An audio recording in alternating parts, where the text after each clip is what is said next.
everyone, Novels Wonderland here.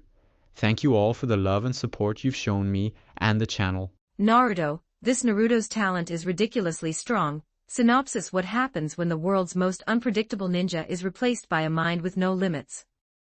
Reborn as Naruto Uzumaki, a soul from another world finds himself at the center of a storm he knows all too well. There is no system to guide him, no cheat codes to grant him power. Only his intellect and the untapped potential of a Jinchuriki remain. To survive the Eye of the Moon project and the looming Otsutsuki threat, good enough isn't an option. By mastering the alchemy of chakra-fusing water, earth, and the vital essence of yang release, he awakens a wood release that rivals the first Hokage himself. While his allies in the leaf call him the Little Sun, his enemies across the nations have a different name for him, the Underworld. With Kurama at his side in a bond no one saw coming, Naruto is ready to redefine the destiny of the shinobi world. No system, genius protagonist, harem in case you want to support me, special benefits, com/talk victim, plus extra chapters, remove the number 4 and replace it with an A. Chapter 1 to 53, Chapter 1. I am Uzumaki. Naruto Konoha was a village held in the suffocating grip of winter. The sky, a leaden gray, unleashed a relentless assault of goosefeather flakes that wove a dense white curtain, shrouding the great nation's premier shinobi village in an eerie, muffled silence. Uzumaki Naruto navigated the drifts with a practiced, rhythmic gait.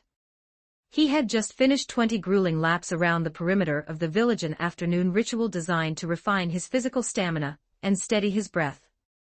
Eschewing the main thoroughfares, he opted for the remote paths downstream of the Naka River. Here, the snow lay undisturbed, deeper and more unforgiving than the salted streets of the merchant district. His winter clothes were a patchwork of necessity, the fabric at his elbows and knees was worn white, and the hems were darkened by the creeping moisture of melted slush. The wind, sharp as a whetted kunai, sought out every gap in his sleeves, raising goosebumps across his skin. Naruto tucked his chin deeper into a threadbare knitted scarf. His cerulean eyes flickering through the gaps in the wool remained sharp and analytical, scanning the horizon with the vigilance of a predator rather than a child. In the distance, a group of villagers huddled under a shop's eaves, exhaling plumes of white mist. Naruto didn't wait for their gaze to linger.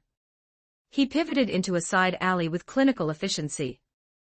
The memory of 3 months ago remained vivid, the freezing splash of fish-washing water, the stench of offal, and the twisted, vitriolic face of the shopkeeper who had cursed him as bad luck. He tightened his grip on his scarf, his knuckles reddened by the frost. In this village, he was a pariah, walking omen. If the world chose to look away, Naruto would simply ensure he was never where they were looking. He had long since adapted to this isolation. Since his soul had merged with this reality, he had treated his solitude not as a burden, but as a tactical advantage. The silence of the river path was suddenly punctured by the discordant notes of a confrontation. At a nearby alley entrance, 3 boys in heavy cotton coats had formed a predatory semicircle. They had cornered a small figure whose beige scarf and pale complexion made her look painfully fragile against the gray stone walls. The ringleader, a tall boy with a sneer that didn't quite reach his nervous eyes, jabbed a finger inches from the girl's forehead. "You're a daughter of the Hyuga clan, aren't you? So show us.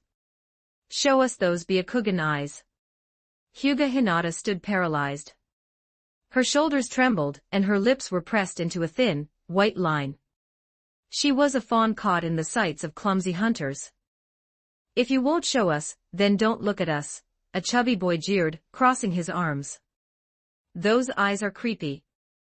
They look sinister." "Sinister?" the leader mocked, his voice rising in a crescendo of false bravado. "They aren't sinister. They're monster eyes. You're just a Byakugan monster." The epithet hit with the force of a physical blow. Hinata's resolve shattered. Tears, heavy and hot, spilled over her lashes and traced crystalline tracks down her cheeks, freezing almost instantly in the frigid air. She bit her lip, struggling to suppress a sob, her silence more haunting than any scream. Before the bullies could relish their victory, a projectile packed hard, and traveling with the velocity of a low-rank ninjutsu blasted into the leader's face. The snowball detonated on the bridge of the boy's nose, sending a spray of ice shards into his eyes. He let out a strangled yelp, his heels catching on the slick ground as he collapsed into a heap. Naruto stood 10 paces away, his silhouette sharp against the white backdrop. His right hand was still dusted with frost, his posture coiled and ready. Unlike the little son persona he often wore to navigate the village's bureaucracy, his eyes now held the cold, biting edge of a winter gale. "I'm talking to you," Naruto said, his voice level but carrying an undercurrent of lethal authority. "You're nothing but a pack of stray mutts barking at a shadow." He didn't wait for a rebuttal. Stooping low, he scooped another handful of snow, his hands working with the precision of a craftsman to compress the powder into a dense, aerodynamic sphere. The bullies scrambled to regain their footing. The leader, wiping slush from his red raw face, locked eyes with Naruto. The recognition was instantaneous, and the boy's face drained of what little color it had left. "It's the demon fox," he stammered. Naruto's gaze didn't waver. Typical, he thought. The weak always project their terror onto things they cannot comprehend. Since his transmigration, Naruto had not been the loud, orange-clad nuisance of the original records. He was a scholar of the shinobi arts. While others played, he calculated. While others slept, he refined his chakra control. He had no system to grant him power, but he had a blueprint of the future, and a mind sharpened by a previous life's logic. He knew that in this world, mercy was a luxury afforded only to the absolute strongest. "Number 2, Naruto muttered. He launched the second snowball. It traced a clinical, linear trajectory, catching the chubby boy square in the jaw. As the boy staggered, Naruto's hands blurred into a sequence of seals. Ram, snake, tiger. 2 plumes of white smoke erupted. Identical versions of Naruto stepped through the haze, their eyes locked on the targets with predatory focus. This wasn't the flimsy, translucent bunshin taught in the academy, these were solid, high-level Kage Bunshin technique he'd acquired, through a calculated wager with Inuzuka Kiba weeks prior. "Run," Naruto commanded. The sight of the demon, tripling his presence, was the final blow to their courage. Their spirits scattered, as the old scrolls would say. The 3 bullies bolted, abandoning their hats and their pride, disappearing around the corner in a frantic blur of flailing limbs. Naruto didn't give chase. Chasing them would be an emotional indulgence he couldn't afford. If he caused permanent damage, the 3rd Hokage would be at his door by dawn, and his little son mask would need to be donned prematurely. With a sharp release of breath, he dispelled the clones.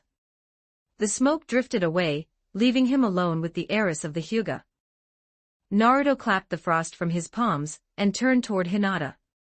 He deliberately softened his features, allowing the coldness to recede into a warm, approachable calm. "Hey," he said, keeping his voice gentle. "Are you all right? Did they hurt you?" Hinata's shoulders gave a small start. She hurriedly wiped her eyes with her sleeve, her gaze fixed firmly on her boots. She whispered, her voice barely audible over the wind. She seemed to struggle with herself for a moment before taking a tentative step forward. She bowed deeply, her movements stiff with nerves. Thank you. Thank you so much. I'm Uzumaki Naruto," he replied, offering a small, reassuring smile, the kind that suggested he was just a helpful classmate, and not a boy who spent his nights calculating the trajectories of an Otsutsuki invasion. "You're Hinata, right? From my class?" "Yes," she managed, her face flushing a soft pink. "I am Hyuga Hinata." Naruto looked at her and saw more than a shy girl. He saw a potential pillar for the future he intended to build. He reached out, and in a gesture of effortless dominance masked as comfort, he let his hand rest briefly on the top of her head. It was a firm, grounding contact.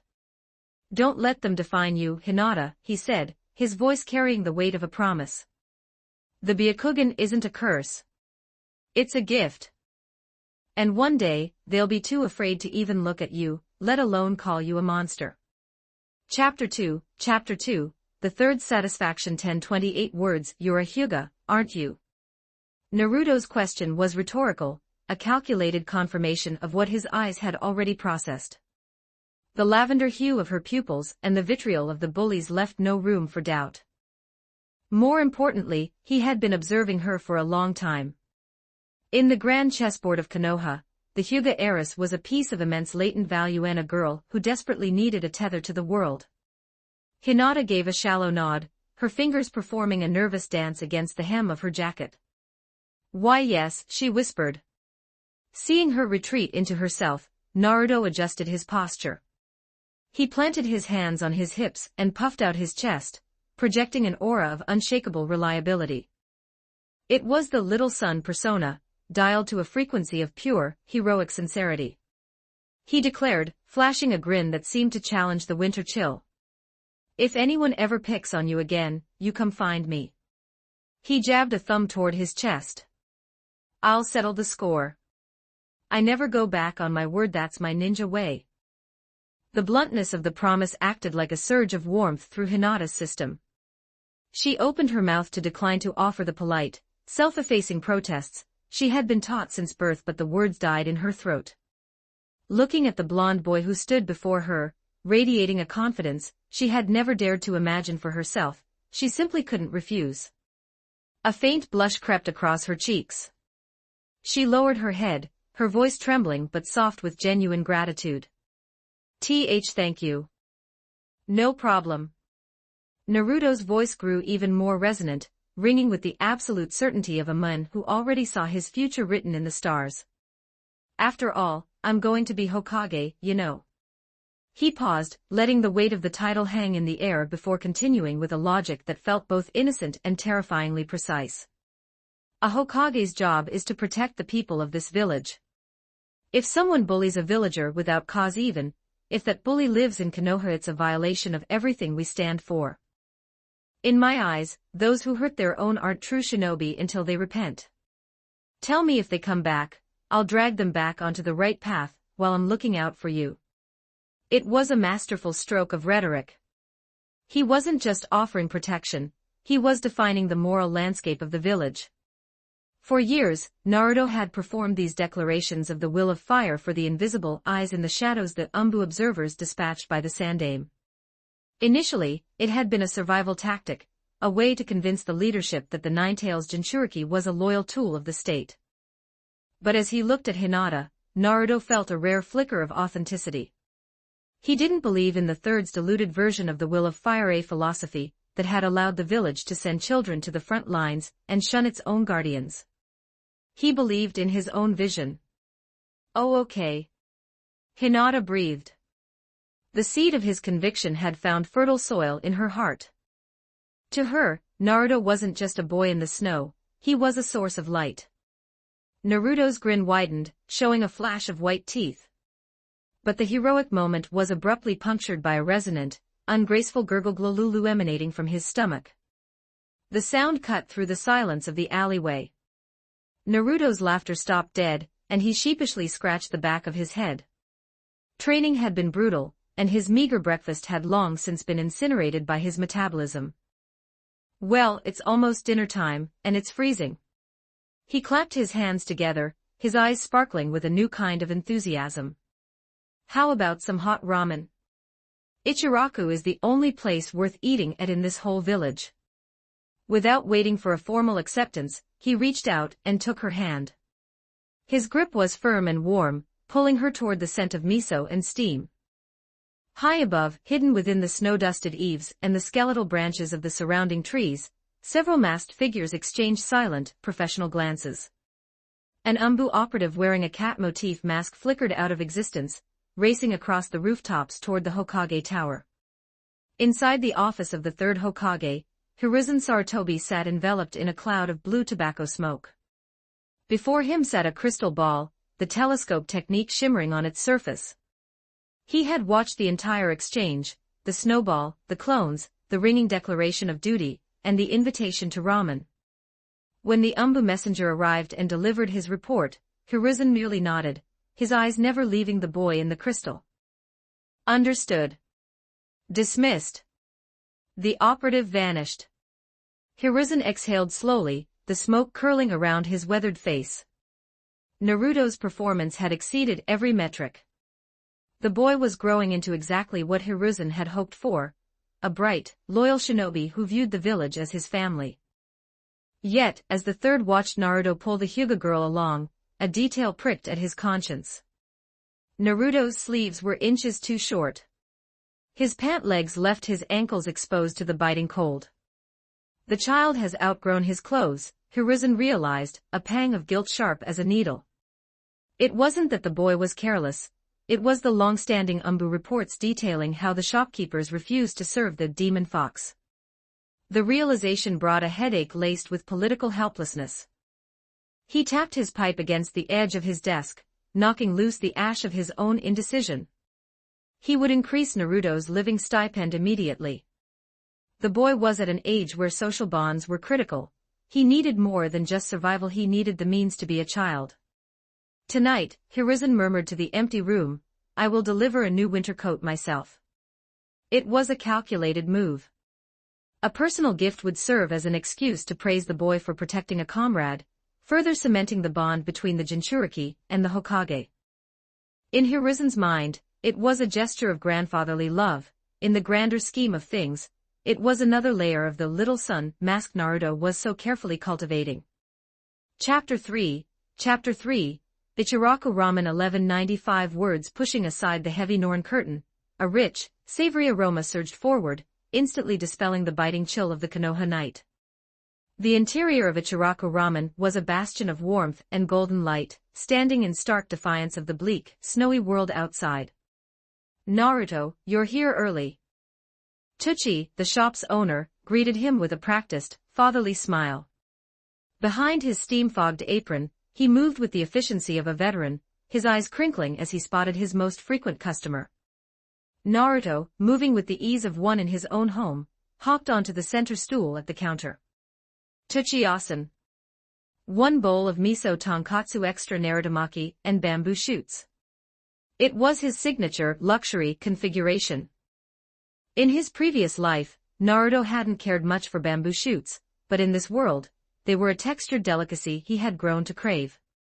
Bamboo shoots are the soul of the bowl, he mused, a small, genuine spark of joy in his eyes. He turned to Hinata, who was perching tentatively on the stool beside him, her posture rigid. His voice softened, taking on a lighter, more inviting cadence. What about you, Hinata? The miso and chashu here are top tier.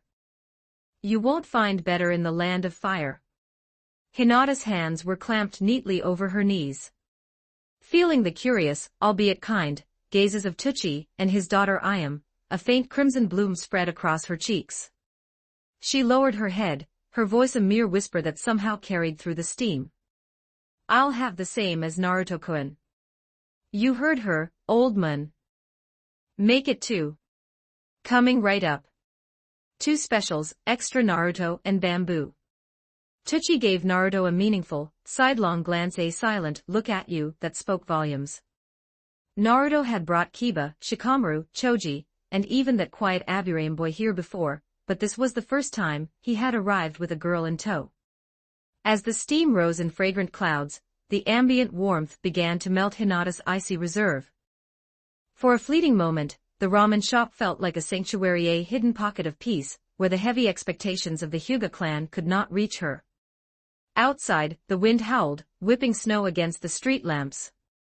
At a nearby corner, 2 figures materialized from the gloom. Hayashi Hyuga, the head of the noble house, walked with a measured, imperial gait toward the light of the shop. His expression was a mask of cold stone, his Byakugan scanning the heat signatures within. He had taken only a few steps when a hand, gnarled but steady and holding a long-stemmed pipe, blocked his path. Hiruzen Sarutobi stood there, a thin layer of snow clinging to the brim of his Hokage hat. He looked as though he had been part of the landscape for hours. Lord Third, Hayashi said, his eyes flickering. He and the clansmen behind him immediately dropped into a respectful bow. The Sandaime reached out, his hand resting firmly on Hayashi's arm to arrest the gesture. No need for formalities, Hayashi. Hayashi straightened, his gaze drifting back toward the Norin curtain. That boy's identity is. It is politically unwise for my daughter to be seen in such proximity to him. I will take her home now. The word was quiet, but it carried the absolute gravity of the professor of shinobi. Hiruzen took a deep draw from his pipe, the cherry-red ember glowing brightly in the dusk before he exhaled a long, swirling plume of smoke. We should not interfere too heavily in the affairs of children, Hiruzen said, his gaze distant. Naruto carries a heavy burden, yet he remains remarkably cheerful. Because of his status, few in this village have the courage to approach him. And yet, the Nara boy has already accepted him. Why do you still hesitate? He turned his gaze fully onto Hayashi, the depth of his experience reflecting in his dark eyes. I recall your daughter Hinata is quite introverted. She struggles to find her footing among her peers at the academy, does she not? Without waiting for a response, the Hokage continued, his voice a silken blend of persuasion and authority. Look at them. Two lonely souls have found a point of contact. One stepped forward to protect, and the other offered sincere gratitude. If they forge a bond now, it could become the very strength that supports them on their respective paths. The orange light of the pipe highlighted the deep furrows in Hiruzen's brow. Isn't that a good thing? For both of them? Hayashi's Byakugan hummed. He could see, through the walls of the shop. He saw the slight curve of Hinata's eyes, the relaxed set of her shoulders. It had been years since he had seen his daughter look so unburdened. Seeing Hayashi remain silent, Hiruzen sighed inwardly. The Hyuga were peerless in their loyalty, but their adherence to tradition was a cage that often blinded them. He put the pipe back to his lips and spoke again, his tone peaceful but now carrying a sharp, undeniable edge. Let them finish their ramen in peace, Hayashi. He paused, letting the cold wind emphasize his next words. Consider this a Hokage's order. The finality of the statement hit Hayashi like a physical weight. He stiffened, the political reality of the command overriding his clan instincts. He bowed once more, his voice low. Yes, Lord Third. The meal was a success. With the hot broth warming his core, Naruto felt his very fingertips tingling with life. He pulled out his small, frog-shaped wallet, carefully counting out the ryo with a practiced hand. Tuchiyasan, I am Nichin, thank you for the food. Come back soon, Naruto. I am chirped, her eyes dancing between the shy heiress and the golden-haired boy. As they stepped back into the night, the snow had lessened, though the cold remained biting. Naruto adjusted his scarf, his analytical mind already mapping the route ahead. I know where your compound is, he said firmly. I've seen it during my morning laps. It's dark and the streets are slick. I'll walk you to the gate. Hinata looked up at him. Under the pale glow of the street lamps, Naruto's hair seemed to radiate its own light. He looked like a small, defiant winter sun. She wanted to protest, to tell him she didn't want to be a bother, but the sincerity in his blue eyes was an anchor she wasn't ready to let go of. I would like that, Naruto-kun. They walked in a comfortable silence, the crunch of their boots on the fresh powder the only sound in the sleeping village. But as they turned the final corner toward the imposing gates of the Hyuga estate, Naruto's stride came to an abrupt halt. Standing directly beneath a flickering street lamp were two figures. Hayashi Hyuga stood with his arms crossed, his traditional robes shifting slightly in the wind. His Byakugan eyes were cold, fixated on the two children with the predatory stillness of a high-ranking shinobi. Beside him, a grim-faced guardian stood like a statue of ice. The atmosphere shifted instantly, the warmth of the ramen shop replaced by the oppressive gravity of one of the world's most powerful clans. Chapter 4. Thank you for looking after her. Hinata's voice was as faint as a passing breeze. The moment she stepped out of the reassuring aura surrounding Naruto, her posture collapsed into a deep, submissive bow. She hurried to Hayashi's side like a child caught in a shameful act, her shoulders hunching instinctively as if to make herself a smaller target for the judgment she felt was coming. The biting night wind was nothing compared to the sudden chill in her heart. She had slipped away from the compound in a moment of rare rebellion, and seeing her father standing here waiting in the snow she was crushed by a wave of crushing guilt. Father must be furious, she thought, her mind spiraling. Her memories drifted back to the sparring match earlier that day. Faced with her younger sister Hanabi's fierce, unrelenting strikes, Hinata's Byakugan had seen every opening, every flaw in the attack. But her heart had faltered. She simply could not bring herself to drive a gentle fist strike into her sister's small frame. In the world of the Hyuga, hesitation was a fatal defect. A loss was a loss, and to the clan elders, her soft-heartedness was a stain on the main family's prestige. She remembered the icy sigh Hayashi had exhaled after the match, the undisguised disappointment in those pale, piercing eyes. She accepted his anger as a natural law, a just punishment for her own incompetence. Across the path, Naruto's analytical mind was racing. The moment he locked eyes with the legendary head of the Hyuga, his internal alarm bells shrieked. Dragging the clan's heiress around the village after dark, and being cornered at a crossroad by her father was the textbook definition of a diplomatic disaster. "I'm done for," he thought, a flash of genuine panic flickering in his mind. "He's going to think I'm some street punk luring his daughter into trouble." But the panic lasted less than 2 seconds. Naruto's underworld persona, the cold, calculating strategist, immediately overrode the fear. "Why am I panicking?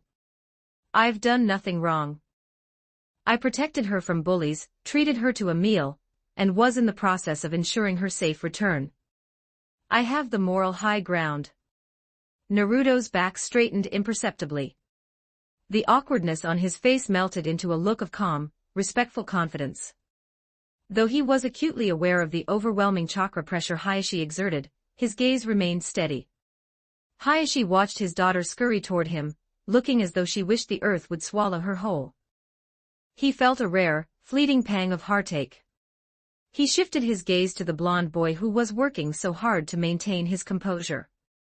He saw Naruto's silly, honest grin, the perfect little son mask. After a heavy silence, instead of the scolding Hinata expected, Hayashi gave Naruto a slight, unmistakable nod. When he spoke, his voice was level, betraying no emotion, yet the words stunned them both. "Thank you for looking after my daughter." "No problem at all," Naruto replied instantly. He puffed out his chest and gave a thumbs up, his voice ringing with a confidence that seemed to push back the dark. "I'm the man who's going to be Hokage. Protecting the people of this village is exactly what I do." The gesture, the blunt, almost reckless enthusiasm, caused Hayashi's eyes to flicker. "So the reports are true," he mused. "He has been training with Might Guy." Hayashi recognized the trademark power of youth pose immediately. He wondered briefly if the boy had inherited Guy's philosophy along with his physical conditioning. But as his gaze lingered on the boy's golden hair and those clear, cerulean eyes, Hayashi's mental fortress wavered. "Those features. They truly are yours, Minato." A memory surfaced, a gentle yet unstoppable figure, a hero who had guarded every corner of the village with a sun-like smile. The yellow flash. Minato Namikaze and his wife Kushina had given everything for Konoha, yet their son, an orphan, who should have been heralded as a prince, had survived on the scraps of a village that viewed him as a monster. An indescribable mix of regret and fatherly gloom surged within Hayashi. He sent a silent thought toward the Pure Land. "Minato, can you see him? Your son carries your will. He loves this village just as you did." For a fraction of a second, the lines around Hayashi's mouth softened. A genuine, fatherly smile nearly broke through his stern facade. In his mind, an invitation was already forming. "Please, come to our home tomorrow so we may thank you properly." He could imagine the light that would return to Hinata's eyes if she were allowed a friend. But the words died in his throat. He was not merely a father, he was the head of the Hyuga. That title was a set of iron shackles. He had to answer for the safety of the entire clan. Getting too close to a Jinchuriki, especially one so closely monitored by the third Hokage, and the root of Danzo Shimura, was a political minefield. Any perceived intimacy could be twisted into an accusation of the Hyuga attempting to seize control of the Nine Tails. For the stability of the clan, he could not take that risk. The unformed smile faded. The planes of his face hardened once more into a mask of granite. He gave Naruto one last, formal nod, then turned to his daughter. "Let's go home," he said quietly. Chapter 5, Kurama, would release a Keki Toda. Naruto watched the silhouettes of the Hyuga father and daughter dissolve into the shifting white curtain of the storm. He stood motionless for a long beat, his analytical mind already cataloging the data from the encounter, Hayashi's internal conflict, the political weight of the Hokage's order, and Hinata's burgeoning trust.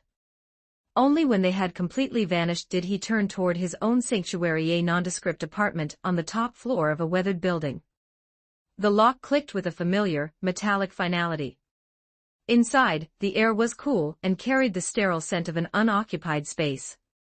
The furnishings were sparse, maintaining a clean, utilitarian facade that whispered of a home, without ever truly feeling like one. Naruto was the only resident here, though he was never truly alone. He was acutely aware of the Shift shadows on the rooftops who monitored his every breath. Even the third Hokage's visits felt curated. The old man would arrive in the dead of night, offering gentle words, and a living stipend like a scientist checking the vitals of a high-priority test subject. To the world, he was a lonely orphan. To himself, he was a soul in a race against time. Naruto closed the door, sealing out the wind and the complicated theater of the village. He moved to the small refrigerator, retrieved a bottle of milk, and downed half of it in one long, icy draught. Placing the bottle in the sink, he went straight to his bedroom and settled onto the thin mattress, crossing his legs in a meditative lotus position.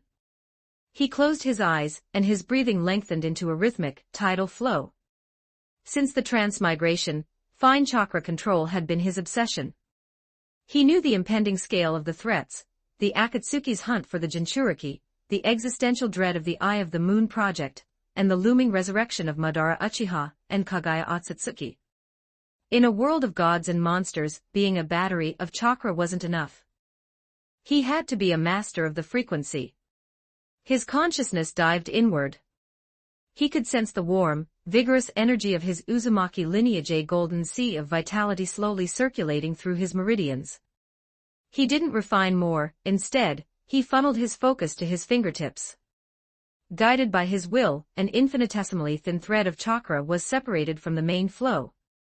He manipulated it, trying to weave it into a stable, vibrating form at his skin's surface. It was grueling work. A single lapse in concentration and the thread would snap, dissipating into raw, chaotic energy. Sweat beaded at his temples, but his expression remained a mask of absolute focus. This was the hard magic of his world, the bridge between being a vessel and being a weapon. When the mental exhaustion finally became a physical weight, Naruto exhaled and fell back onto the bed. He didn't sleep. Instead, he allowed his consciousness to sink deeper, past the flesh and bone, into the depths of his own soul. The familiar reality of his room rippled and dissolved. In its place appeared a dark, subterranean cavern. Shallow water covered the floor, echoing with every phantom step.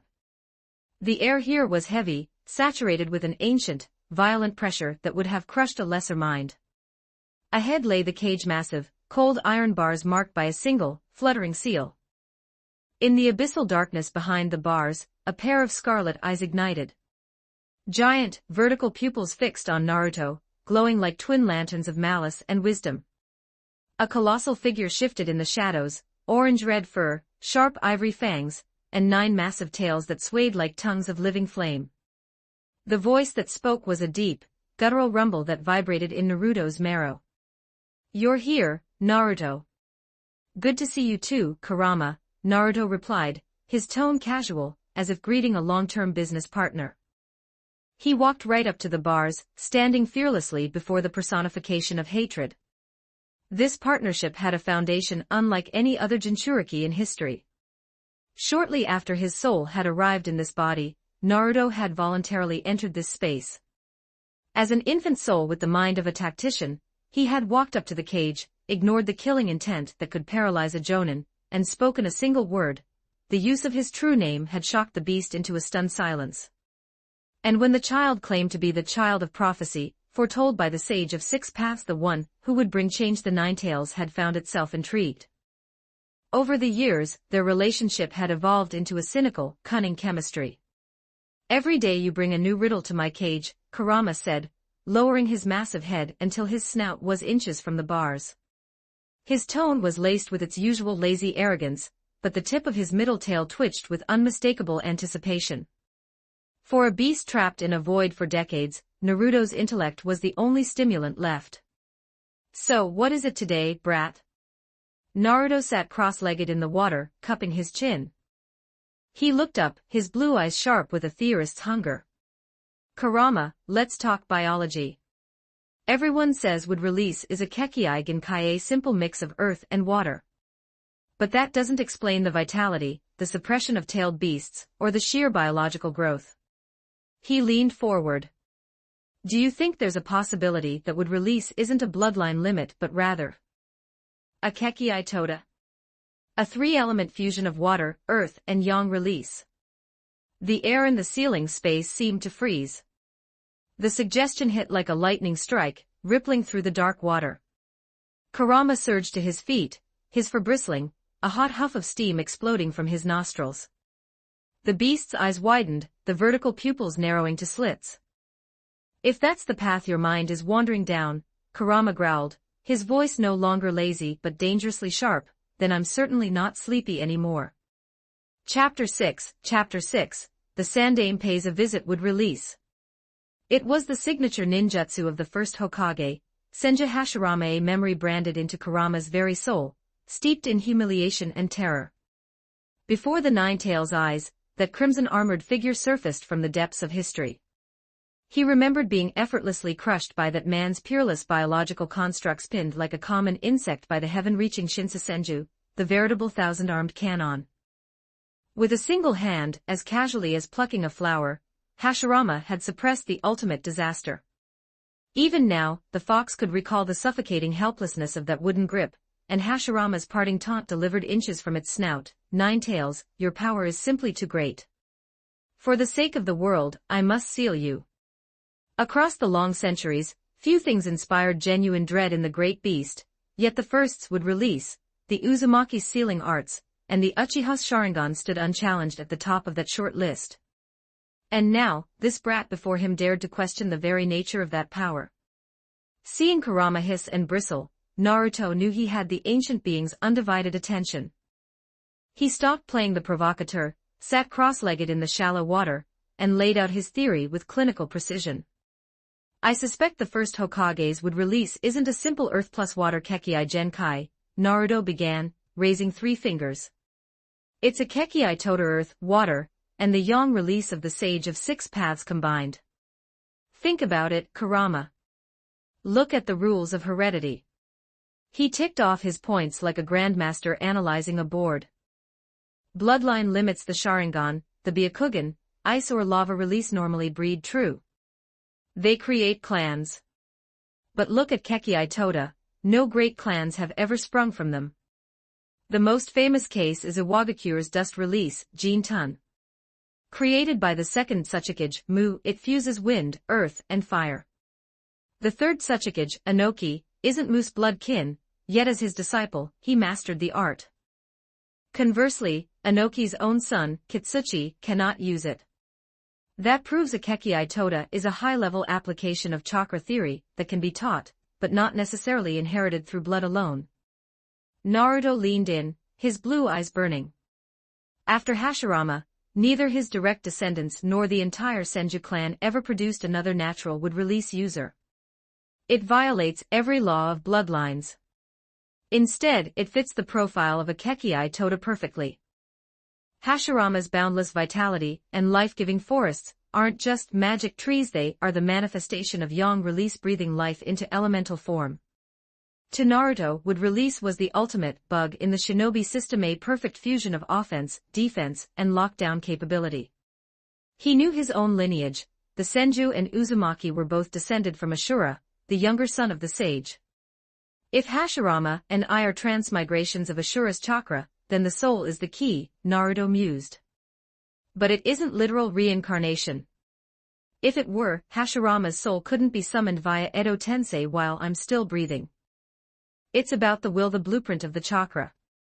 A crisp, measured rap like a pebble dropped into a still pond echoed from the physical world into the damp silence of the ceiling space. Naruto broke off mid-sentence, a wry smirk playing on his lips. He shrugged toward the restless titan behind the bars. Company's here. Probably the Sandame. I'll go handle the old man. With that, his awareness ebbed like a receding tide, withdrawing from the subterranean chamber. The great cage and Kurama's simmering questions were locked away in the back of his mind.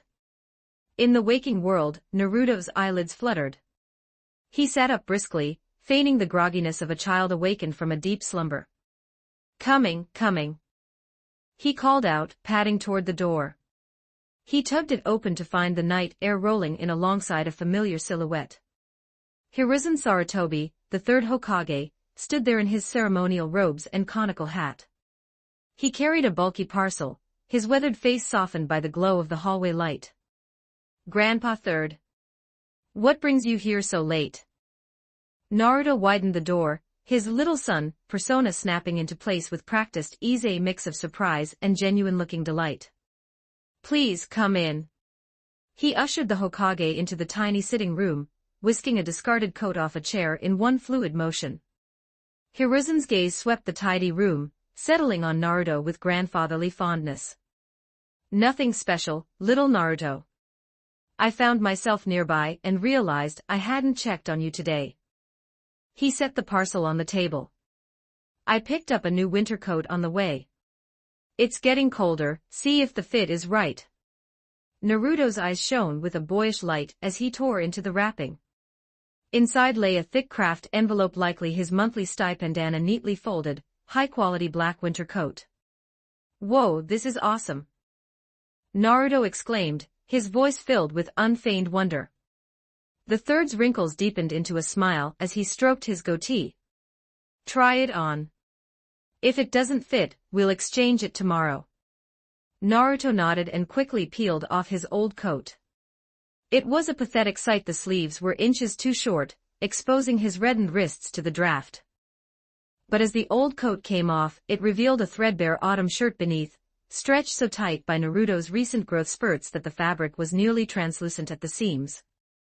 Naruto donned the new coat, zipping it snug and smoothing the hem. It was perfect, warm, functional, and sturdy. It fits great, Grandpa. Naruto beamed. But Hiruzen's smile had vanished. His eyes were fixed on that frayed, undersized shirt Naruto had just covered up.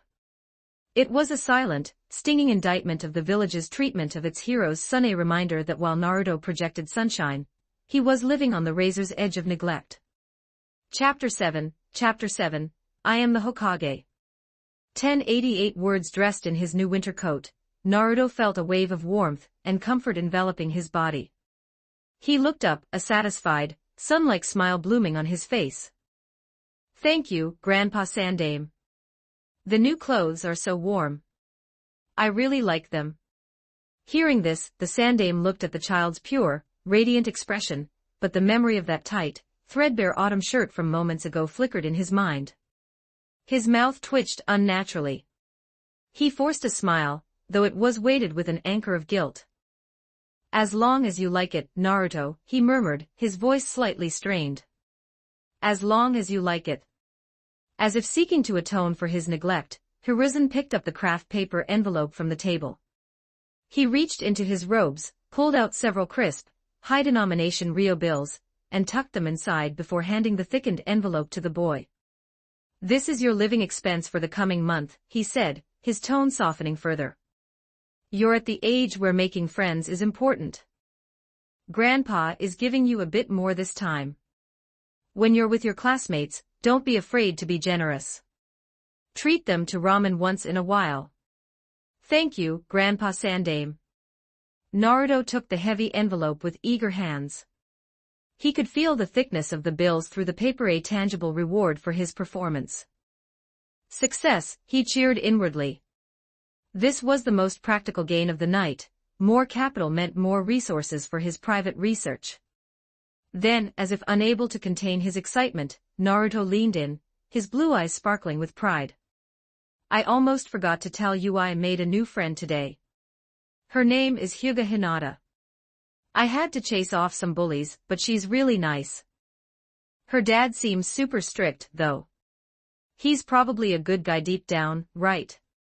So she left a positive impression on him during their first meeting. Hiruzen nodded inwardly. Hayashi, you old stick in the mud, you managed to handle that better than I expected. Ensuring a positive bond between the Jinchuriki and the great clans was crucial for the village's internal stability. After a few more minutes of grandfatherly advice about training and health, the Sandaime patted Naruto's shoulder. It's getting late. Get some rest, Naruto. You're still a growing boy. The Hokage stepped out into the night, his silhouette merging with the shadows of the sleeping village. However, the warmth of the visit evaporated the moment he stepped back into his brightly lit office in the Hokage building. He had just sat down and refilled his pipe when the door was unceremoniously slammed open. A thin, sinister figure entered the room. His right eye and arm were shrouded in thick bandages, and he leaned heavily on a cane, each step carrying a rhythmic, oppressive weight. It was Danzo Shimura, the darkness of the shinobi. Danzo didn't bother with pleasantries. He marched to the desk, his sharp, singular gaze fixed on Hiruzen. I received a report that Hyuga Hayashi dared to make private contact with the Jinchuriki. How can you allow this? His voice rose in a hoarse, accusatory rasp. The head of the Hyuga clan, meeting the Ninetales Jinchuriki in the dead of night. What is his endgame? The Sandaime did not flinch. He unhurriedly lit his pipe, letting the pungent smoke circulate in his lungs before exhaling a long, calming cloud. Calm down, Danzo. I observed the entire interaction myself. It was nothing more than a father looking for his daughter and happening across some children eating ramen. You shouldn't exaggerate a simple social encounter. The cold light in Danzo's eye intensified, and his cane struck the floor with a hollow crack. You are always so careless. Of Konoha's two great ocular clans, the Uchiha are gone. Only the Hyuga remain. No other clan can rival their strength. We must take precautions to ensure they do not become too dominant and threaten the balance of the village. Hiruzen looked at Danzo with a strange, weary gaze. Speaking of preventing one family from dominating, the Shimura clan's influence has expanded faster than any other since you became my assistant, hasn't it? He kept the thought behind his teeth. Seeing the silence, Danzo pressed on, making the demand he had repeated 1,000 times. I have told you, a strategic weapon like the Jinchuriki should not be left to his own devices. He should be handed over to my root for training. Hand him over to me, Hiruzen. That is impossible, Danzo. The refusal was sharp and final. Hiruzen was tired of the cycle. Danzo's expression darkened, and he pivoted to his true objective for the night. If the Jinchuriki is off limits, then what of the girl he met? She is the heiress of the main family. But Hayashi has a second daughter, does he not? In 2 years, she will be branded with the caged bird seal, and relegated to the branch family. Danzo leaned forward, his voice dropping to a conspiratorial whisper. Hand the second daughter over to Root. I will ensure she receives training far superior to. Hiruzen slammed his hand onto the desk, standing abruptly. The god of shinobi replaced the grandfather. What are you planning, Danzo? Alarm bells rang in Hiruzen's mind. You want the children of the great clans now? Are you trying to build a private army of elites to bypass my authority? You will not touch the children of the Hyuga. You are weak. Danzo spat, his single eye bloodshot with obsession. Always worrying about optics. Follow my arrangements and the village will be secure. Otherwise, one day, you will regret your indecisiveness. I said enough, Danzo. The third Hokage's voice boomed like thunder, vibrating the windows of the office. He drew himself up to his full height, his eyes flashing with the lethal resolve of a man who had survived 3 world wars. I am the Hokage. Danzo's eye widened. That familiar, condescending phrase was a poisonous thorn that pierced the most sensitive part of his soul. I wanted to stay behind that day too. He screamed internally. If you hadn't spoken first, the hat would be mine. Danzo's jaw tightened until he could taste copper in his mouth. All his resentment and fury were squeezed into a single, bone-chilling humph. He turned on his heel and stormed out, slamming the door with a violent bang. That echoed through the empty corridors like a roar of unvented rage. Chapter 8, very good, full of spirit. Danzo Shimura's face was a mask of cold fury, a localized storm that seemed to darken the very air around him. He strode through the subterranean corridors of the root base with a predatory gait, his cane striking the stone floor in a rhythm of suppressed violence. He ignored the kneeling subordinates who bowed like ghosts as he passed, retreating into his most private sanctum. The heavy iron door groaned shut, severing the connection to the outside world. This room was not a place of rest. It was a cathedral built to enshrine his singular, devouring ambition. On the far wall, illuminated by a flickering, sickly light, hung a meticulously crafted replica of the Hokage's ceremonial robe. The white fabric, adorned with the iconic red flame patterns, shimmered with a luster that felt almost organic. For Danzo, the sight was the most potent of poisons and the sweetest of nectars. Power, long corroded by the darkness he inhabited, surged through his withered frame with a morbid, electric vitality. An obsessive light burned in Danzo's single eye. He stepped forward, discarding his cane as his posture straightened, shedding the persona of the frail advisor.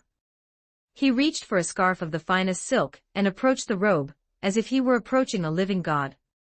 With agonizing slowness, he wiped the non-existent dust from the replicated Hokage hat.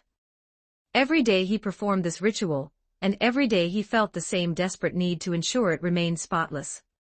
He tossed the silk aside and reached out with a trembling left hand, his fingers hovering over the fabric of the robe. He dared not touch it firmly, as if the mere pressure of his reality might shatter the golden illusion. A voice escaped his throat, a rasping sound filled with centuries of resentment and longing. When will I finally be able to wear you openly? The next morning, the sun broke through the gray winter clouds, flooding Naruto's room with a pale, cold light. Naruto changed into his new black winter coat. The fit was perfect, sharp, functional, and authoritative. He looked in the mirror, acknowledging the little sun persona with a practiced grin before tucking a few Rio notes into his worn wallet. He shoved the remaining bulging envelope under his pillow with a casual flick of his wrist. He knew it was a symbolic gesture at best. Every corner of this home was a stage, observed by the unseen eyes of the Umbu. In this village, he was protected by a paradox. He was so feared and hated as the demon fox that no common thief would dare cross his threshold. His isolation was his fortress. Naruto slipped out of the apartment and headed toward a secluded training ground on the village outskirts. He didn't have to wait long before a green blur appeared on the horizon, sprinting with an almost comical level of intensity. The figure stopped in a cloud of dust, flashing a grin so bright it seemed to rival the sun. He wore the signature green jumpsuit and bowl cut of an elite jonin, but today, his face was adorned with a long, ridiculously fake white beard that bounced with every breath. Punctuality is the bedrock of a hem. The newcomer caught himself, vigorously stroking the synthetic beard. This is the vigor of youth. Might Guy was not a man of subtlety, but even he understood the political minefield of training the Nine-Tails Jinchuriki. When Naruto had first approached him, Guy had initially refused. He wasn't a fool. As a direct subordinate of the Hokage, unauthorized contact with the village's ultimate weapon was a recipe for disaster. But Naruto had been persistent. He had shown up every day, rain or shine, with a fire in his eyes that Guy could only describe as youthful. Eventually, Guy had compromised. He donned the world's most transparent disguise and adopted the alias Cheng Dai, the mysterious taijutsu master. In the eyes of the village, it was an open secret. Everyone knew Cheng Dai was Might Guy, but as long as the beard was on, the paperwork remained clean. Grandpa Cheng Dai, let's get to it. Naruto shouted, already bouncing on the balls of his feet. Excellent. Full of spirit. Guy gave a signature thumbs up, his teeth glinting through the white bristles of the beard. But his expression quickly shifted to one of professional gravity. However, Naruto, your current physique has hit a plateau. To break through, we must increase the gravity of your youth. He produced 2 weighted wraps from behind his back. These are specially calibrated for your limits. 40 kilograms in total, 20 for each calf. His tone was casual, as if 40 kilograms weren't enough to crush the shins of a normal child. But Naruto was an Uzumaki, a vessel of near-infinite stamina and regenerative potential. He accepted the weights, feeling the immediate, heavy drag on his muscles as he strapped them on. His movements became sluggish, his center of gravity shifting. Every step felt like wading through deep mud. Guy roared, already beginning a light jog.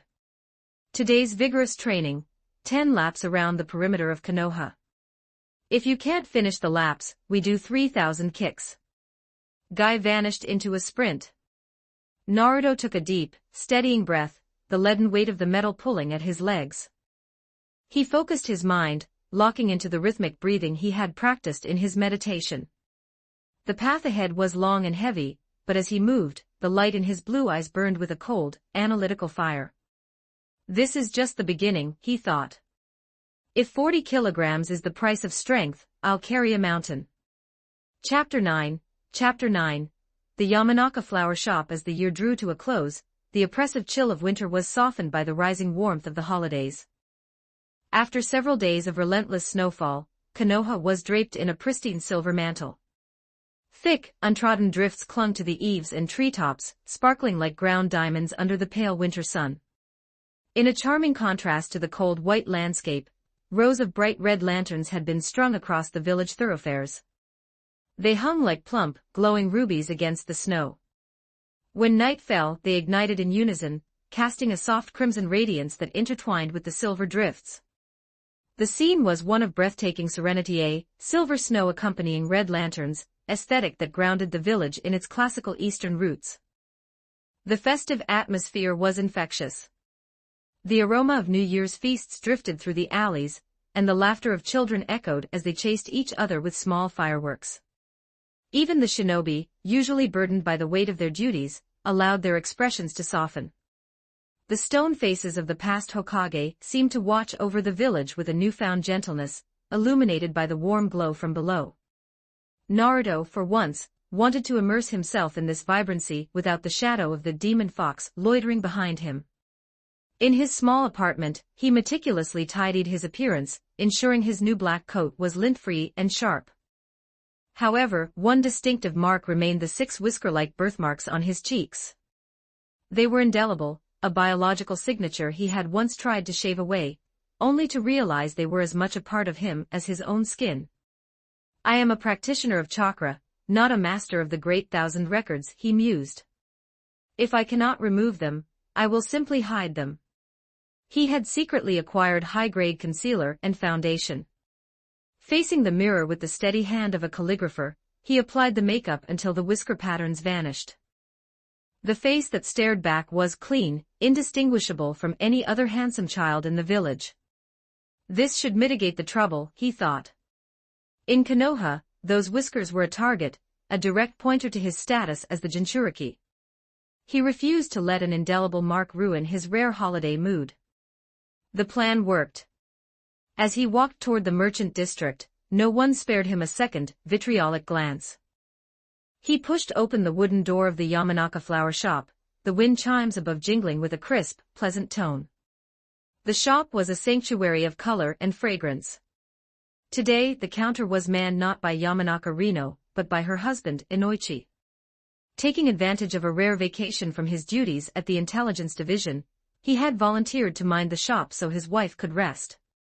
Nearby, their daughter, Ino, was enthusiastically tending to the displays, a small watering can in hand, and a pure smile radiating from her rosy face. "Welcome," Inoichi began, his voice practiced and professional. But as his gaze settled on the visitor, the last syllable of the greeting died in his throat. He froze as if caught in a paralysis jutsu. The boy standing at the door had medium-length golden hair that caught the sunlight, and eyes as blue and clear as a mountain lake. Without the iconic whisker marks, the child's face was revealed in its entirety. To Inoichi, a man of the same generation, as the fourth Hokage. The resemblance was staggering. It was a spitting image of a young Minato Namikaze. For a heartbeat, time seemed to flow backward. Inoichi saw the ghost of the gentle, brilliant genius who had once led their generation. He is so similar. A surge of shock, nostalgia, and a sharp, bitter pity gripped his heart. But the hallucination shattered against the cold reality of the present. The fourth Hokage was dead, and the boy before him was the son who had been forced to bear the village's hatred in silence. "Welcome, young man," Inoichi said, quickly composing himself. A gentle smile returned to his face, though the complexity in his eyes remained. "What kind of flowers can I help you find today?" "The rumors I saw in my previous life's forums were true," Naruto grumbled silently. "Konoha really is full of old-timers with poor eyesight." He had caught Inoichi's momentary daze and the flash of grief.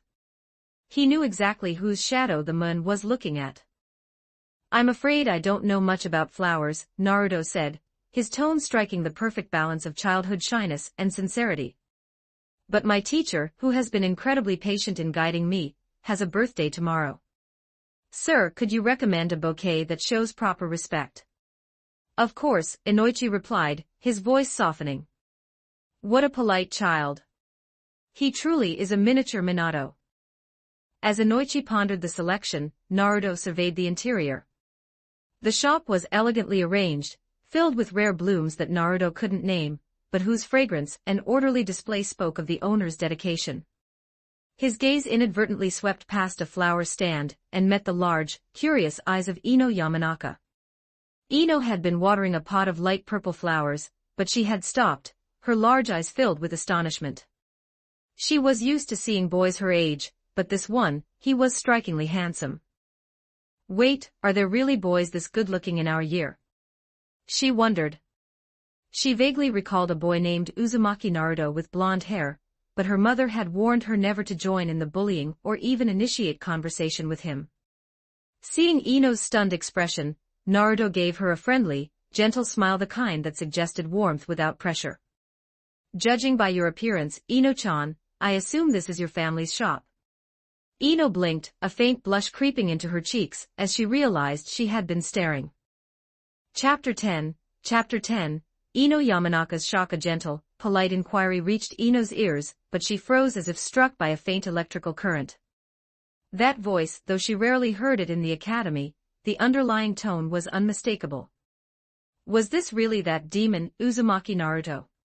She widened her eyes in disbelief, scrutinizing the blonde boy before her.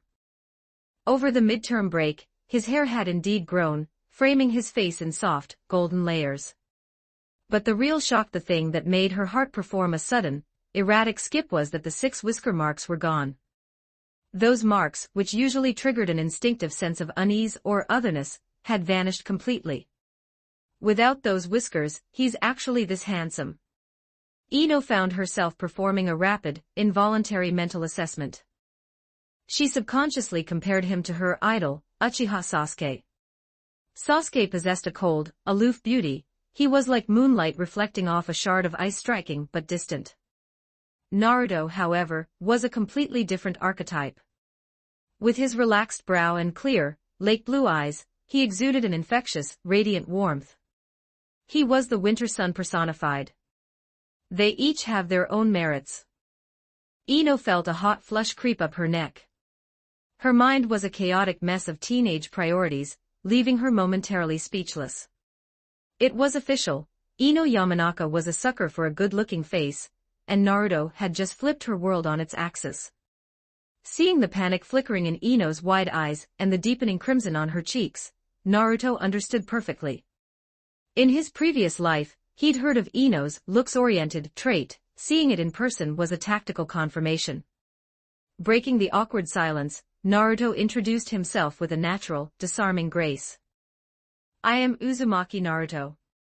The introduction acted like a reset switch for Ino. "So it is Naruto-kun. I mean, Naruto-san." She quickly corrected herself, trying to maintain a respectable classmate-level distance to hide her internal fluster. "You've changed so much. I didn't recognize you at all." Her gaze lingered on his clean face, still marveling at the makeover. The whiskers were too distinctive, Naruto said, his hand stopping just short of touching his cheek to avoid smudging the concealer. I decided to cover them up to avoid trouble. Is the difference really that dramatic? Before Ino could answer, a whoosh of air cut between them. With near-instantaneous speed, Inoichi Yamanaka appeared, a stiff, overly bright smile plastered onto his face. He thrust a beautifully wrapped bouquet into Naruto's hands. So you're Ino's classmate. What a coincidence. His voice was several octaves higher than usual, vibrating with a forced, paternal enthusiasm. Today is New Year's Eve, and you're our final customer, so this one is on the house. On the house? He didn't wait for a response. You must have a busy schedule. Don't keep your teacher waiting. We're actually closing up right now. Happy New Year. Inoichi spoke with the rapid-fire delivery of a man trying to defuse a bomb.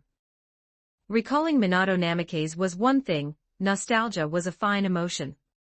But a father's protective instinct was a different beast entirely. Seeing a handsome, golden-haired boy charming his precious daughter triggered every alarm bell in Inoichi's head.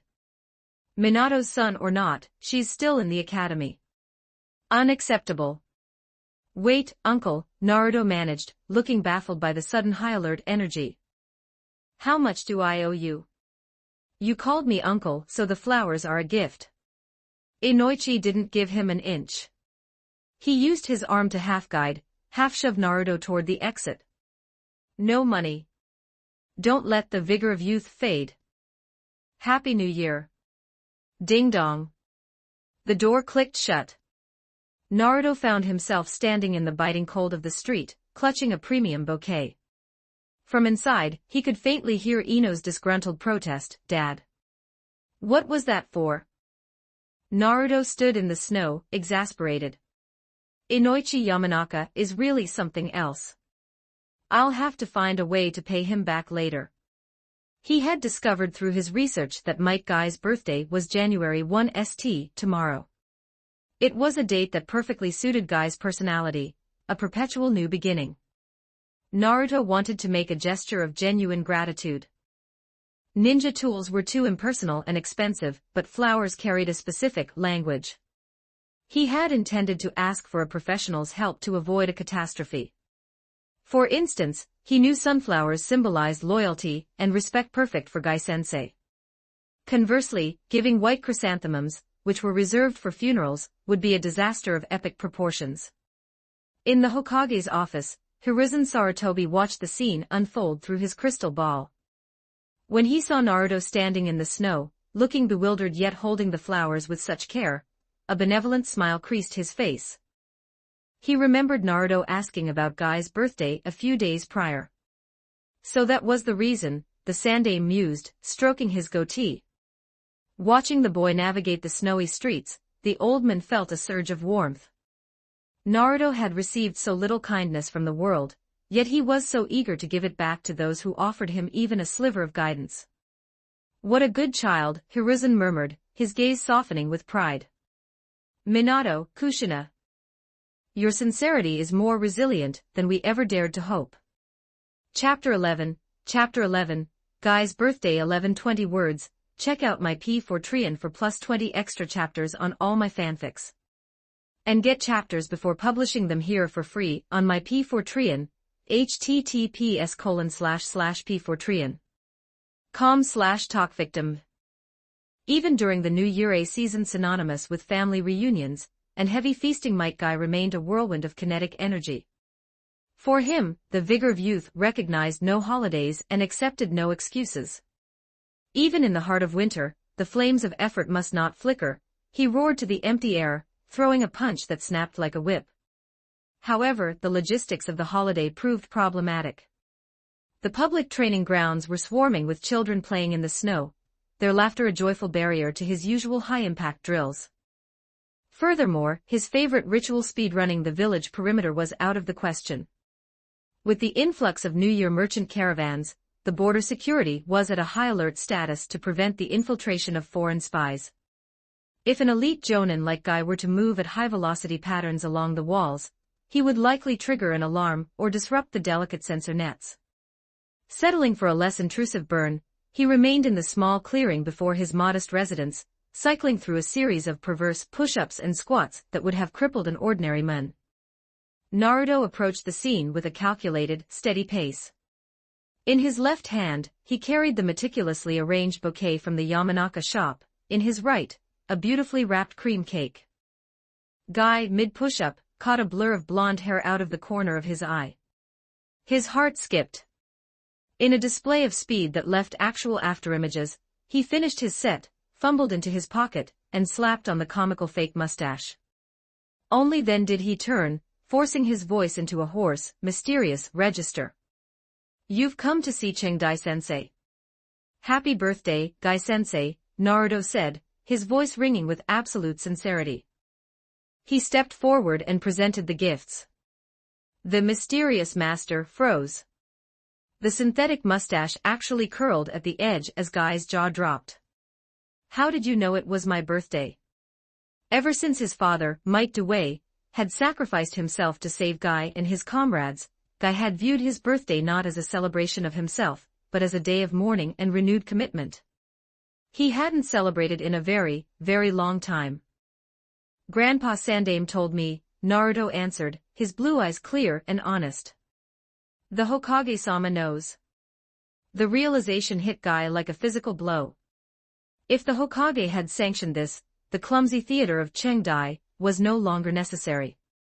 He reached up and slowly peeled away the fake mustache, revealing his true face, a face now wet with sudden, uncontrollable tears that carved tracks through the sweat on his cheeks. "This boy. He saved just for me. Naruto." He choked out, his voice thick with emotion. "You are truly so youthful." Naruto widened his eyes in a flawless display of shock. "Chengdai-sensei, you're actually Uncle Might Guy." Guy didn't answer with words. He took the cake and flowers with hands that trembled slightly, placing them on the stone steps of his porch, as if they were sacred artifacts of the sage himself. Then, he spun around and enveloped Naruto in a crushing, bone-snapping embrace. "What? This is the peak of passionate youth." The shout echoed across the rooftops of Konoha, a thunderous proclamation of a Jonin's heart being won. As Naruto felt his ribs groan under the pressure, a cold, clinical thought flickered through his mind: it's done. This hug was the bridge. It represented an unreserved acceptance into Guy's inner circle. Naruto knew that the ultimate prize, the Eight Gates formation, the technique that could shatter the limits of gods, was now within his reach. Guy finally released him, vigorously wiping his face of tears and snot. He led Naruto into his small, sparse home, which contained little furniture but was packed with training equipment. He placed the gifts on the only table in the center of the room. "You have truly moved me, Naruto." Guy's voice still carried the tremor of his outburst. He rummaged through a drawer and pulled out a thick stack of banknotes, far more than Naruto had spent, and tried to press them into the boy's hand. "I have received your heartfelt will. But you are young, with no income. This gift is too extravagant. Keep your money for now. When you are a great shinobi earning your own way, then we shall celebrate even more fervently." Naruto did not reach for the money. Instead, he straightened his posture, his gaze hardening into something firm and ancient. He shook his head. "No, Guy-sensei. If I truly understand the meaning of youth, I cannot take that back." He took a deep breath, integrating his little son persona with his genuine tactical philosophy. In a person's life, there are many paths. Isn't true youth about recognizing the path you've chosen and advancing with unwavering determination? Even if the wind and snow are heavy enough to make you stumble, you must keep moving until you burn out. His voice rose, his cerulean eyes burning with a cold, internal fire. "Just like my dream of becoming Hokage. Even if thousands doubt me, even if the world mocks me, I will do as you taught me. I will burn my life to reach that seat. And I do it so I can protect those who guided me. I do it to protect you, sensei.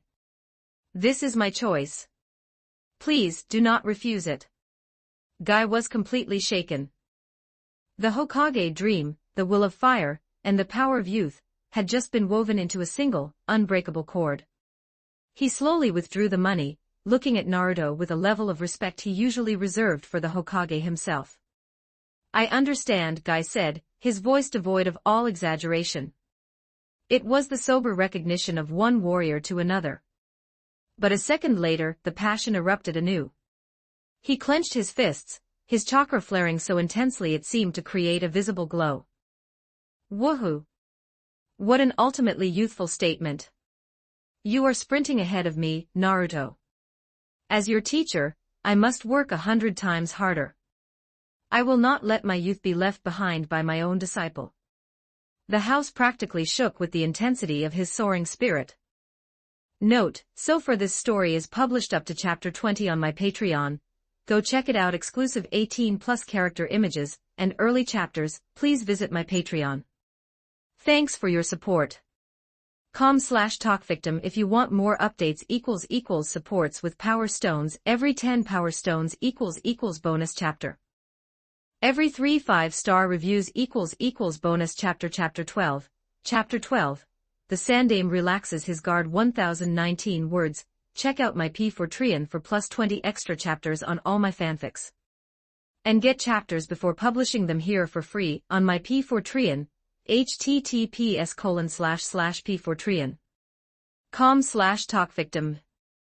After listening to the Umbu's exhaustive report regarding Naruto's declaration of youth at Might Guy's home, the Hokage's office fell into a profound, heavy silence. Hiruzen Sarutobi, the third Hokage, sat motionless. His pipe had extinguished and been relit multiple times. He had replaced the tobacco 3 or 4 times without even realizing it. Swirling plumes of white smoke veiled his wrinkled features, obscuring his expression. Only the flickering, complex light in his deep-set eyes betrayed the tectonic shift occurring within his mind. After a long while, a sigh heavy with relief and disbelief escaped his lips.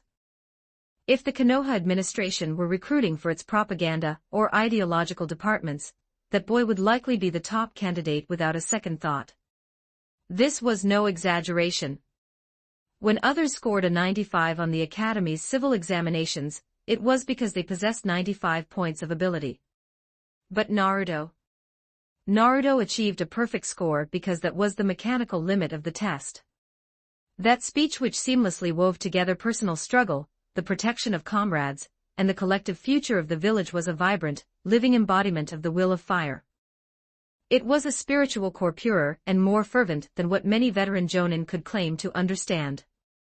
What surprised Hiruzen most was that this transformation seemed inextricably linked to Might Guy. Could sending Guy to mentor the boy truly have produced such a miraculous result?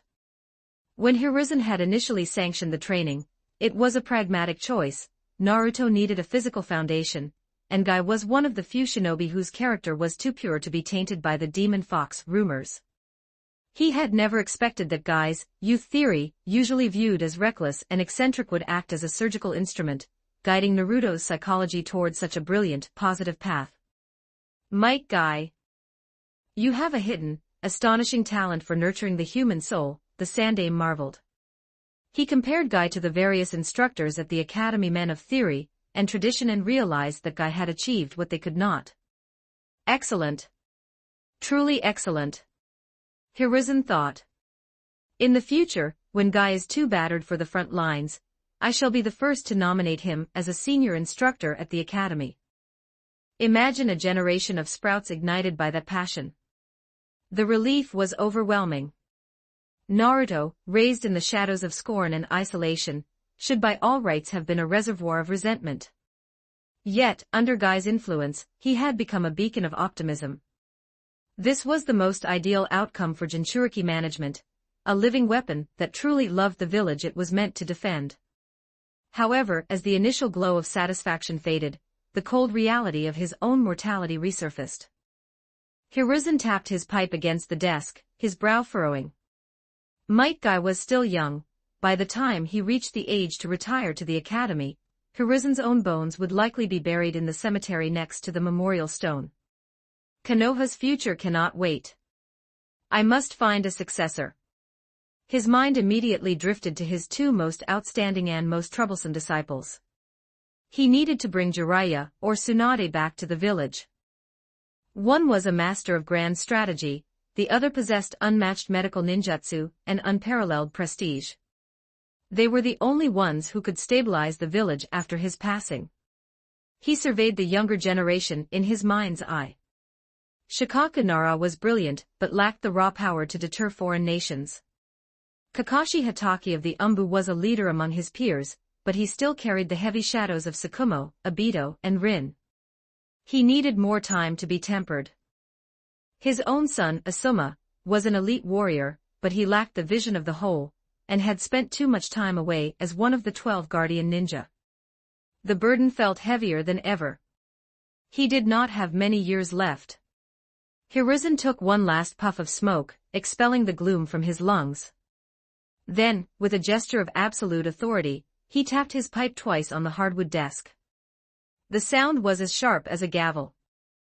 Effective immediately, he commanded the shadows, all direct Umbu are to cease daily surveillance of Uzumaki Naruto. Transition to protective observation only. Allow the boy his privacy. He paused, his gaze sharpening into a blade directed toward a certain old friend hidden in the darkness of the village. This applies to Root as well. If any of Danzo's agents are caught monitoring Naruto without my explicit permission. His tone turned lethal. Bring them directly to me. Let Danzo Shimura come here personally to explain why his subordinates are defying the Hokage. Understood. A silver-haired Umbu wearing a dog mask materialized for a fraction of a second before vanishing in a swirl of leaves. Inside the ceiling space, the great beast felt the shift instantly. The oppressive, constant pressure of specialized observation jutsu that had lingered over the apartment for years simply evaporated. Naruto, Kurama's voice rumbled, echoing through the damp chamber. The old man finally pulled back his dogs. The watchers are gone. Naruto, who was currently sitting in his room, didn't make a single outward movement. He merely acknowledged the information with a cold, satisfied mental flicker. The stage is set, Naruto thought. Now, without those eyes on me, I can finally begin the real work. For the first time since his transmigration, Naruto Uzumaki was truly alone. And in the silence of that room, the little sun, mask didn't slip, it was simply put away, revealing the calculating genius who was ready to dismantle the laws of shinobi physics. Note, so far this story is published up to chapter 20 on my Patreon, go check it out. Exclusive 18+ character images and early chapters, please visit my Patreon. Thanks for your support. com/talkvictim if you want more updates == supports with power stones, every 10 power stones == bonus chapter, every 3 5-star reviews == bonus chapter. Chapter 13, The Would Release Experiment. Check out my P4 for plus 20 extra chapters on all my fanfics. And get chapters before publishing them here for free on my P4 https://p4trian. com/talkvictim. The Sandame's order to withdraw surveillance was more than a gift of privacy, it was the removal of a strategic shackle. For Naruto, it meant that the conceptualization phase was over. It was time for the hard magic of chakra theory to meet the reality of application. For years, the invisible eyes of the Umbu had forced him into a state of calculated mediocrity. He had staged failed shadow clone attempts, pretending to succeed only 30% of the time. He had suppressed his intellect, avoiding any action that could be interpreted as a threat or a deviation from the lovable loser trajectory.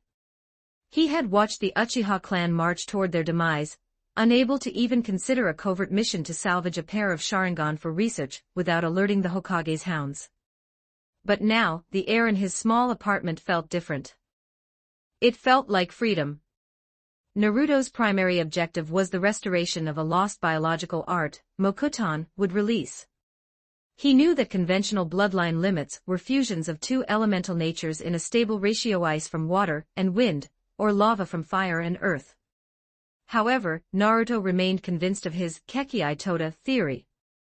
If would release were a simple two-element fusion, the Senju clan would have been an army of forest makers.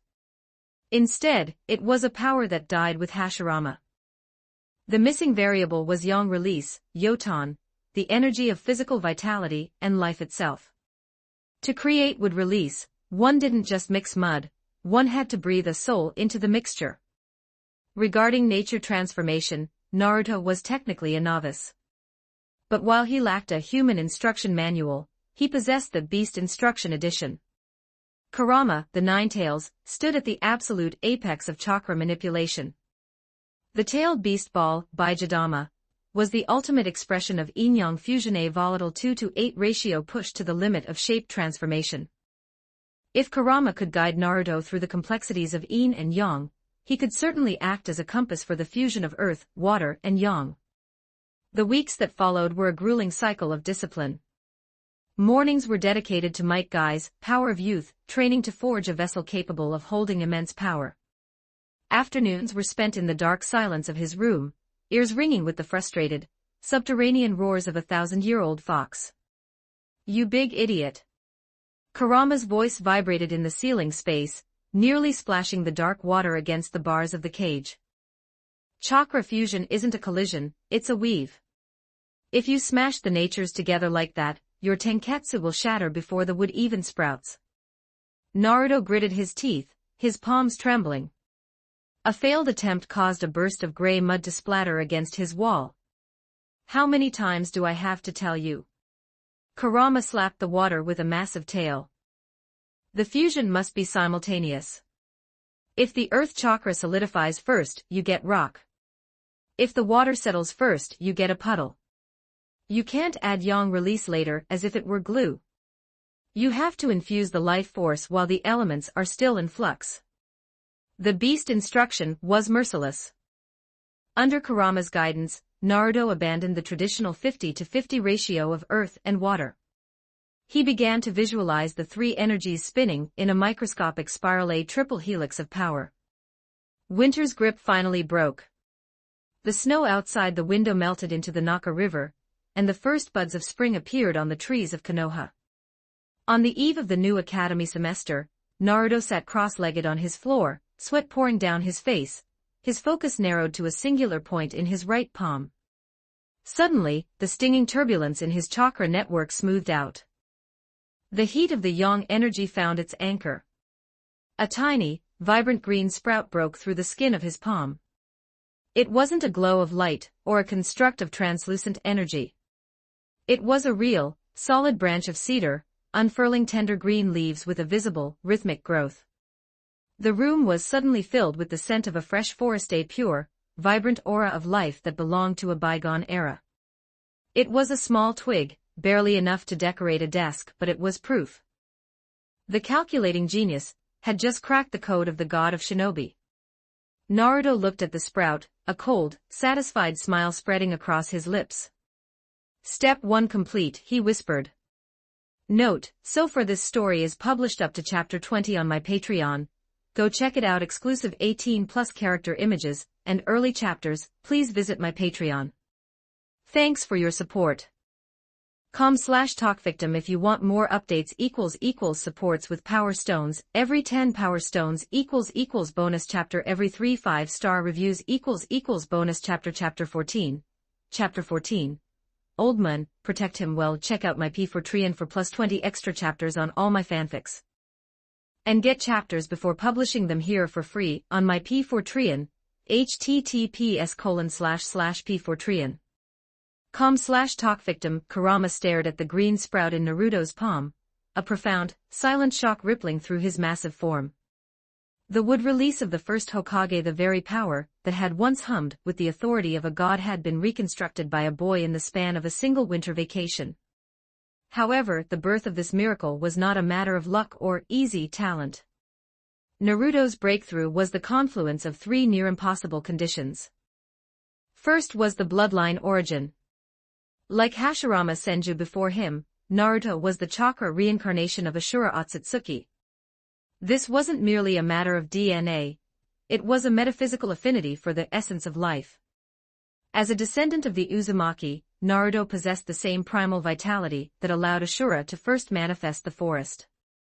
The potential had been dormant in his marrow for a millennium, waiting for a mind sharp enough to wake it. Second was the safety valve. During the countless failures where Naruto's chakra ratios fluctuated dangerously, Kurama had been his guardian.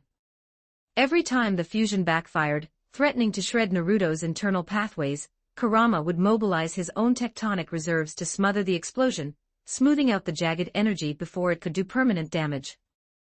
Without the Nine Tails acting as a life support system, Naruto would have been a casualty of his own ambition within the first week. Third, and most vital, was cognitive superiority. Naruto was not a prisoner of this world's traditional teachings. He had bypassed the water plus earth bottleneck entirely, identifying would release as a Kekkei Tota from the start. His higher dimensional perspective allowed him to aim directly for the truth, while the rest of the world chased a shadow. Naruto's consciousness sank into the ceiling space, appearing before the massive, iron-barred cage. He didn't say a word.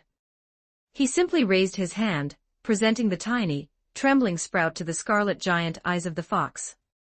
Kurama composed his features. He didn't roar. He didn't mock. He lowered his massive head until his snout nearly touched the bars, gazing at the tiny branch with an expression that shifted from shock to a predatory, flamboyant satisfaction. Naruto met the beast's gaze with a brilliant, knowing smile. In that moment the demon and the genius shared a silent pact. They both knew this was merely the beginning, a single seed from which a world-shaking forest would grow. The brat was right, Kurama's deep rumble echoed through the chamber, carrying a reluctant, heavy admiration.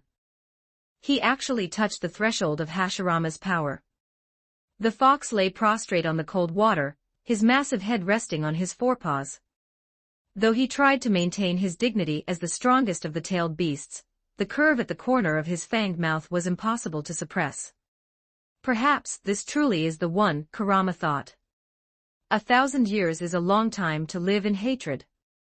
Kurama had witnessed the rise and fall of empires, the cruelty of men, and the cycle of being sealed and used as a tool. He had grown numb, his heart a parched wasteland. But now, after 10 centuries of waiting, the prophecy whispered by the sage of the 6 paths on his deathbed seemed to be taking form. The one who will bring true change. Kurama violently shook his head, as if trying to dislodge the dangerous sentimentality of the thought. It's not that I've acknowledged him. The fox snarled to himself. It's just that his body is still developing. If he burns out his chakra and dies, I'll be dragged into the abyss with him.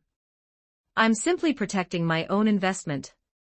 He conveniently chose to ignore the fact that over the last few months, despite his grumbling and insults, he had never once refused Naruto's request for chakra. He had become the silent architect of Naruto's ascension, providing the raw power needed to forge a new path. Kurama looked up into the darkness of the ceiling space, his gaze seemingly piercing through the dimensions toward the Pure Land. Old man. If you're watching from over there, you'd better keep an eye on this kid. Note, so far this story is published up to chapter 20 on my Patreon. Go check it out. Exclusive 18+ character images and early chapters. Please visit my Patreon. Thanks for your support. com/talkvictim if you want more updates. Supports with power stones. Every 10 power stones bonus chapter. Every 3 5-star reviews bonus chapter. Chapter 15. Chapter 15. Prelude to the Performance. Check out my P4Trian for plus 20 extra chapters on all my fanfics. And get chapters before publishing them here for free on my P4Trian. https://p4trian. com/talkvictim. To fully harness the Nine Tails planetary reserves of chakra, the 8 trigrams seal forged by the 4th Hokage had to be dismantled. However, Naruto was currently at a strategic dead end. He possessed zero foundational knowledge of Fuinjutsu, sealing techniques. The only tailed beast with an innate grasp of sealing was the one-tail, Shikaku, who remained locked away in the hidden sand. Kurama, despite his vast power, had spent centuries being the subject of seals, not the architect. He could only offer the brute force method of slowly eroding the lock with corrosive chakra. Sealing was the advanced mathematics of the shinobi world, a complex interplay of chakra calligraphy, spatial interference, and conceptual anchoring. Attempting to master it without a curriculum was a fool's errand. Naturally, Naruto's sights turned toward the third Hokage. As the professor who had governed Konoha for decades, Hiruzen sat atop a mountain of classified scrolls. Naruto knew that when Uzumaki Mito and Kushina brought their lineage to the Leaf, the village would have meticulously archived their clan's legendary sealing secrets. The problem was leverage.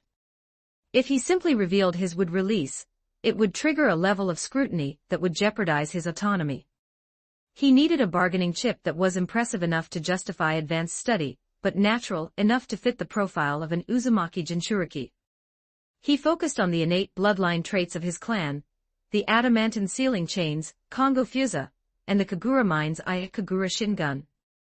The chains were too high level, materializing chakra into physical restraints required a degree of shape transformation that even he hadn't mastered. But the Kagura Mind's Eye, the ability to perceive chakra signatures and discern malicious intent across vast distances, offered a tactical opening. Kurama naturally perceives malice, Naruto realized, his eyes narrowing. It's his primal instinct. If he could borrow Kurama's sensory data and present it as a spontaneous bloodline awakening, he would have a flawless excuse. He could rush to the Sandaime, claiming to be overwhelmed by a sudden, terrifying ability to hear the hatred of the villagers. He would then request systematic sealing training to stabilize and control this erratic power. It was a brilliant move. It would satisfy Hiruzen's protective instincts, reinforce Naruto's image as a child who relied solely on the Hokage, and grant him access to the archives. Naruto didn't hesitate. Authenticity in this world was often a matter of timing. A sudden awakening required a sudden reaction. He bolted toward the Hokage building. He didn't take the quiet routes, he ran through the corridors like a gust of wind, his face a carefully crafted mask of panic and confusion. The Hokage building typically had no fixed guards at the entrance, a policy Hiruzen maintained to project an image of a leader who was accessible to his people. Most visitors were filtered through administrative desks, but Naruto ignored the astonished looks of the staff, racing straight for the stairs to the top floor. In the quiet, solemn corridor outside the Hokage's office, the silence was shattered by his frantic, high-pitched shouts. "Grandpa Sandaime! Grandpa Sandaime! Where are you?" He didn't search for the right door quietly. A truly frightened 8-year-old wouldn't check room numbers, he would scream for the person he trusted most. The echoes of his voice bounced off the polished wood of the walls, a loud, desperate signal intended to trigger the god of shinobi's grandfatherly instincts. Naruto reached the heavy double doors of the main office. He didn't knock. He burst through them, his chest heaving, his blue eyes wide with a fear that looked entirely too real. "Grandpa, something's wrong. I can hear them." Note, so far this story is published up to chapter 20 on my Patreon. Go check it out. Exclusive 18+ character images and early chapters, please visit my Patreon. Thanks for your support. com/talkvictim if you want more updates. Supports with Power Stones. Every 10 Power Stones == bonus chapter. Every 3 5-star reviews == bonus chapter. Chapter 16. Chapter 16. Naruto is truly a good child. Check out my P4Treon for +20 extra chapters on all my fanfics. And get chapters before publishing them here for free on my P4Treon, https://p4treon. com/talkvictim. Inside the Hokage's office, the third Hokage's pen stilled as the panicked echoes of Uzumaki Naruto's voice tore through the corridor. He immediately rose, a flicker of doubt and acute worry clouding his features. What has happened? He wondered. Naruto had never been a child to make such a public scene. As he pulled open the heavy doors, he found Naruto standing in the hallway like a cornered fawn. The boy's face was deathly pale, his cerulean eyes swimming with a mixture of terror and absolute helplessness. The moment Hiruzen appeared, Naruto lunged forward, pouncing on him and burying his face in the hem of the Hokage's ceremonial robes. His small body trembled with a violence that was impossible to fake. "Grandpa Third. It's so scary. Make it stop." Naruto's voice was a choked, jagged mess of syllables. Hiruzen led the boy into the office, his expression hardening into one of grim realization as Naruto described the symptoms, a sudden, overwhelming buzzing in his head, a flood of bad, annoying feelings from people he couldn't even see, and a crushing sense of malice that felt like it was drowning him. The professor of shinobi understood immediately. Kagura Shingen, the Kagura mind's eye. This was the legendary sensory hallmark of the Uzumaki. That ultra-wide-range perception and the keen, instinctive insight into the malice of others matched Naruto's description perfectly. He has awakened his mother's bloodline trait on his own. At this age, the matter was no longer a domestic concern, it was a state secret. Hiruzen turned to the Umbu standing in the shadows of the room, his voice dropping into the unquestionable, icy register of a military commander. Issue an order, everything that transpired here is classified as top secret. Any leak regarding Naruto's status will be treated as high treason. Dismissed. Once the office was sealed, Hiruzen squatted down, placing his hands on Naruto's trembling shoulders. He looked at the child with a gaze that was a heavy mixture of grandfatherly kindness and the soul-deep guilt of a leader who had allowed a hero's son to suffer. Naruto, look at me, Hiruzen said softly. Don't be afraid. Those malicious feelings you sensed, they aren't directed at you. He deliberated for a moment, weighing how much of the truth to reveal. Ultimately, he chose a curated narrative, a story of tragedy and sacrifice. He spoke of the Ninetales attack years ago, and the destruction it wrought. Because you were an Uzumaki, a clan of special blood and unparalleled sealing talent, the decision was made to seal the demon fox inside you to protect the village. The people, they don't hate you, Naruto. They are simply afraid of what you carry. And this ability you've found. It is the pride of your clan. The Kagura mind's eye. Hiruzen carefully omitted the fact that Minato Namikaze was Naruto's father. He even went as far as to take the blame for the sealing himself, hoping to shield Naruto from resenting the fourth Hokage. In his mind, it was better for Naruto to learn the truth when he was older and more steeped in the will of fire. But as he looked at the boy, Hiruzen saw something that made his own heart ache. Naruto had gone silent, his head drooping as he whispered the words back to himself, I am the vessel. The one who holds the monster. The Sandaime reached out to offer a comforting word, to tell him he was a hero. But before he could speak, Naruto snapped his head up. His eyes were still brimming with tears, but the terror had been burned away by an incandescent, terrifyingly pure resolve. That's great! Naruto shouted, wiping his eyes with a ferocity that reddened his skin. If I'm the one holding it back, then the people in the village won't be hurt anymore. Everyone can be safe. He gripped Hiruzen's sleeve with a white-knuckled intensity. Grandpa Third. I want to learn sealing techniques. I want to learn the most powerful seals in the world. I have to strengthen the lock on the fox inside me. That way, even if I die, he'll never get out to hurt anyone again. Please, teach me. The declaration, dripping with self-sacrifice and devotion, struck Hiruzen like a physical blow. It was the most perfect manifestation of the will of fire he had ever witnessed in a child. You truly are a saintly child, Hiruzen thought, his eyes misting over. Might Guy, you've done it. You've cultivated a soul that is purer than the sunlight itself. The Hokage took a steadying breath, his decision final. Very well, Naruto. If that is your wish, I will open the archives to you. You shall learn the arts of your people. Note, so far this story is published up to chapter 35 on my Patreon. Go check it out. Exclusive 18+ character images and early chapters. Please visit my Patreon. Thanks for your support. com/talkvictim if you want more updates == supports with Power Stones. Every 10 Power Stones == bonus chapter. Every 3 5-star reviews == bonus chapter. Chapter 17. Chapter 17. I don't know how to read. Bonus chapter. 1055 words. Check out my P4Trian for +20 extra chapters on all my fanfics. And get chapters before publishing them here for free on my P4Trian. https://p4trian. com/talkvictim. Naruto had originally mapped out a far more convoluted set of excuses.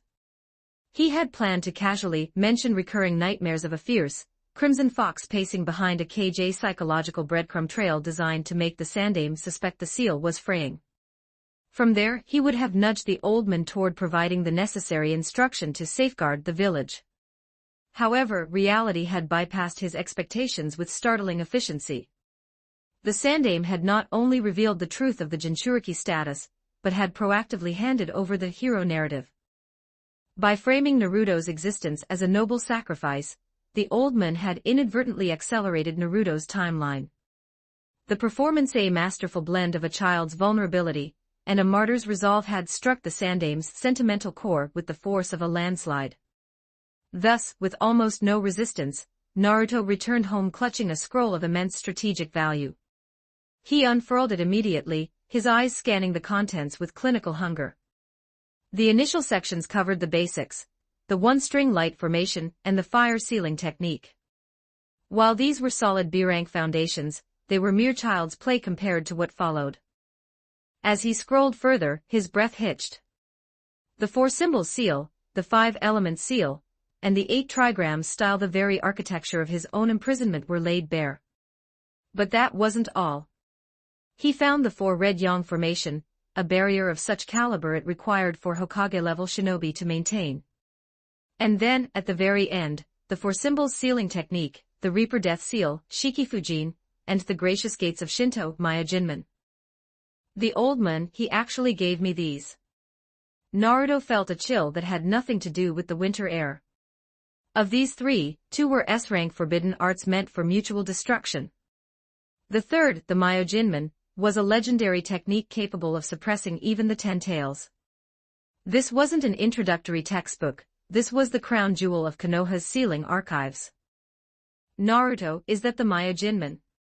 In the sealing space, Kurama's massive frame had gone rigid. His crimson eyes were blown wide with an old, deep-seated terror. The psychological trauma, left by the previous users of those gatesmen like Hashirama Senju, was etched into his very essence. Naruto's consciousness dived into the damp chamber. He looked at the fox, his own expression one of stunned disbelief. Kurama, I'm starting to think the Sandame made a massive mistake. Did he accidentally hand me the Master Scroll of Sealing instead of the beginner's guide? The fox recovered his composure with a sharp scoff, his voice returning to its habitual arrogance. Why waste your breath on worry? It matters not. This great one has already committed every stroke of that scroll to memory. Wait, what? Naruto blinked. Kurama flicked a massive tail, looking down at Naruto as if he were a slow-witted pupil. I am the 9 tails. I have existed for a millennium. Do you truly think a photographic memory is beyond me? You could burn that paper now, and the knowledge would remain imprinting in my mind. Naruto narrowed his eyes, a playful, provocative spark entering his gaze. I don't believe you. You're just talking big. If you've really memorized it, recite the one-string light section. Right now. Kurama's fur bristled, and he bared his gleaming fangs in an indignant snarl. You dare doubt me, brat? I remember every word the 6 paths old man whispered when he divided his chakra to create us. Naruto simply stared.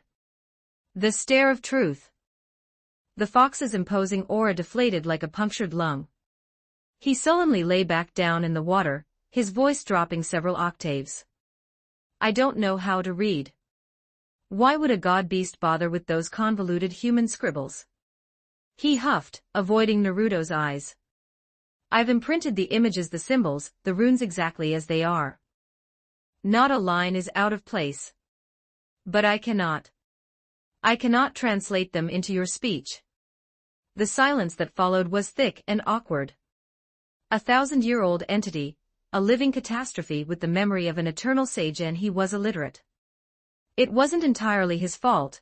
The sage of 6 paths hadn't exactly left behind a primary school curriculum before he died, and for the rest of his life, humans had only ever tried to seal Kurama, not teach him. However, Naruto didn't mock him. Instead, a warm, brilliant smile spread across his face, a smile that held no shadow of the underworld persona. Then, Naruto said, his tone light and sincere, "I'll teach you." The invitation rippled through the ceiling space. It wasn't an act of charity or a command for a tool. It was a simple offer of partnership. "Look, there is beauty in these symbols, let me show you how to see it." Kurama barked, immediately turning his head away to present Naruto with the back of his massive ears. "Absolutely not." Naruto didn't budge. He knew the fox's tsundere nature better than anyone. He simply stood there, watching the disgruntled red back with patient amusement. A long minute passed. Kurama shifted slightly, peeking out of the corner of one giant eye, only to find Naruto still standing there with that same, unshakable smile. The fox roared, turning back with an exaggerated look of annoyance. "You are insufferable. Understand this, I am not learning your pathetic human script. I am merely giving you face because you requested it so pathetically. Do you understand?" "I understand perfectly," Naruto nodded solemnly. "Thank you, Lord Kurama, for granting me such immense face." Kurama gave a satisfied huff, though his 9 tails began to sway with a rhythmic, subconscious gentleness. He shifted the subject, his voice regaining its gravity. "Teach me when you have a spare moment. For now, your priority is to master that scroll. We need to own this ceiling space, Naruto. Completely." Note, so far this story is published up to chapter 35 on my Patreon. Go check it out. Exclusive 18+ character images and early chapters. Please visit my Patreon. Thanks for your support. com/talkvictim if you want more updates. Supports with power stones. Every 10 power stones bonus chapter. Every 3 5-star reviews bonus chapter. Chapter 18. Chapter 18. Inuzuka Kiba. Check out my P4 for plus 20 extra chapters on all my fanfics. And get chapters before publishing them here for free on my P4 https://p4 com/talkvictim. The start of a new term is, for most students, a complex knot of emotions equal parts dread and anticipation. The dread stems from the sudden death of vacation freedom, and the return to the regimented rhythm of school life. The anticipation, however, lies in the reunion, the chance to swap holiday stories and play with friends once more. Naruto remained entirely indifferent to both. He had no circle of friends he was desperate to rejoin, and the Academy's standard curriculum held all the intellectual challenge of a children's nursery rhyme. His time was far too valuable to be wasted on elementary lectures. To maximize his efficiency, Naruto had left for shadow clones at his apartment. Each was bent single-mindedly over the forbidden ceiling scroll, reading, cross-referencing, and memorizing the intricate runes. His original self attended class solely to maintain appearances, and to be present for practical exercises or unexpected developments. Without the higher-order Tajikage Bunshin, multiple shadow clone jutsu, even Naruto's vast Uzumaki reserves had limits. He had discovered through rigorous testing that 5 was his current threshold for stability. Beyond that, the chakra distribution became erratic, producing defective clones with half-capacity intellect and fragile physical forms. For clones studying in the safety of his undisturbed home, while the original sat in class, was the optimal tactical configuration. Furthermore, the Academy's primary focus, the 3 basic techniques, substitution, transformation, and illusionary clones, was a stage Naruto had long since surpassed. It was a crucial distinction. The standard Bunshin taught in school was a mere optical illusion. Naruto, however, utilized the B-rank Kage Bunshin, which produced solid duplicates capable of independent thought and physical impact. Ironically, Naruto hadn't learned this advanced art from a teacher. He had won it off Inuzuka Kiba in a calculated wager. Because the Inuzuka clan fought in tandem with their canine partners, they utilized shadow clones early in their training to coordinate complex maneuvers. Kiba, however, had no idea that his pupil had already far outstripped him in finesse and chakra efficiency. Naruto swung his backpack over his shoulder and stepped into the clamorous classroom. By habit, he headed for the back row, taking the seat by the window. Sunlight pooled across the desk, offering a panoramic view of the training grounds. More importantly, this seat was effectively his private territory, Few classmates cared to sit near the boy they called the demon fox, inadvertently granting him a pocket of quiet for his own meditations. He had barely stashed 2 bags of chips in his drawer when a loud, carefree voice shattered his peace. "You're here early, Naruto." Naruto turned to see the trademark spiky hair, and the energetic, wild grin of Inuzuka Kiba. Kiba was one of the few who treated Naruto with a blunt, refreshing honesty, ignoring the rumors that terrified the others. At this stage, Kiba had yet to be paired with his partner, Akamaru, so he often practiced his clan's coordination drills using a shadow clone as a stand-in for Anin Ken.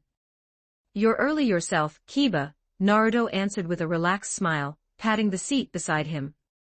Today, Naruto hadn't bothered with the concealer. The 6 whisker marks were visible, though Kiba's eyes lingered instead on Naruto's hair. "Why the long hair, man?" Kiba asked, leaning back. "You used to keep it short." Naruto instinctively ran a hand through the golden locks. In truth, he had simply been too preoccupied with developing wood release and decoding the Myojinmen to remember a haircut. But he offered a more suitably ambitious excuse for the public. "Take a look at the Hokage rock," Naruto said with a straight face. "The first and the fourth didn't have short hair. Even the second and the third only look like they have short hair because it spikes up so much. I'm just modeling myself after the greats." Kiba blinked, absorbing the lofty logic, before his expression shifted into a frown of suspicion. "Don't tell me the village barber refused to cut your hair again." He clicked his tongue, his hand tightening into a fist. "That old man is asking for a bite. Turning away guaranteed business. Maybe I'll have the village strays visit his shop a little more often." Crude as the sentiment was, the blunt show of loyalty warmed Naruto. He realized Kiba was more than just a loudmouth. He was a boy who fought back against the village's quiet cruelty in his own way. "So the rumor about the barber being chased down the street by a pack of dogs, that was actually you?" Naruto asked, half laughing. He'd heard the story through the grapevine, but hadn't connected the culprit. Kiba didn't deny it. He nudged Naruto with an elbow, a cocky, satisfied smirk playing on his lips. "Pretty loyal of me, right? No one pushes my classmates around and gets away with it." He needed a lesson. He leaned in closer, whispering with a sly wink. "I can't use the clan-trained dogs to nip at villagers, that'd get my mom in trouble. But the strays? Those ownerless mutts wandering the alleys. If they take a dislike to someone, who's going to blame me?" Note, so far this story is published up to chapter 35 on my Patreon, go check it out. Exclusive 18+ character images and early chapters, please visit my Patreon. Thanks for your support. com/talkvictim if you want more updates == supports with Power Stones, every 10 Power Stones == bonus chapter, every 3 5-star reviews == bonus chapter. Chapter 19. Chapter 19. The New Generation of Konoha 1014 words. Check out my P4 for plus 20 extra chapters on all my fanfics. And get chapters before publishing them here for free on my P4 https://p4 com/talkvictim. At this stage, Ino Yamanaka and Sakura Haruno were still the quintessential inseparable pair. The bitter rift over their mutual infatuation with Sasuke Uchiha had not yet formed, leaving their friendship untainted. Arm in arm, the two girls navigated the rowdy morning energy of the classroom. Upon entering, Ino's gaze drifted almost by gravitational pull toward the back row's window seat. Ever since that brief, startling encounter at the flower shop on New Year's Eve, she had found herself keeping a covert eye on the blonde boy. His morning training runs through the village with Gai-sensei had become a fixture in her daily observations. She noted that Naruto's hair had grown slightly longer, though the whisker marks were back in full view. A tiny pang of disappointment pricked at her. She had to admit, without those marks, Naruto was undeniably handsome. But something else was different today.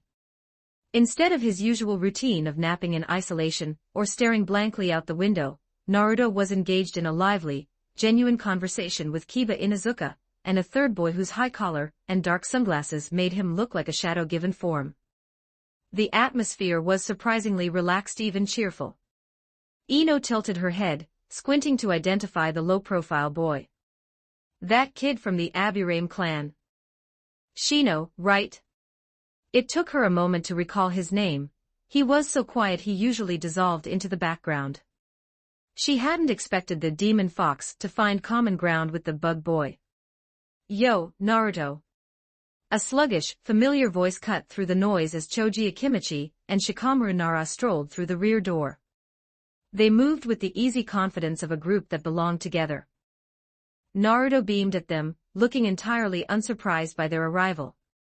He reached into his desk drawer and produced a bag of barbecue-flavored chips, tossing them to Choji with the precision of a seasoned quartermaster. Thanks, Naruto. Choji's eyes widened with pure delight. Barbecue was his favorite. He tore the bag open immediately, the crinkle of foil punctuating the morning chatter. Hey, what about me? Where are my snacks, Naruto? Kiba bounded over, slinging an arm around Naruto's shoulders with his usual wild energy. Naruto dodged the contact with a laugh, pulling out a bag of plain chips. Here, but it's original flavor. Take it or leave it. Heh, good enough. Ramen's on me later. Kiba ripped into the bag and, in a rare show of inclusion, offered some to Shino. The Aburame boy didn't speak, but a pale hand reached out from his sleeve to silently accept a few chips. Shikamaru let out a massive, bone-deep yawn. Troublesome as always, Naruto, he muttered, though a faint, rare warmth flickered in his eyes. He dragged Choji into the seats directly in front of Naruto's desk. Leaning back lazily, Shikamaru caught sight of Ino and Sakura still hovering near the entrance.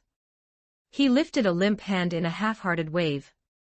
Quit loitering and get over here. Class is starting. The seating arrangement in the academy was modular, rows of 2 desks seating for students each. With Shikamaru and Choji claiming the second-to-last row, they were positioned directly in front of Naruto, Kiba, and Shino. Following Shikamaru's lead, Ino tugged Sakura over and slid into the empty seats beside the 2 boys. Ino sat directly in front of Naruto, turning her head to address Shikamaru. Long time no see, Shikamaru. Wasn't that long, Shikamaru replied, too exhausted by the prospect of small talk. We saw each other at Uncle Inoichi's birthday 2 days ago. As members of the legendary Ino Shikacho trio, their families were functionally one unit. A Yamanaka birthday was a mandatory event for the Nara and Akimichi elders. Uncle Inoichi had a birthday. Naruto's ears perked up instantly. When the conversation dipped into a lull, Naruto reached into his pocket and produced a small paper packet. It contained a collection of rare, carefully preserved flower seeds. I bought these from a traveling merchant passing through the gates, Naruto explained, his tone casual but sincere. I wanted to give them to Uncle Inoichi as a thank you for the New Year's gift, but he hasn't been at the shop the last few times I stopped by. He handed the packet to Ino with a friendly, sun-like smile. Could you pass these to your dad for me, Ino? Just a small token of my appreciation. It's really not, Ino started to decline, her mind flashing back to her father's frantic escorting of Naruto out of the shop. But then she looked at the seeds and then at Naruto's clear blue eyes. She took them. Since it's from you, I'll make sure he gets them. Thanks, Naruto. She turned back to face the blackboard, trying to steady a heart that had suddenly decided to race. She scolded herself. I have to find a way to trick him into using that concealer again. Her inner face judger was currently winning a landslide victory over her common sense. Letting those whisker lines rob the world of such a handsome face felt like a crime against aesthetics.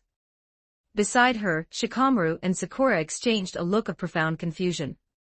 The same question hung in the air. Naruto knows the head of the Yamanaka clan. And they're on gift-giving terms. It didn't fit the narrative. To them, Naruto was the isolated pariah of the village. Finding out he was friendly with one of the most powerful clan leaders in Konoha was like finding a secret chapter in a book they thought they'd already finished. Note, so far this story is published up to chapter 35 on my Patreon. go check it out. Exclusive 18+ character images and early chapters. Please visit my Patreon. Thanks for your support. com/talkvictim if you want more updates. Supports with power stones. Every 10 power stones bonus chapter. Every 3 5-star reviews bonus chapter. Chapter 20. The final move. Night Guy.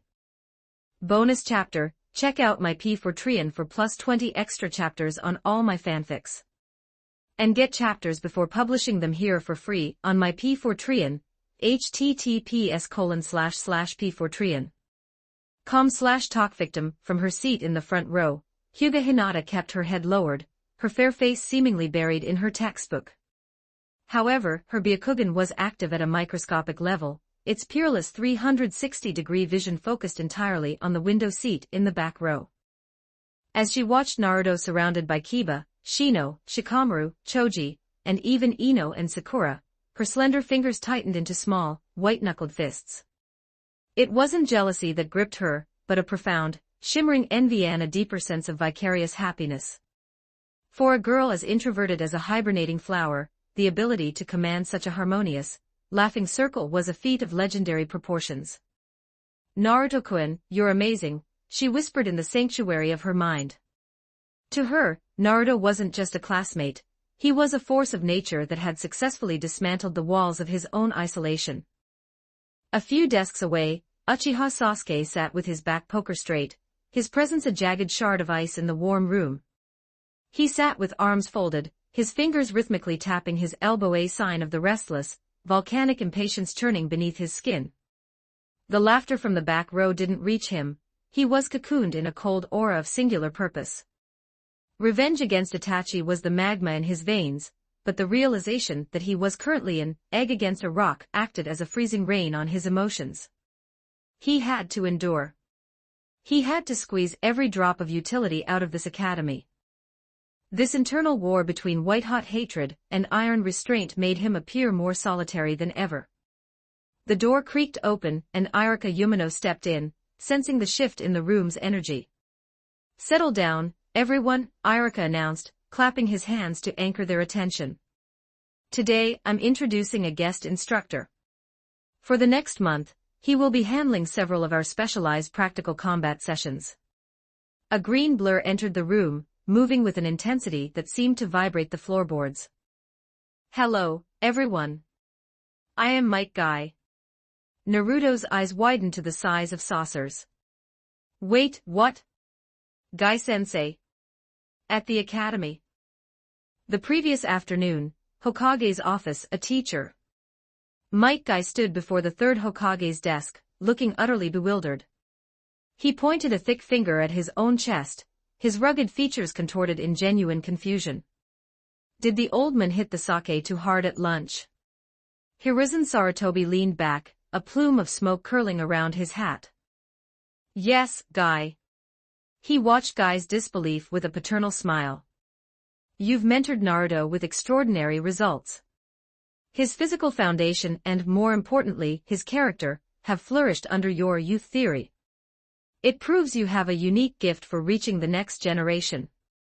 The Sandaime leaned forward, his tone turning serious. "I've decided that starting with the next cohort, you will lead a 3-man genin squad. It's time you passed your fire on to Konoha's new sprouts." "Will Kakashi be leading a team in the same batch?" Guy asked instantly, a challenging fire igniting in his eyes. To Guy, any milestone was meaningless unless his eternal rival was there to compete. "No," Hiruzen shook his head. "Kakashi is staying in the Umbu. His responsibilities there are too critical." Guy didn't flinch. He puffed out his chest, his voice booming. "Hokage-sama. Respectfully, keeping Kakashi in the darkness of the Umbu is a mistake. He needs the light of these vibrant new generations to emerge from his shadows. I formally request that Kakashi Hatake be transferred to the instructor program alongside me." Hiruzen fell silent, weighing the plea. Guy's stubbornness was legendary, but his insight into Kakashi was often sharper than any intelligence report. "I cannot order him to do so," Hiruzen conceded eventually. "I will make a deal. I will postpone your team leader appointment. You have 1 year to persuade Kakashi to voluntarily apply for the Jonin instructor path. Guy's eyes flared with a fierce, competitive light. However, the Sandaime added, there is a condition. During this year, you must serve as a visiting combat instructor at the academy for 1 month. It will build your teaching experience and allow you to scout the young sprouts who might one day serve under you. Guy snapped to attention, his fists trembling with excitement. I will use all my passion and youth to forge these children. I will not let you down. As Guy stood before the class, his mind was already racing toward his next training session with Kakashi. He had developed the Asajaku, morning peacock, the Hiradora, daytime tiger, and was refining the Sekizo, evening elephant. But in his heart, he felt he needed one final movement. A technique for the ultimate limit, the 8th gate of death. Something to encapsulate the final, brilliant flare of a life dedicated to effort. Morning sun. I have it. Guy thought, his internal youth engine roaring. When the final night falls, I will unleash the ultimate strike in Guy's name. The final move of the 8th gate. I shall call it Night Guy. Note, so far this story is published up to chapter 35 on my Patreon. Go check it out. Exclusive 18+ character images and early chapters. Please visit my Patreon. Thanks for your support. com/talkvictim. If you want more updates supports with Power Stones, every 10 Power Stones bonus chapter, every 3 5-star reviews bonus chapter. Chapter 21. Chapter 21.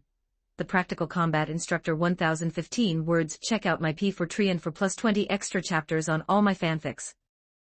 And get chapters before publishing them here for free on my P4Trian, https://p4trian. com/talkvictim. Irika Yumino sensei arrived in the classroom, his lesson plans tucked neatly under his arm. The rowdy academy students, sensing the shift in the room's gravity, quickly settled into their seats, their chatter dying down to a dull hum of anticipation. Students, before we begin today's lecture, I have an announcement, Irika began, his gaze sweeping across the rows of desks. For the foreseeable future, we will be joined by a guest instructor, who will be providing specialized guidance for your practical combat training. Seeing that he had successfully piqued their curiosity, Irika clapped his hands and gestured toward the door. Might Guy-sensei please come in? As if on cue, a green figure blurred into the room like a localized whirlwind, coming to a sharp, steady halt beside the podium. The iconic green jumpsuit and the perfectly symmetrical bowl cut instantly drew every eye in the room. Hello, students. I am Might Guy. He flashed a wide, toothy grin, a display of dental brilliance so bright it seemed to catch the morning light, and reflect it back as a physical flash. His voice was a booming tenor, vibrating with an almost exhausting level of vitality. Naruto, sitting in his usual spot by the window, felt his eyes widen. His mental map of the day was instantly recalibrated. This isn't right. Why is Guy-sensei at the academy? Shouldn't he be out on a high-rank mission, or deep in the mountains undergoing one of his inhuman training cycles? Before Naruto could process the surprise, Guy continued, his infectious enthusiasm filling every corner of the room. I am here by order of the Hokage-sama. My mission is to ensure that every single one of you experiences the true essence of youth. For the next month, I will be your combat instructor. Let us sweat together. Let us burn with the fire of effort. WOOOH. Guy-sensei is a jonin who is exceptionally proficient in taijutsu, Irika added, attempting to provide a professional context for the green-clad whirlwind. If you have questions regarding close-quarters combat or physical conditioning, he is the authority. Proficient in taijutsu. A wave of skepticism rippled through the classroom. In the common understanding of the Konoha youth, taijutsu was a discipline with a relatively low ceiling. When people thought of the pinnacle of physical combat, they thought of the Hyuga clan's gentle fist, a refined, elegant art that utilized the Byakugan to strike at the body's internal chakra network. Compared to the storied prestige of the Hyuga, this hot-blooded man in a spandex suit looked more like a theatrical performer than a walking natural disaster. Only Naruto knew better. He looked at his teacher and saw the truth that the others were blind to. He knew that the men standing at the podium possessed the power to single-handedly dismantle a hidden village. Even without the final gate, Guy was a combatant who stood at the absolute apex of the shinobi world.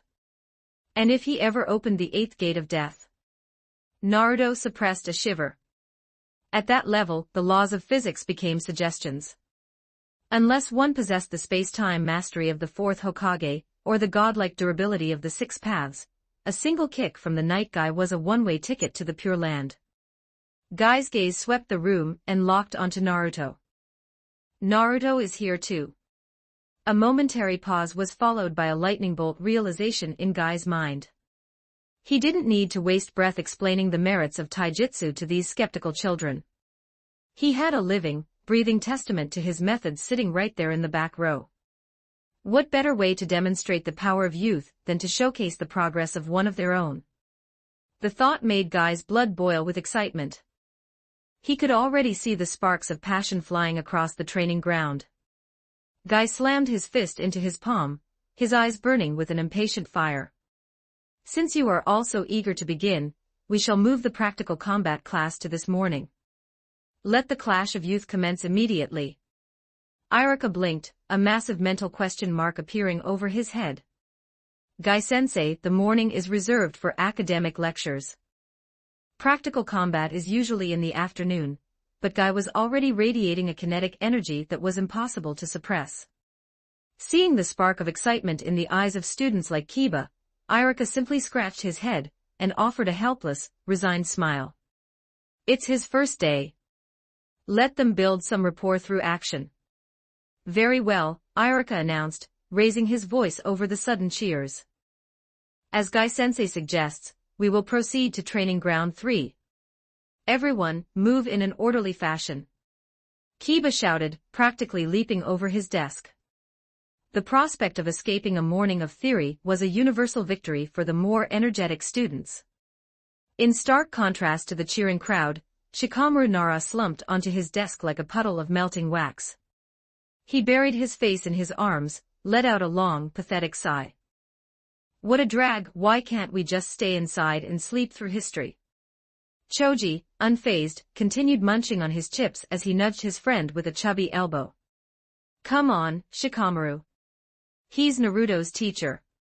Those 3 words carried a peculiar weight. Shikamaru's movement paused. He slowly, reluctantly lifted his head, scratching his pineapple-shaped hair. Fine, he muttered. Troublesome as it was, if this man was the one Naruto respected enough to train with in secret, then perhaps watching him in action wouldn't be a total waste of time. Note, so far this story is published up to chapter 35 on my Patreon. Go check it out. Exclusive 18+ character images and early chapters. Please visit my Patreon. Thanks for your support. com/talkvictim if you want more updates. Supports with Power Stones. Every 10 Power Stones == bonus chapter. Every 3 5-star reviews == bonus chapter. Chapter 22. Chapter 22. Versus Uchiha Sasuke, bonus chapter. Check out my P4Trian for +20 extra chapters on all my fanfics. And get chapters before publishing them here for free on my P4Trian. https://p4trian. com/talkvictim. When the class assembled at the center of the training ground, Might Guy swept his gaze over the sea of eager, youthful faces. First, so that I may gauge the current level of this class, who among you scored highest on the recent combat assessment? The answer came not from a single student, but from a chorus of girls who erupted in perfect, rehearsed unison. Their voices were thick with admiration and a competitive edge. It's Sasuke, of course.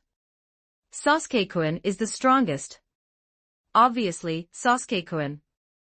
The wave of sound pushed Uchiha Sasuke into the inevitable spotlight. He stood a few paces apart, arms folded across his chest and face fixed in an impassive mask.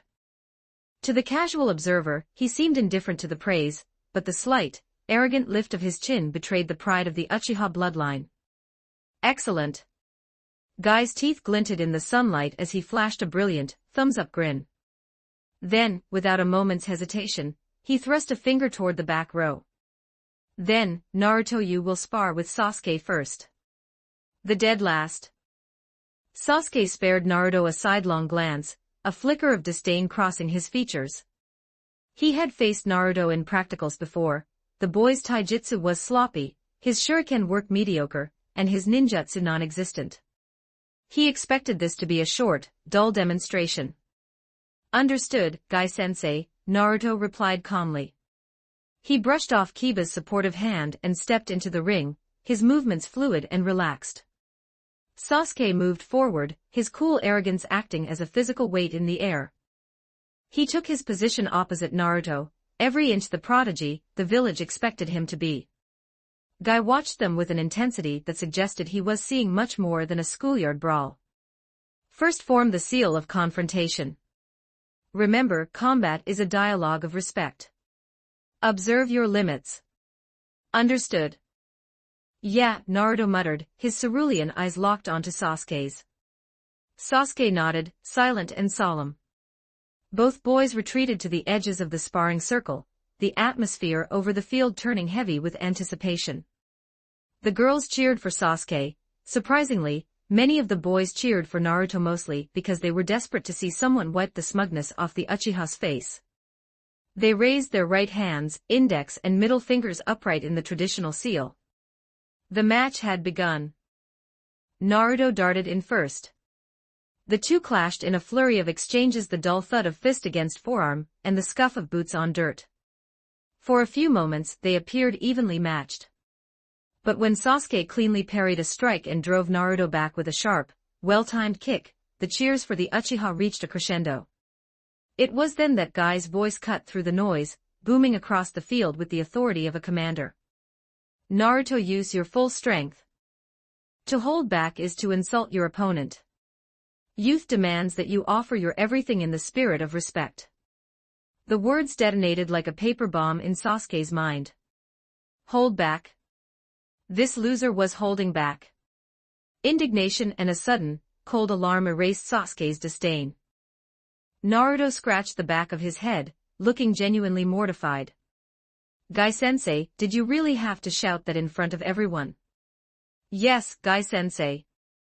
The moment the words left Naruto's lips, his aura shifted.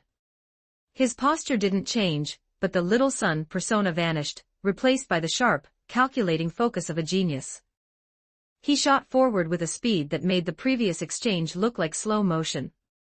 He closed the distance in a heartbeat, his body coiling and releasing like a high-tension spring. Konoha Senpu, Leaf Whirlwind. Naruto spun like a cyclone, his scything leg sweep howling through the air. It was a signature taijutsu move, executed with a technical perfection that was far beyond the academy level. Sasuke's pupils contracted to pinpricks. His dynamic vision tracked the movement, but his muscles were sluggish by comparison. There was no time to block, only to retreat. But even as he tried to backpedal, the sheer velocity of the kick caught him. The scything leg scoured the air, and Sasuke found himself being swept off his feet. Blazing fast. Kiba shouted, his jaw dropping. This wasn't the Naruto he sparred with. This was a monster. Sasuke lay on the ground for a fraction of a second, his mind reeling. The humiliation of the fall stung more than the impact. He flipped back to his feet, eyes blazing with a mixture of fury and newfound caution. His right leg throbbed, a grim reminder of the power behind that strike. Naruto didn't press the advantage. He stood his ground, waiting. Guy had said to observe the limit, and Naruto was a master of control. To Sasuke, that calm stance felt like a silent provocation. He roared and charged, launching a tempest of strikes, palms, fists, high kicks poured out with everything he had. Yet, Naruto was a different person.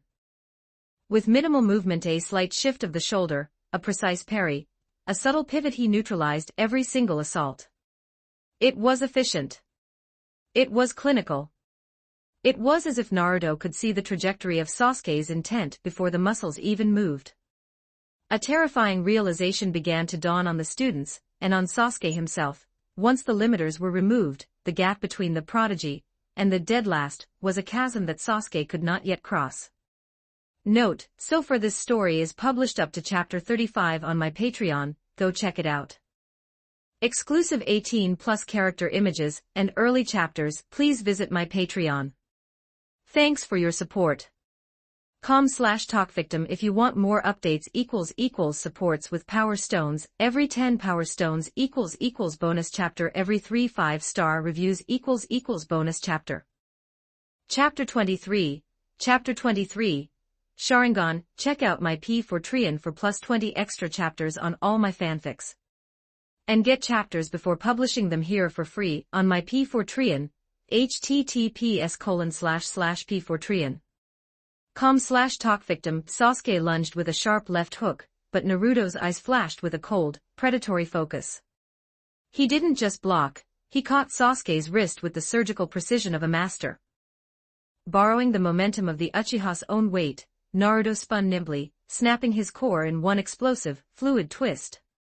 With a sharp whoosh, he hurled Sasuke back the way he had come, only at twice the velocity. The motion was so clean, so brimming with effortless power, that a collective gasp rippled through the onlookers. Naruto, however, had performed a mental calculation mid-throw. He deliberately softened the release, dispersing the harmful impact to ensure Sasuke wouldn't suffer a debilitating injury. There are still classes this afternoon, Naruto thought clinically. I can't have the idiot missing lessons in the infirmary. Sasuke hit the dirt, the dull ache in his shoulder paling in comparison to the scorching humiliation in his heart. A thought he had been suppressing for years finally clawed its way to the surface. Has this dead last been hiding his strength the entire time? The idea gnawed at him like a venomous snake. If the loser he had mocked actually possessed the power to crush him at will, what did that make Sasuke? A laughingstock? Someone even lower than the bottom of the class? Chaotic memories surged every time Naruto had looked at him with that calm, almost indulgent kindness. Sasuke had barked, "Out of my way, dead last." Now, that memory was the sharpest ridicule of all. How can someone so weak, so easily broken, ever hope to kill that man? Seeing Sasuke remain on the ground, Naruto hesitated. He stepped closer, maintaining his little son mask, and offered a hand to pull him up. Sasuke violently slapped the hand away. "Don't touch me." He lifted his head, and the instant their eyes locked, Naruto froze. Sasuke's once black irises had turned a vivid, bleeding scarlet. Each was spinning with black tomo, though the pattern was bizarrely asymmetrical. A single tomo in the right eye, and two in the left. The air in the training ground suddenly felt electric. "Again I haven't lost," Sasuke snarled. He forced himself to his feet, his mismatched Sharingan blazing with an obsessive, frantic energy. Might Guy, watching from the sidelines, sensed the shift instantly. The unstable chakra, and the raw emotion behind the dojutsu spelled disaster for a schoolyard spar. Naruto fall back. But Sasuke was already moving. Katon, Gokakyu no Jutsu, fire style, great fireball technique. Sasuke's hands blurred through the seals. His chest expanded, and he spat a searing sphere of flame that rolled toward Naruto in a scorching, orange-red wave. The moment Guy shouted, Naruto threw himself into a lateral roll. The heat of the blaze skimmed his back, singeing the air. He sprang back to his feet, instinctively forming the seal for a shadow clone to create a distraction. A puff of smoke appeared, but the newly summoned clone wobbled like a ragdoll before its chakra dispersed into nothingness. Naruto realized. The 4 clones at home studying the seals, I'm at my limit. I can't maintain a 5th. Sasuke didn't miss the opening. He shot forward, his right fist spearing toward Naruto's face. In the face of the crisis, Naruto's underworld persona took the reins. He stayed calm, rolling to Sasuke's flank and snapping into a smooth Thomas spin that whipped him upright, lashing his right leg out like a scythe. Konoha Senpu. The kick sliced through the air, aimed squarely at Sasuke's spine. But Sasuke's perspective had been irrevocably altered. With the Sharingan. I can see it. Through the crimson veil, the world had slowed. He could trace the veins on the leaves and the vibration of the air. Naruto's movements, which had been a blur moments ago, now traced clear, predictable arcs. Sasuke spun, his forearm snapping up to block the kick head-on. The impact stung, his arm vibrating with the force, but he remained standing. He was no longer a punching bag. A faint, proud smile curved his lips as he tasted the sweet, intoxicating power of his heritage. I, Uchiha Sasuke, carry the vengeance of my clan. I cannot fall here. The thought roared like molten rock, burning away his doubt. His mismatched eyes fixed on Naruto, revolving with a lofty, regained certainty. You're strong, Naruto, Sasuke whispered, his voice dripping with Uchiha arrogance.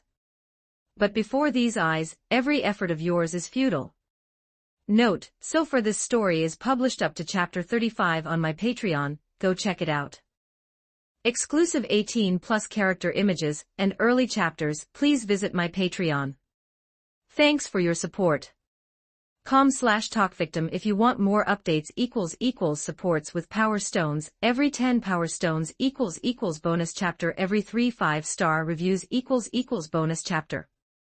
Chapter 24, The Victor Decided. 1103 words, check out my P4Trian for plus 30 extra chapters on all my fanfics. And get chapters before publishing them here for free on my P4Trian, https://p4trian. com/talkvictim, while Sasuke was still intoxicated by the sudden clarity of the Sharingan, visualizing a sequence where he predicted every strike and secured an effortless victory, an enormous, utterly unexpected force slammed into his face. With a dull, heavy thud, Naruto's palm carrying an irresistible, grounding momentum drove Sasuke's head, and his entire body with it, straight into the dirt. The instant Naruto's leaf whirlwind had been parried, he hadn't paused for even a heartbeat. Relying on perfected muscle memory and a cold, tactical instinct, he had pivoted on his lead foot and launched a second strike even faster than the first. His movements flowed with such seamless efficiency that Sasuke was given no window to breathe, let alone adjust to the sensory overload of his new eyes. A haze of dust curled upward from the impact point. Looking down at Sasuke, who lay pressed to the earth, dazed and struggling to process the ceiling of the sky, Naruto silently mused, "Sorry, Sasuke. But the Sharingan was never a guarantee of victory. It's just a tool, and you haven't learned how to use it yet." The victor was decided. The moment Sasuke was slammed into the ground, the training field exploded into two opposing waves of sound. Several girls outside the ring couldn't reconcile the sight of their idol's defeat with reality. Shrieks of distress and disbelief burst from the crowd. Sasuke-kun. No, how could this happen? Sasuke-kun, are you all right? In stark contrast, the boys' camp erupted in a cacophony of wild cheers. They had long been irked by Sasuke's icy aloofness and the effortless way he commanded the attention of every girl in the academy. Seeing Naruto bring him down with such clinical finality set their jubilation loose. Hoo-hoo! Naruto, you monster! That was amazing. I never knew you were hiding that kind of strength. Whistles and applause blended into a singular roar. In that instant, Naruto was no longer the demon fox in their eyes. He was the hero who had finally humbled the Uchiha prodigy. Hinata, tucked away at the back of the crowd, watched as Naruto helped Sasuke up with a shy, apologetic smile, that little sun mask firmly back in place. Her cheeks warmed, and her heartbeat quickened to a frantic rhythm. Her fingers twisted together as she quietly, yet firmly, marveled to herself, "Naruto-kun, you were incredible." She had always known he trained hard, but to see him systematically dismantle the top-ranked student in the class was a revelation. Ino, standing nearby, was equally stunned.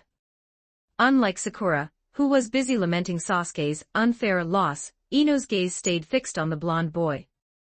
When Naruto kindly offered Sasuke a hand only to be brusquely shaken off, she felt a flare of indignation on Naruto's behalf. Looking at him now, she couldn't help but make a final, decisive comparison. With those whiskers hidden, Naruto is more than just handsome, he's bright, sunny, and actually approachable. And today, he had proved he was the stronger of the two. While the sidelines buzzed, Might Guy released the tension in his muscles, closing the first gate of the Hashiman. His booming voice rang out like a temple bell, instantly silencing the chatter. Though you are still Academy students, Guy said, his gaze sweeping over Naruto and the soot-stained Sasuke with deep approval. In that fight, both of you displayed the skill and mindset of a true genin, especially in terms of fighting spirit. He turned his finger toward Naruto, his tone shifting to one of constructive critique. However, Naruto, your ninjutsu still needs work. That clone was a shabby display of effort.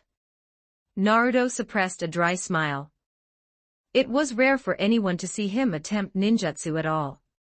Even though the clone had been a half-formed mess due to his chakra being tied up in the would-release research at home, managing any manifestation at all during high-intensity combat was, in truth, an impressive feat of multitasking. Guy grabbed the still-seething Sasuke and the unruffled Naruto, pulling them both to the center of the field. Win or lose, mutual respect is the soul of youth. Now form the seal of reconciliation. Under Guy's watchful eye, the two boys raised their hands and intertwined their fingers, forming the seal that marked the end of the grudge. They then returned to the lines. Guy stood before the class, hands on his hips. I am a shinobi who specializes solely in taijutsu. My knowledge of the arcane arts is limited. Therefore, I will teach you the purest form of combat, how to prevail with your body alone when your ninjutsu fails or is countered. Never underestimate taijutsu, it is the bedrock of your survival. While Guy's energetic lesson continued, a detailed report of the duel had already landed on the desk of Hiruzen Sarutobi. Puffing on his pipe, the third Hokage studied the Umbu scrolls. Awakened the Sharingan on his own at this age. Hiruzen nodded, his eyes lingering on the description of Sasuke's scarlet eyes. Worthy of the Uchiha bloodline. Yet, as impressive as Sasuke's awakening was, the Sandaime took it in stride. He had once mentored a far more dazzling prodigy, Uchiha Itachi, who had pushed the limits of the eye long before Sasuke even entered the academy. What truly captured his interest was Naruto's conduct. The report was clear: Naruto had held back initially, unwilling to injure a comrade. Even after Sasuke escalated with the Great Fireball technique, Naruto had repeatedly lessened his force to ensure the Uchiha didn't end up in the hospital. Such restraint, such profound care for a teammate, was exactly what the third valued most. It was the will of fire in its purest form. By noon, a thorough evaluation of Guy's teaching reached the desk as well. Compared to veteran theorists, Guy's explanations may be unorthodox, the report read, but his grasp of practical pacing and on-the-spot adjustments far exceed our Chunin instructors. The third gave a wry smile at the observer's final note. The only drawback may be the sheer volume of Instructor Guy's constant shouts of youth and hot-blooded. It is proving a bit much for the more sensitive students to handle. Note, so far this story is published up to chapter 45 on my Patreon, go check it out. Exclusive 18+ character images and early chapters, please visit my Patreon. Thanks for your support. com/talkvictim if you want more updates == supports with Power Stones, every 10 Power Stones == bonus chapter, every 3 5-star reviews == bonus chapter. Chapter 25, Chapter 25, Rooftop Lunch, bonus chapter, 1023 words. Check out my P4Trian for plus 30 extra chapters on all my fanfics. And get chapters before publishing them here for free on my P4Trian, https://p4trian.com/talkvictim. At noon, the 5-member clique Naruto, Shikamaru, Choji, Kiba, and Shino wordlessly navigated the academy corridors to the rooftop. With its panoramic views and the steady warmth of the midday sun, it had become their newly discovered strategic sanctuary. Naruto unzipped his backpack, retrieving a neat stack of bento boxes he had prepared that morning with the precision of a master chef. The others, moving with practiced coordination, fished out their wallets and handed Naruto a set amount of ryo. It had become a routine born of mutual benefit. Naruto provided the culinary genius, and the others funded the high-quality ingredients. Naruto's cooking is on a different level. I've been smelling this in my head since the first bell, Choji said, his gaze fixed longingly on the boxes. He swallowed hard and, unable to restrain his appetite any longer, reached for the top container. Naruto flicked his chopsticks, lightly parrying Choji's hand with clinical timing. Patience, Choji. That one's mine. Your special operations portion is right here. He reached deeper into his pack and produced a massive, reinforced bento box 2 or 3 times the standard size and solemnly presented it. Seeing Choji's face light up with pure, unadulterated joy, Naruto added matter-of-factly, "You contributed the largest share of the budget, so you receive the largest share of the protein. It's only logical." Shikamaru, lounging against a vent, let out a lazy drawl. "Geez, even lunch has to be governed by logic, what a drag." Despite the complaint, his hand didn't slow for a second as he claimed his own box. How does this guy find the time to cook like this? He wondered silently. Kiba, watching Choji dive into the mountain of food, looked visibly envious. He dug into his pocket, pulled out a handful of coins, and stuffed them into Naruto's hand. "Here, Naruto. Consider this an advance payment." Kiba's voice was as loud as ever, but his expression had sharpened. "The clan is going to start my specialized training soon. I'll be assigned my Ninken, my true partner. When that happens, I need you to prep a meal for him too. High protein, stamina boosting, the works." He could already see it, he and his future hound, feasting like kings. Slapping Naruto's shoulder, Kiba grinned fiercely. "Just you wait, Naruto. Once me and my dog are in sync, we're taking you down for sure." "I'll be waiting," Naruto replied with a confident grin. The rooftop door suddenly burst open with a violent bang, and a green whirlwind strode in. "Let's go." Might Guy had intended to whisk Naruto away for a bowl of Ichiraku ramen, but he froze mid-sentence. A rich, complex arome fusion of spices and perfectly seared meat hit him like a physical blow. "That smells incredible." Guy's gaze locked onto the bento boxes. Naruto looked up, a hint of apology in his blue eyes. "Sorry, Guy-sensei. I didn't realize you'd be on campus for lunch, so I didn't prepare an extra portion. If you don't mind, please have mine." "I've already eaten, Naruto." Guy shook his head so hard his bowl cut blurred. He swallowed hard, his stomach let out a treacherous growl that he tried to mask with a cough. A true shinobi had to maintain his dignity before his students. "I am a fortress of discipline." Forcing his eyes away from the food, Guy lowered his voice, his expression turning serious. "I'm only substituting here for a month. I've made a decision, Naruto. I'm going to talk Kakashi out of his current path. I'll convince him to delay his team assignment." His face lit up with an infectious glow of anticipation. "When your class finally graduates, I want the two of us to lead the squads of this intake together. It will be a legendary feast of youth." Originally, the Sandaime had wanted Guy to convince Kakashi to join the instructor program immediately. But Guy had recalibrated. After seeing Naruto's potential, he wanted to be there when the boy officially entered the shinobi world. He would wait for this specific class, ensuring that he and his eternal rival, Kakashi, would emerge from the shadows of the Umbu together to mentor the new generation. That works for me, Naruto thought. In his assessment, Guy was a far more reliable pillar of strength than Kakashi anyway. Whether it was the impending threat of the Akatsuki, or the chaos of the Great War, Might Guy was the man who could flip the board with a single kick. The only problem is Obito's intangibility, Naruto noted inwardly. A hard target to hit, even for Guy-sensei. With Guy departing in his usual flurry of energy, the group relaxed once more. But the silence didn't last. The door creaked open a second time. The five friends turned in unison to see Uchiha Sasuke standing there, clutching an elegant, high-end bento box.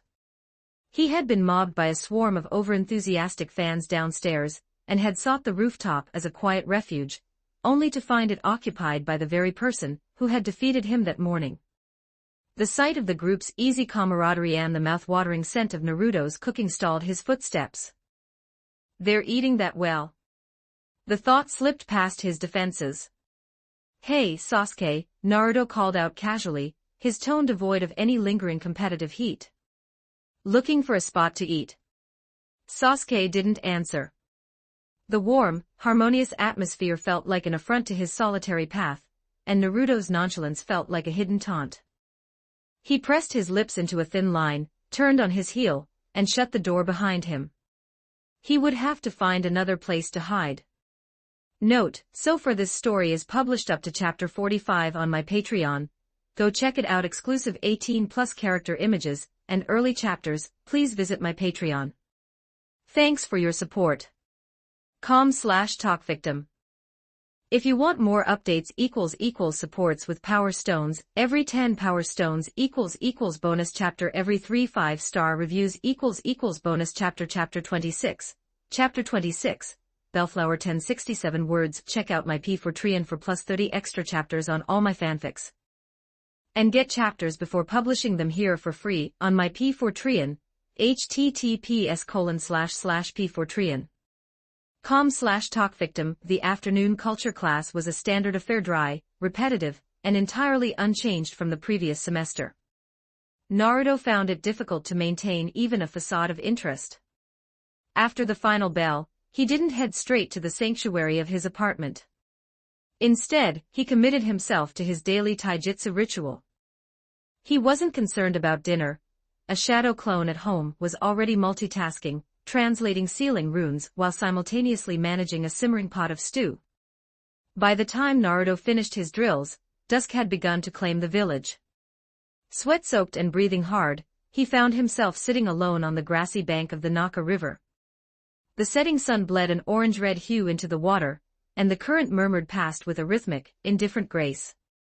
Expressionless, he watched the water roll on. The bright, little sun grin of the morning had vanished, replaced by a calm far too heavy for his years. There was a weariness in his gaze, a fatigue, so faint it was almost invisible, yet soul-deep. People's attitudes are masks, he mused, watching a leaf drift downstream. Every attitude matches a mask, and every mask matches a life. He turned the thought over with the detachment of a philosopher. Whether he was playing the sunny, upbeat protagonist or the modest, polite student, they were all roles meticulously chosen to navigate the political landscape and secure his long-term goals. The danger, he knew, was that if one wore a mask long enough, it became fused to the skin. Eventually, you forgot the face beneath. He exhaled slowly, feeling the evening breeze cool the salt on his skin. Maintaining that smile every day, playing the role of the irrepressible hero, it's exhausting. Only in these moments of absolute solitude could he drop the act and acknowledge the weight of his reality. In his previous life, he had learned to turn hardship into fuel, meeting every setback with genuine optimism. But since becoming Uzumaki Naruto, the talent for finding scraps of joy had withered. The malice of the villagers was too raw, the burden of the Jinchuriki too heavy, and the isolation of a transmigrator too profound. He still smiled, but outside of his time with his small circle of friends, the grin felt more like a calculated performance than a heartfelt recovery. Suffering is never praiseworthy, he thought coldly. It leaves only trauma and depletion. Finding joy in hardship is just a mental defense to keep the mind from shattering when the pain is unavoidable. A girl's voice, tentative and soft, sounded behind him. Reflexively, the weariness vanished.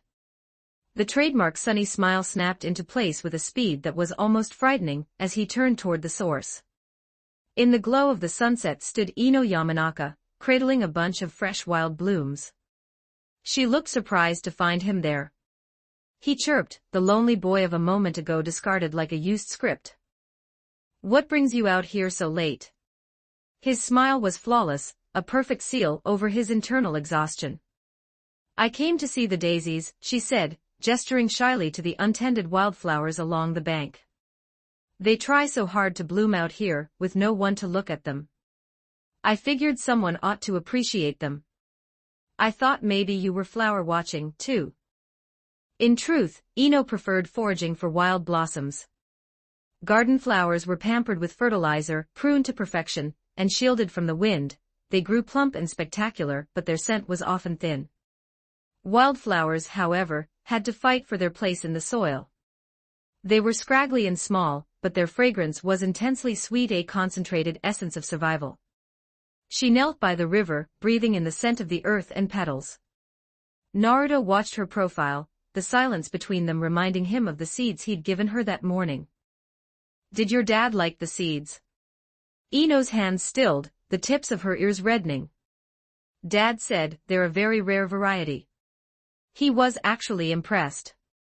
She sneaked a glance at him. Where did you find them, anyway? Bought them from some grass country traders during the new year, Naruto lied smoothly. The itinerant merchants only cared about Rio, and Naruto preferred doing business with people who didn't know his name. He knew nothing about botany, he had simply asked for their most expensive stock. He watched the light play off her golden hair. It was a rare moment of peace. Lately, his life had been a blur of taijutsu, sealing theory, and would release experiments. He hadn't stopped to notice the scenery in months. Suddenly, Ino straightened up, plucking a single, pale purple bellflower from her bouquet. She thrust it into his hand, her face flushed with a mix of embarrassment and determination. For you, she blurted out. Bellflowers can bloom in the poorest soil. They're tough. Just like. She bit her lip, unable to finish the comparison. Just like you. Stay tough. With that, she hugged her bouquet and bolted toward the village path. Naruto stood alone in the deepening dusk, looking down at the small purple flower in his palm. Finally, he let out a soft, genuine laugh. This time, the smile wasn't practiced. It was warmed by a quiet reality he hadn't expected to encounter. In 2 lifetimes, this was the first time anyone had ever given him a flower. In the pragmatic, busy world he'd left behind and in the blood-soaked strife of the ninja world, such a small, pure-hearted gesture had never crossed his path. He'd once joked to himself that the first bouquet he'd receive would be the one laid on his grave. Yet here was this living bellflower, carrying a girl's clumsy, fierce encouragement. The kindness skipped across his heart like a stone across a still lake, leaving ripples that reached into the dark. Maybe this world isn't so bad after all, he thought. Note, so far this story is published up to chapter 45 on my Patreon. Go check it out. Exclusive 18+ character images and early chapters. Please visit my Patreon. Thanks for your support. com/talkvictim if you want more updates. Supports with power stones. Every 10 power stones == bonus chapter. Every 3 5-star reviews == bonus chapter. Chapter 27 sealing techniques are like math. Check out my P4 for plus 30 extra chapters on all my fanfics. And get chapters before publishing them here for free on my P4 https://p4 com/talkvictim. Upon returning home, Naruto sat down at his small kitchen table to consume the meal his shadow clone had prepared. He noted with a trace of clinical dissatisfaction that while the clone shared his knowledge, its execution lacked the soul of the original. The seasoning was slightly off, a mediocre imitation of his own culinary standards. After finishing his meal and chugging a carton of milk, Naruto bypassed the living room and went straight to his bedroom. He found a clean glass bottle, filled it with fresh water, and carefully placed the light purple bellflower Ino had given him inside. He didn't start his training immediately. Instead, he reached out a finger and gently brushed the delicate petals. Deep within his core, he mobilized a thread of wood-release chakra still unfamiliar and raw, yet thrumming with the heartbeat of the forest, and injected it into the stem. A faint, emerald glow pulsed at his fingertip. The bellflower, which had begun to droop after being severed from the earth, straightened its spine. Its color deepened, vibrant and defiant against the dim light of the room. Inside the ceiling space, Kurama's low, gravelly voice echoed with a tinge of mockery. A little girl hands you a wildflower, and you're already smitten, brat. Naruto's consciousness dived into the dark water of the seal. He looked up at the massive scarlet eyes behind the bars and shook his head. His tone was calm, but carried the weight of a complex, lived-in fatigue. It isn't about being smitten, Kurama, Naruto said softly. I'm just feeling the weight of the moment. I never thought that in my life, someone would think to give me something as simple as a flower. The Ninetales' teasing expression faltered. The beast fell silent, the malice in his gaze replaced by a somber stillness. He knew the history better than anyone. He thought of the years of cold stares and the vitriol Naruto had endured, a childhood defined by a loneliness Kurama himself had helped create the night he took the lives of Minato and Kushina. Seeing the fox fall silent, Naruto gave a soft, dry chuckle. I don't blame you, Kurama. I'll save my resentment for the men who actually pulled your strings that night. The name was a target in Naruto's mind. Before he could face a monster with the Kamui, he needed to forge his body into a sage vessel capable of rivaling the first Hokage. Perhaps one day, Naruto cells would become the same legendary S-rank commodity as Hashirama's. Withdrawing from the mindscape, Naruto lay on the bed and dismissed the foreshadow clones that had been active all day. In an instant, four distinct torrents of memory and exhaustion slammed into his brain. For an ordinary shinobi, this massive influx of information, the failures, the mental strain, and the intricate rune logic of the sealing scroll would have caused a debilitating migraine. Naruto merely winced, his brow furrowing as he began the systematic process of indexing the data. He acted like a librarian of his own mind, filing away the failed attempts as experience, and solidifying the successful insights into skill. It was a mentally taxing process that left beads of sweat on his temples. When the last bit of information was digested, he let out a long sigh of relief. He stood up and switched on a small lamp, opening the sealing scroll once more. The basic structures, the chakra flow principles that had been indecipherable yesterday now clicked into place. However, as he moved his gaze to the latter half of the scroll, he hit a wall. The advanced formulas involving space, soul contracts, and conceptual anchors looked like an alien script. Sealing techniques really are just like mathematics, he grumbled to himself. Math will never betray you because if you don't know it, you just don't know it. No matter how long you stare at the page, the answer won't manifest through sheer willpower. The next morning, before the dawn could fully dispel the winter chill, a slight fluctuation of Kurama's chakra nudged Naruto awake. Naruto rubbed his eyes, watching the sun peek over the eastern horizon. He didn't linger. He tied on an apron and began the rhythmic, therapeutic work of the kitchen. The scent of fresh miso soup and perfectly fried eggs filled the apartment, a far cry from the clones' efforts the night before. After breakfast, Naruto stood in the center of his living room and formed the seal. He created four clones again, but this time, he refined the plan. He had realized that sealing techniques couldn't be conquered through sheer volume, they required intense, focused comprehension. Assignment update, Naruto commanded. Clone 1, theoretical focus on the sealing fundamentals. No distractions. Clone 2, nature transformation drills. Clone 3 and 4, high-intensity would release stability experiments. This was the path of the genius, recognizing when to pivot. By dedicating only one mind to the seals, he ensured the thought process remained linear and clear, while freeing up the others to build his physical and elemental arsenal. Note, so far this story is published up to chapter 45 on my Patreon. Go check it out. Exclusive 18+ character images and early chapters. Please visit my Patreon. Thanks for your support. com/talkvictim.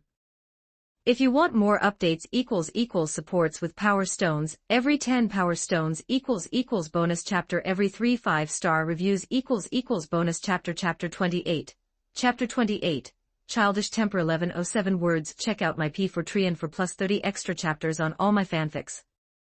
And get chapters before publishing them here for free on my P4Trian, https://p4trian.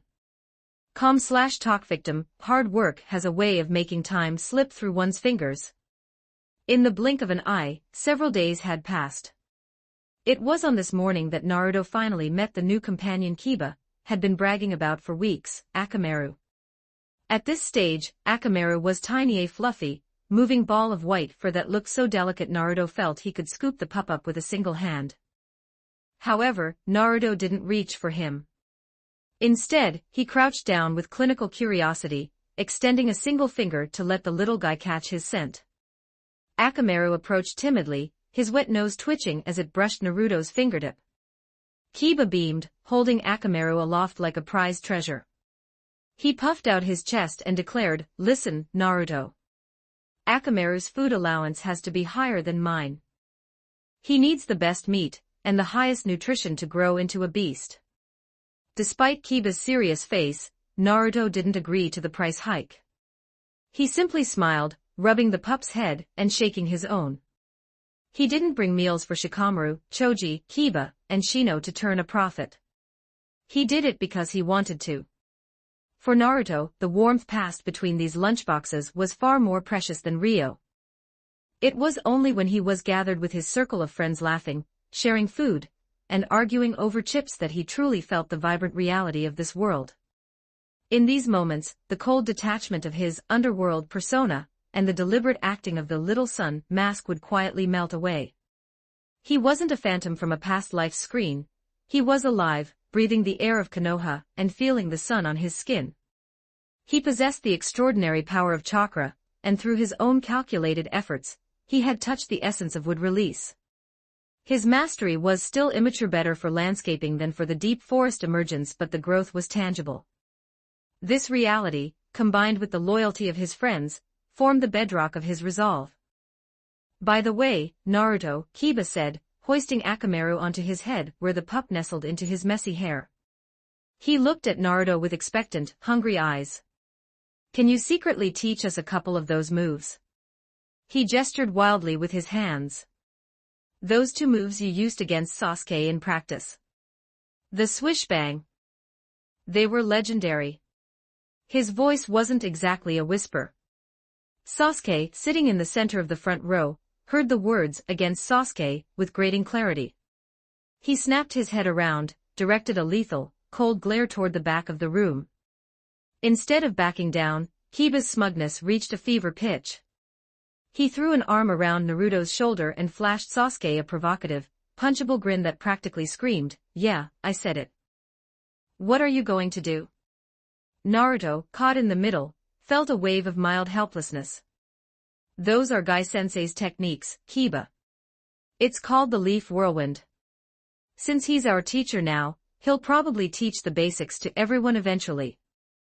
Naruto could see Sasuke's knuckles widening, the boy looking as if he were about to launch himself across the desks. Yet, Naruto didn't push Kiba away. He allowed the interaction to play out, observing the shifting social dynamics with the eye of a strategist. Kiba, oblivious to or perhaps fueled by Sasuke's murderous aura, continued to gesture. "Not just the kick. I mean the move after that. Where you went bang. And pinned him to the dirt with one hand. That one was the real deal." Sasuke could no longer restrain the Uchiha temper. He slammed his hands onto his desk and stood up abruptly, his gaze like a whetted kunai fixed on Kiba. The air in the classroom seemed to drop several degrees. A surge of volcanic anger burned in his chest. "I admit I can't beat that monster Uzumaki Naruto right now, but do you really think I can't dismantle you, Inuzuka?" "All right, Kiba. Give it a rest," Shikamaru sighed from nearby, finding the provocation utterly troublesome. At the same time, several girls who idolized Sasuke cast vitriolic glances at Kiba, a chorus of dissatisfied whispers rising in the room. Kiba didn't care. He knew that 4 out of their group of 5 were heirs to major clans. Their family ties were too intertwined for a schoolyard spat to cause a real diplomatic incident. As for the civilian students, they'd likely go their separate ways after graduation. And Sasuke? Kiba had long been annoyed by that sullen, "everyone owes me money" expression. Normally, he wouldn't provoke the Uchiha because he liked his teeth where they were, but today he felt emboldened by Naruto's presence. "Enough, Kiba," Naruto said, finally intervening. He patted Kiba's shoulder, signaling a ceasefire.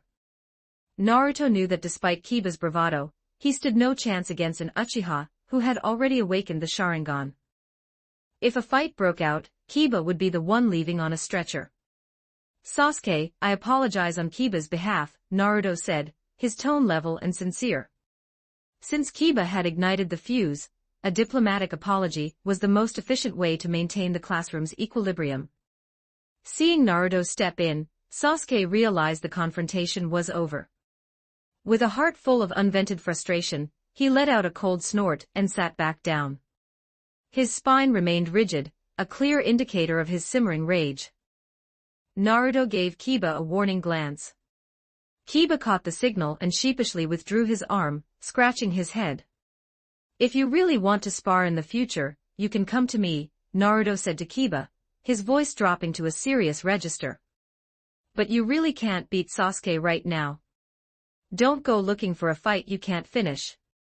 "Hee hee, I know. Kiba bumped Naruto's shoulder, his grin returning. "It's only because you're standing right here. If you weren't, I definitely wouldn't have been that loud." He said it with a mock righteousness that was purely childish. Naruto shook his head. He knows his limits, he just enjoys testing Sasuke's, Naruto thought. It was a simple, juvenile temper, but it was another thread of the reality he was learning to appreciate. Note, so far this story is published up to chapter 45 on my Patreon.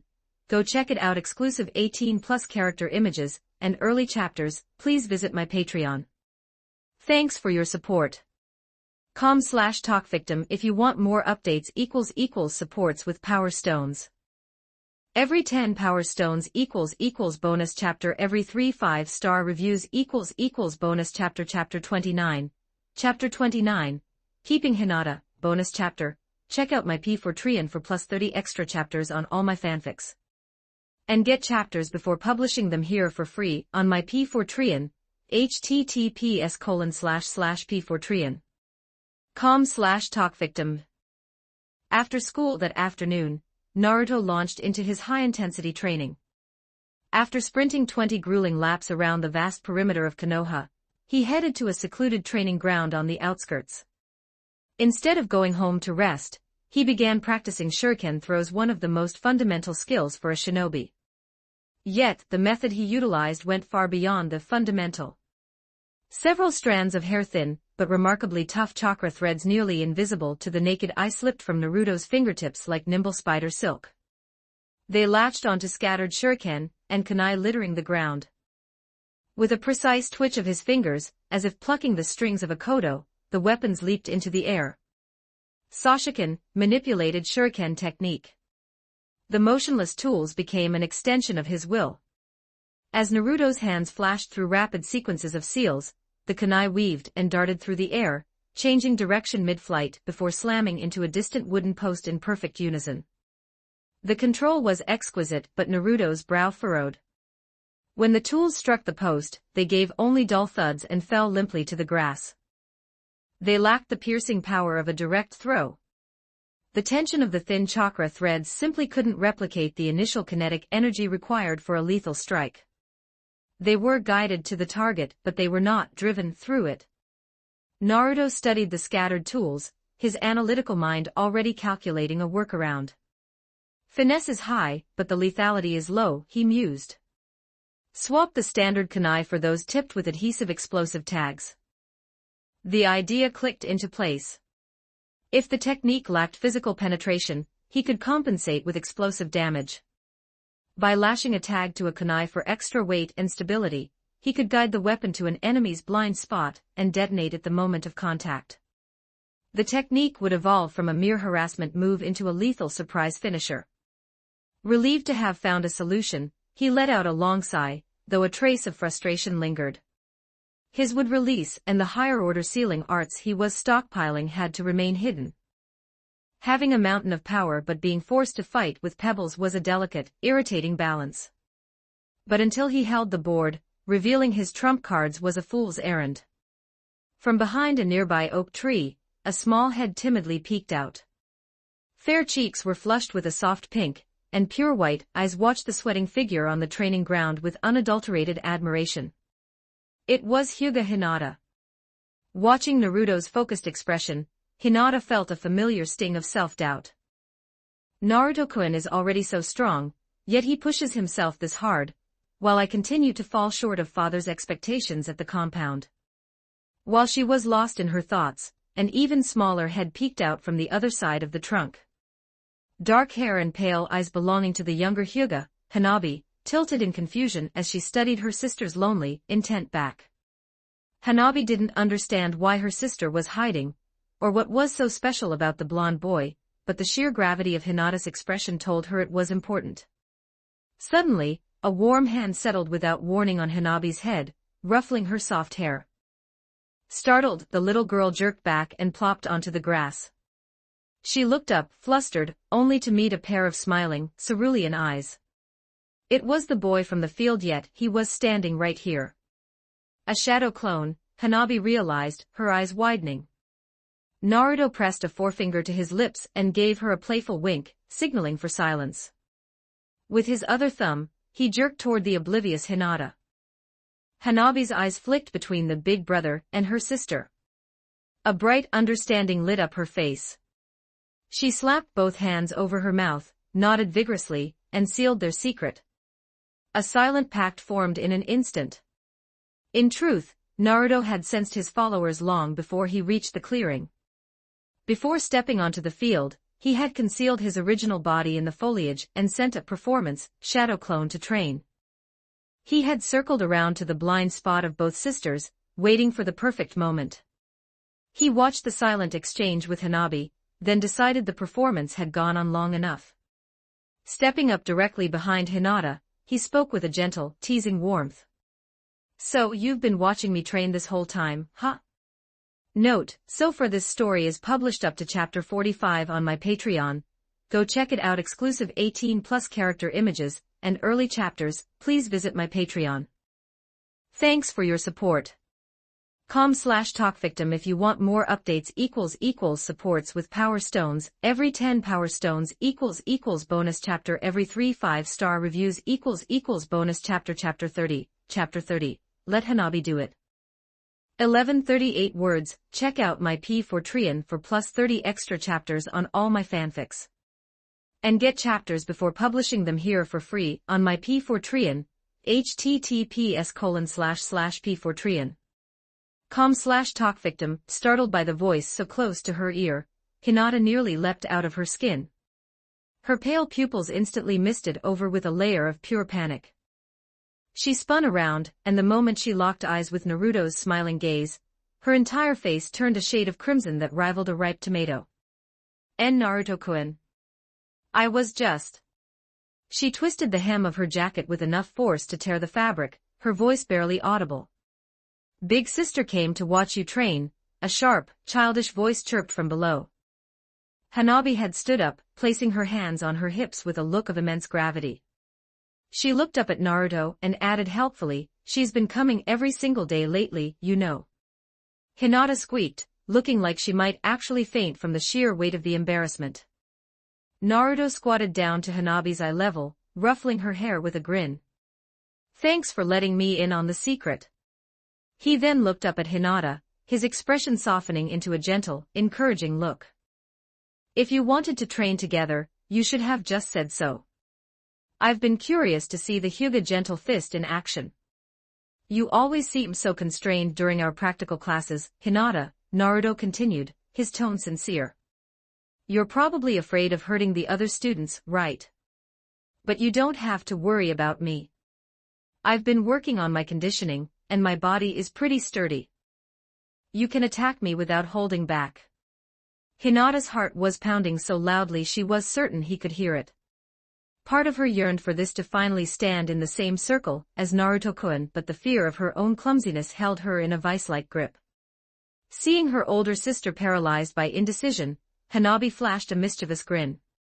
She raised a small hand and announced, "If big sister is too shy, can I spar with big brother instead?" Hanabi knows the gentle fist too. To prove her point, she immediately dropped into a crisp starting stance, her tiny face filled with a fierce, competitive eagerness. "Hanabi." Hinata murmured, her voice laced with a mixture of helplessness and a tiny, stinging spark of envy. She wondered when she would ever be brave enough to be as straightforward as her little sister. Naruto looked at the bold girl before him and laughed. "Of course you can. My name is Uzumaki Naruto. Then I'm calling you Big Brother Naruto from now on," Hanabi declared. She tilted her head and shot a triumphant look at Hinata. "Big Brother Naruto is way more direct than you, sister. Come on, let's go." She grabbed Naruto's large hand and pulled him toward the center of the clearing. Naruto followed her lead, a genuine smile tugging at his lips. Once they reached the center, he gently released her hand and formed a seal, dispelling the performance shadow clone that had been training earlier. The clone vanished in a cloud of white smoke. Naruto took a moment to clear the field, picking up the scattered kunai and shuriken, and stowing them in his pouch. When the space was clear, he looked back at Hinata, who was still standing by the tree looking utterly lost. He pointed to a wooden bench in the shade. "You can sit there and watch us, Hinata," he said gently. He rubbed his nose, adding, "Don't worry, I'll go easy on her. She won't get hurt." His attempt at reassurance immediately ruffled Hanabi's feathers. "Then I'll go easy on big brother Naruto, too," she declared, puffing out her chest. "Sister, don't worry. Big brother won't get hurt either." The sheer confidence in her tiny voice made Naruto pause, then he burst into a fit of laughter. "All right then. I appreciate the mercy, Hanabi." He dropped into a defensive stance, his eyes twinkling. "Show me what you've got." Just as the two were about to clash, a faint but firm voice cut through the air. Hinata was standing with her hands clasped tightly against her chest, her face still flushed, but her eyes showing a flicker of newfound resolve. "Hanabi is still too young." Hinata stared at the ground, unable to meet Naruto's eyes, but her voice carried across the clearing. Let me spar with Naruto-kun instead." Naruto and Hanabi exchanged a quick glance. Hanabi gave him a secret, tiny thumbs up, a plan successful signal that only Naruto saw. The little girl skipped over to the bench, swinging her legs and looking quite pleased with herself. "Good luck, sister. Try not to lose too fast." Hinata approached Naruto with the stiff, mechanical movements of someone whose brain had partially short-circuited. Her arms and legs moved in unison as she walked. She tremblingly raised her hands to form the seal of confrontation, her voice a mere whisper. "Naruto-kun." "Let's begin," Naruto replied. The spar that followed was perhaps the strangest combat encounter in the history of the training ground. Naruto was holding back so significantly that his movements were slow-motion caricatures, designed to give Hinata every possible opening. Hinata, however, was so overwhelmed by his proximity that her gentle fist strikes were as soft as falling leaves. Her eyes darted everywhere but at her target, her brain clearly overheating. From the bench, Hanabi let out a long, exaggerated yawn. Her sister wasn't fighting, she was basically waving her hands to clear away a fly. Naruto realized the little son persona wasn't going to get results here. If he kept this up, they'd be doing morning exercises for the elderly. As Hinata swung a particularly unstructured, soft palm, Naruto moved. He decisively raised his arm and firmly blocked her wrist, bringing the combat to a complete halt. The gentle, playful smile faded from his face. His voice dropped into a deeper, more serious register. He looked directly into her evasive white eyes, forcing her to acknowledge his presence. "If you're tired, or if your heart isn't in this, go sit down and rest. You're wasting the daylight." He didn't look away as he added the final, stinging truth, "Let Hanabi do it." The words hit Hinata like a splash of ice water, instantly shocking her out of her shyness, and back into the reality of the training ground. Note, so far this story is published up to chapter 45 on my Patreon, go check it out. Exclusive 18+ character images and early chapters, please visit my Patreon. Thanks for your support. com/talkvictim if you want more updates == supports with Power Stones, every 10 Power Stones == bonus chapter every 3 5-star reviews == bonus chapter. Chapter 31, Eating. Check out my P4 for plus 30 extra chapters on all my fanfics. And get chapters before publishing them here for free on my P4 https://p4 com/talkvictim. Hearing Naruto's words, Hanabi immediately leaped off the bench and trotted over to the center of the field, a sharp, confident smile on her face. She didn't hesitate. The moment the word left her lips, she dropped into a textbook gentle fist stance. With a fluid shift of her weight, she lunged at Naruto, her small hands moving with a decisiveness that was the polar opposite of her older sister's. Naruto calmly parried and pivoted. He watched the patterns of Hanabi's strikes, secretly impressed by the raw talent and the young calf courage she displayed. To better track Naruto's movements and pinpoint his tenketsu, the veins around Hanabi's temples suddenly bulged, and her pale eyes sharpened with a predatory clarity. Byakugan. Under the X-ray vision of her bloodline, Naruto's complex circulatory system was exposed. She could see the blue chakra flowing through his meridians like a river. With the target in sight, Hanabi's strikes became surgical. Her palms sought out his vital points, attempting to sever his connection to his energy. Naruto watched the needle-sharp bursts of blue chakra at her fingertips. Just as she drove a palm toward his solar plexus, he moved with the speed of a strike team veteran. He caught her wrist midair, his grip firm and absolute, bringing her offensive to a dead stop. Hinata watched from the sidelines, her heart sinking with a familiar, bitter weight. She saw the truth clearly. Naruto-kun was holding back significantly, yet even then, Hanabi for all her talent couldn't touch him. More painfully, she saw in Hanabi everything she lacked, the courage to strike, the lack of hesitation, and the ease with which she utilized the Byakugan. As the eldest daughter, Hinata had been crushed under the weight of the twin mountains, her father's cold gaze, and the clan's rigid expectations. Her inherent kindness was viewed as a defect. Her inability to strike her sister during training was seen as weakness. But there was a more physical, overlooked reason for Hinata's struggle. Hinata was a naturally high metabolism eater. Her body required massive amounts of fuel to sustain the energy-intensive gentle fist. However, the Hyuga household was governed by a stifling etiquette. At the dinner table, she never dared to eat more than her father, often leaving her in a state of chronic caloric deficit. How could a body that was essentially starving sustain the high-intensity combat required of a shinobi? Soon, Hanabi's stamina reached its limit. Her small body swayed, her breathing ragged. Just as her knees buckled, Naruto caught her, supporting her with steady arms. "That's enough for today, Hanabi. You're already very impressive," Naruto praised, his smile warm and genuine. He helped the flushed, excited girl over to Hinata. "You've both been working hard, and Hanabi looks like she's about to collapse from hunger," Naruto said with a playful wink. "How about I treat you both to dinner? I won't take you to Ichiraku today, I'll be doing the cooking myself." Hinata, who had been ready to decline out of habit, felt a surge of immense curiosity. Naruto-kun. The thought sent a sweet thrill through her. She gave a soft, shy nod. Naruto led the way to his apartment, having already dismissed his shadow clones with a silent mental command. The sisters entered the home reservedly. It was austere, but the orderliness and cleanliness were surprising. "Make yourselves at home on the sofa," Naruto said, heading for the kitchen. He handed them each a bottle of milk to start, and began to bustle with the practiced movements of a professional. He pulled a beautifully marbled pork loin from the refrigerator. He had secured it through Tuchi-san, knowing that a shinobi's body was built on protein, something the local grocers usually refused to sell him. In the kitchen, the sounds of preparation began, the rhythmic thud-thud of a rolling pin tenderizing the meat, the sizzle of oil, and the sharp, clean scent of flour and egg.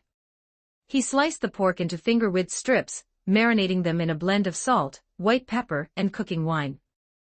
On the sofa, Hanabi's nose twitched. "It smells so good, big sister," she whispered, her eyes sparkling as she shook Hinata's arm.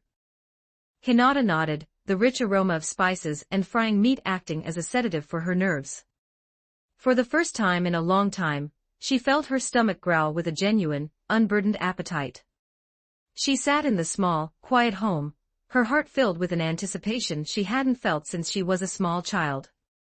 Note, so far this story is published up to chapter 45 on my Patreon. Go check it out. Exclusive 18+ character images and early chapters. Please visit my Patreon.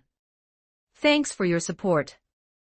com/talk victim. If you want more updates supports with power stones, every 10 power stones bonus chapter, every 3 5-star reviews bonus chapter. Chapter 32. Chapter 32. Haishi's Visit bonus chapter. Check out my P4 for plus 30 extra chapters on all my fanfics. And get chapters before publishing them here for free on my P4 https://p4 com/talk victim. The kitchen curtain was pulled aside, and Naruto emerged, carrying 2 steaming, vibrant dishes. One was sweet and sour pork, its bright red glaze shimmering under the lamp, the tangy aroma instantly sharpening the appetite. The other was stir-fried pork with green peppers, releasing a savory, smoky scent that filled the room. Just a little longer, Naruto said with a smile. He placed the dishes on the small table and ducked back into the kitchen, where the rhythmic sounds of high-heat stir-frying immediately resumed. It smells so good, big sister. Hanabi, her exhaustion replaced by a predatory hunger, pounced into Hinata's lap like a small cannonball. She wriggled restlessly, her head straining to see the table. Hinata caught her sister, and though she couldn't help but secretly swallow, she patted Hanabi's back. Be good, Hanabi. We'll eat together once Naruto-kun is ready. Her gaze drifted toward the dishes. She was struck by the professional color and aroma. Her admiration for Naruto and her anticipation for the meal swelled. Naruto soon emerged again, carrying 2 large, overflowing bowls. He had dipped into the pre-prepared reserves his shadow clone had started, ensuring there was more than enough for 3. In the center of the table, he placed steamed shredded carrots mixed with flour and seasoned with sesame oil and minced garlic, soft, glutinous, and subtly sweet. Beside it, he set a massive bowl of braised noodles with green beans and shredded pork, the rich sauce coating every strand. Knowing Hinata's hidden, legendary appetite, he also brought out a plate of warm, plain steamed buns. He meticulously arranged the milk and chopsticks for the sisters. Then, sitting down, Naruto clasped his hands together. I'm going to eat. I'm going to eat.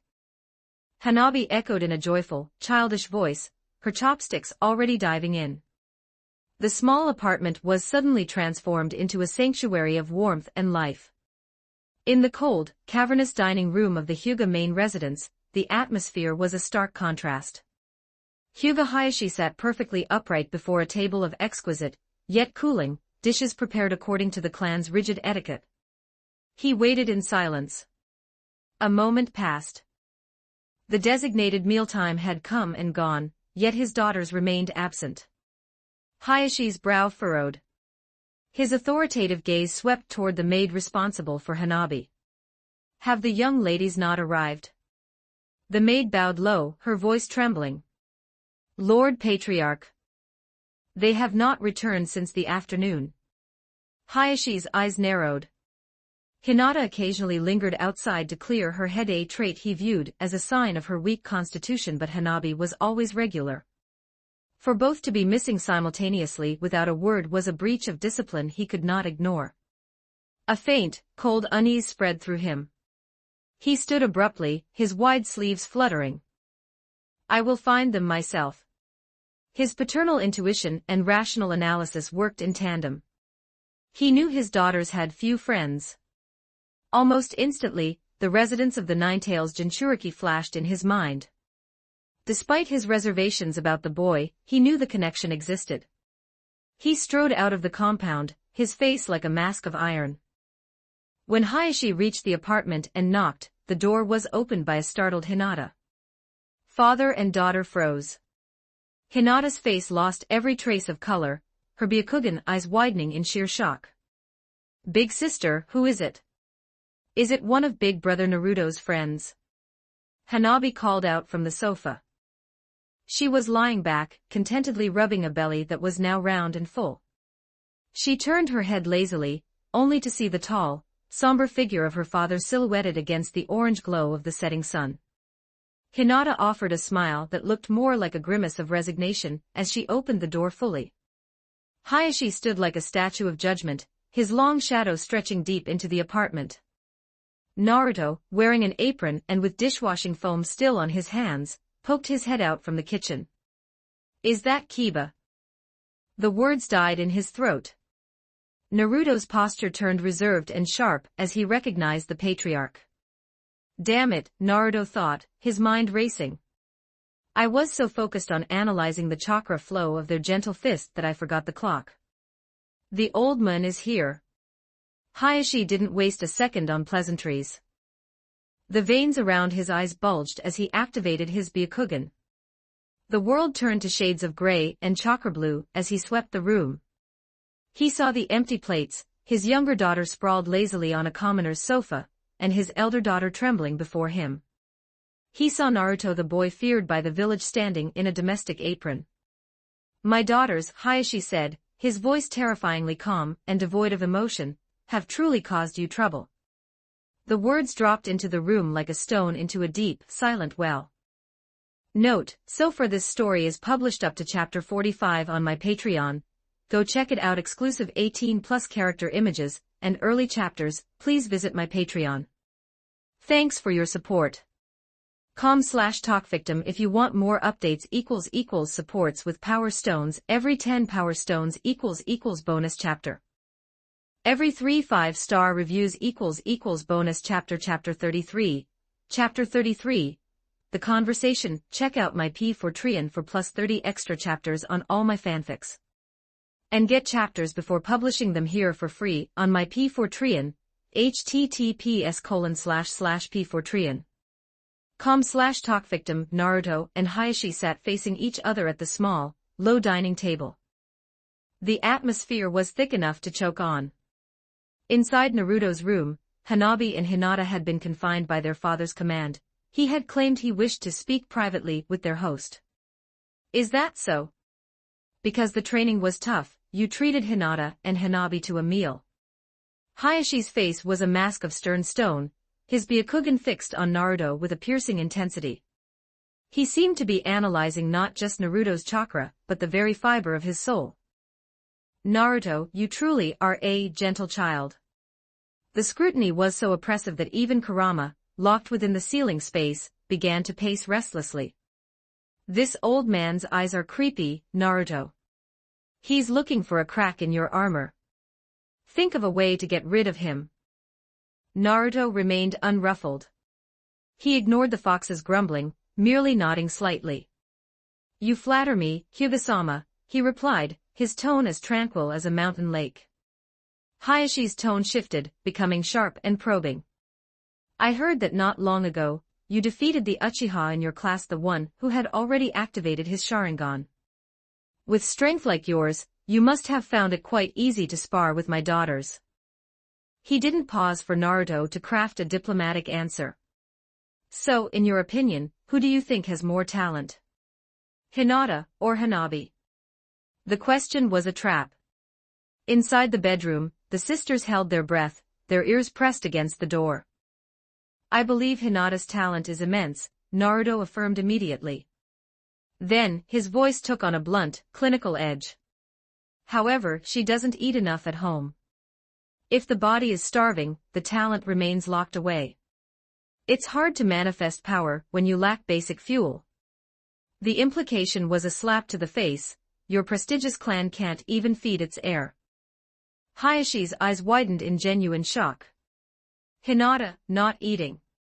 How could that be? She is provided for according to the highest standards. Naruto didn't waste words on a rebuttal. He stood up, walked into the kitchen, and returned with the 2 massive serving bowls and the stack of plates they had just emptied. He set them on the table with a heavy clack. The 3 of us just finished this, Naruto pointed to the containers. Plus 8 steamed buns. Hayashi stared at the sheer volume of the empty ceramic. An absurd, unbidden thought crossed his mind. Uzumaki Naruto owns bowls this large. Did I accidentally walk into the Akimichi compound? The sight of the empty dishes hit him harder than any lecture on parenting. He had never paid attention to his daughter's appetites, only to their adherence to rigid dining etiquette. He slowly stood up, straightened his robes, and to Naruto's surprise bowed deeply. I have been negligent. I apologize for my lack of insight. You have seen my embarrassment. His voice was low, carrying a rare note of paternal regret. "It's nothing," Naruto said, reaching out to support the patriarch's arm. "Hinata and Hanabi are my friends. Friends look out for one another." But Naruto's gaze turned sharp. Her psychological state is even more precarious than her diet. As a father, you need to provide encouragement, not just criticism. Hayashi sat back down, his aura of a clan head softening into that of a man seeking advice from a peer. "Could you elaborate?" "Her foundation is solid, her training is excellent," Naruto explained. "But she is a bow drawn too tight. You expect her to lead the clan, to carry the pride of the Hyuga on her back before she's even reached her teens. If you don't give her room to breathe, the string will snap." In the bedroom, Hanabi felt her sister's hand tighten. Hinata was trembling, biting her lip to keep from sobbing. For the first time, Hanabi truly understood the suffocating weight of the title eldest daughter of the main house. Hayashi remained silent, absorbing the boy's words. He understood the principle of recovery, but he had a secret reason for his harshness, a reason that went beyond mere tradition. "I see," Hayashi murmured.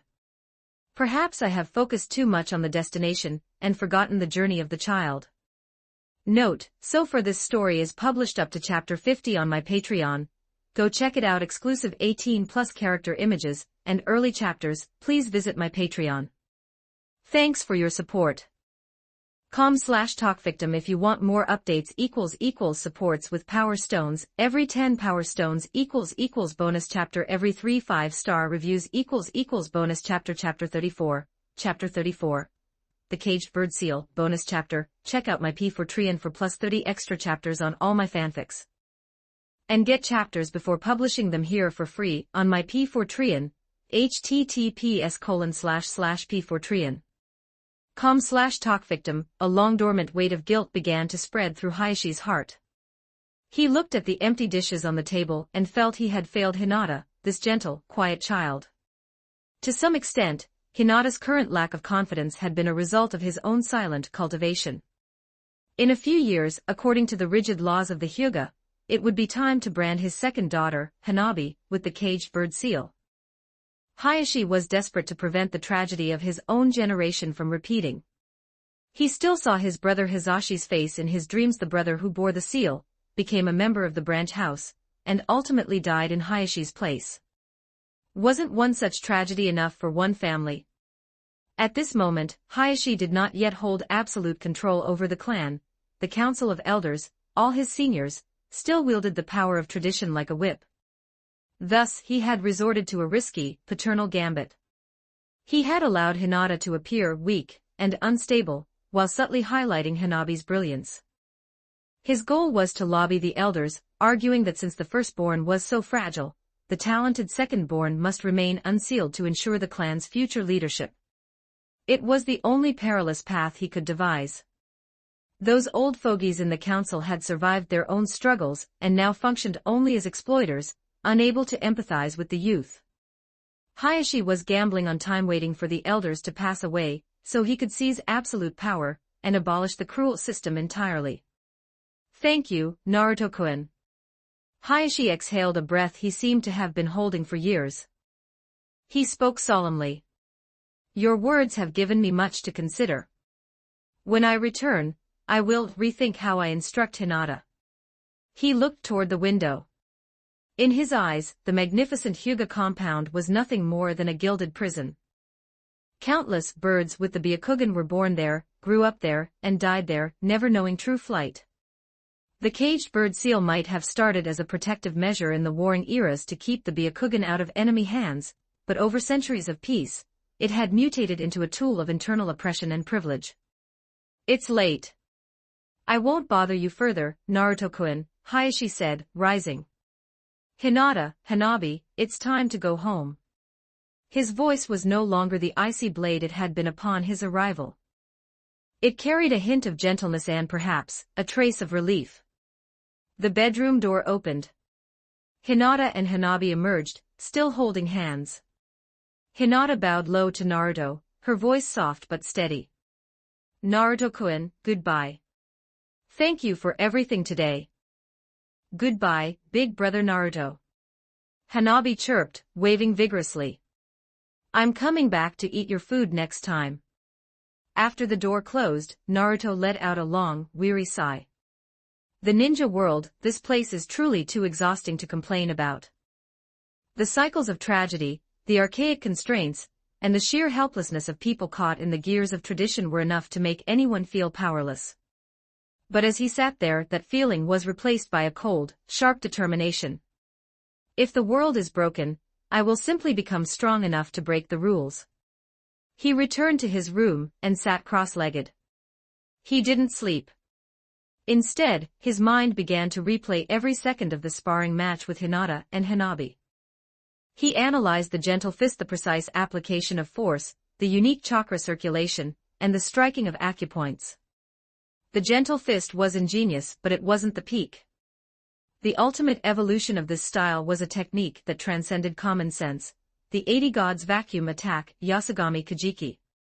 Used by Kagaya Otsutsuki, it refined chakra to the point of materializing countless fists that functioned as both an absolute shield and a devastating assault. It was a Kekkei Morai power beyond even the bloodline limits. Naruto knew that in the future, when the Otsutsuki invaded from the stars, conventional ninjutsu would be useless, the Rinnegan would simply absorb it. But taijutsu and senjutsu, sage art, were different. Taijutsu relied on physical velocity and mass, while senjutsu utilized natural energy that couldn't be easily neutralized. Developing a simplified, elemental vacuum attack based on the gentle fist was more than just a training goal. It was a strategic reserve. He was preparing for a war that hadn't even started yet, a battle for the survival of the world itself. Note, so far this story is published up to chapter 50 on my Patreon, go check it out. Exclusive 18+ character images and early chapters, please visit my Patreon. Thanks for your support. com/talkvictim if you want more updates == supports with power stones, every 10 power stones == bonus chapter, every 3 5-star reviews == bonus chapter. Chapter 35, Chapter 35. The Caged Young Beast. Check out my P4 for plus 30 extra chapters on all my fanfics.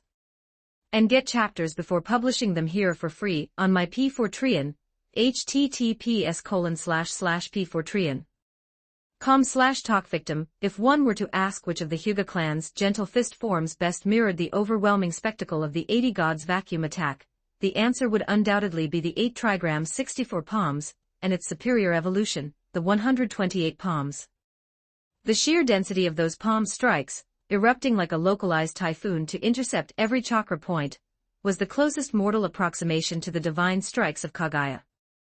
Naruto understood that he was currently a long way from cloaking his strikes in elemental natures. He couldn't yet manifest the searing heat of fire, or the vacuum blades of wind at his fingertips. However, that didn't mean he couldn't begin forging the core of such an attack.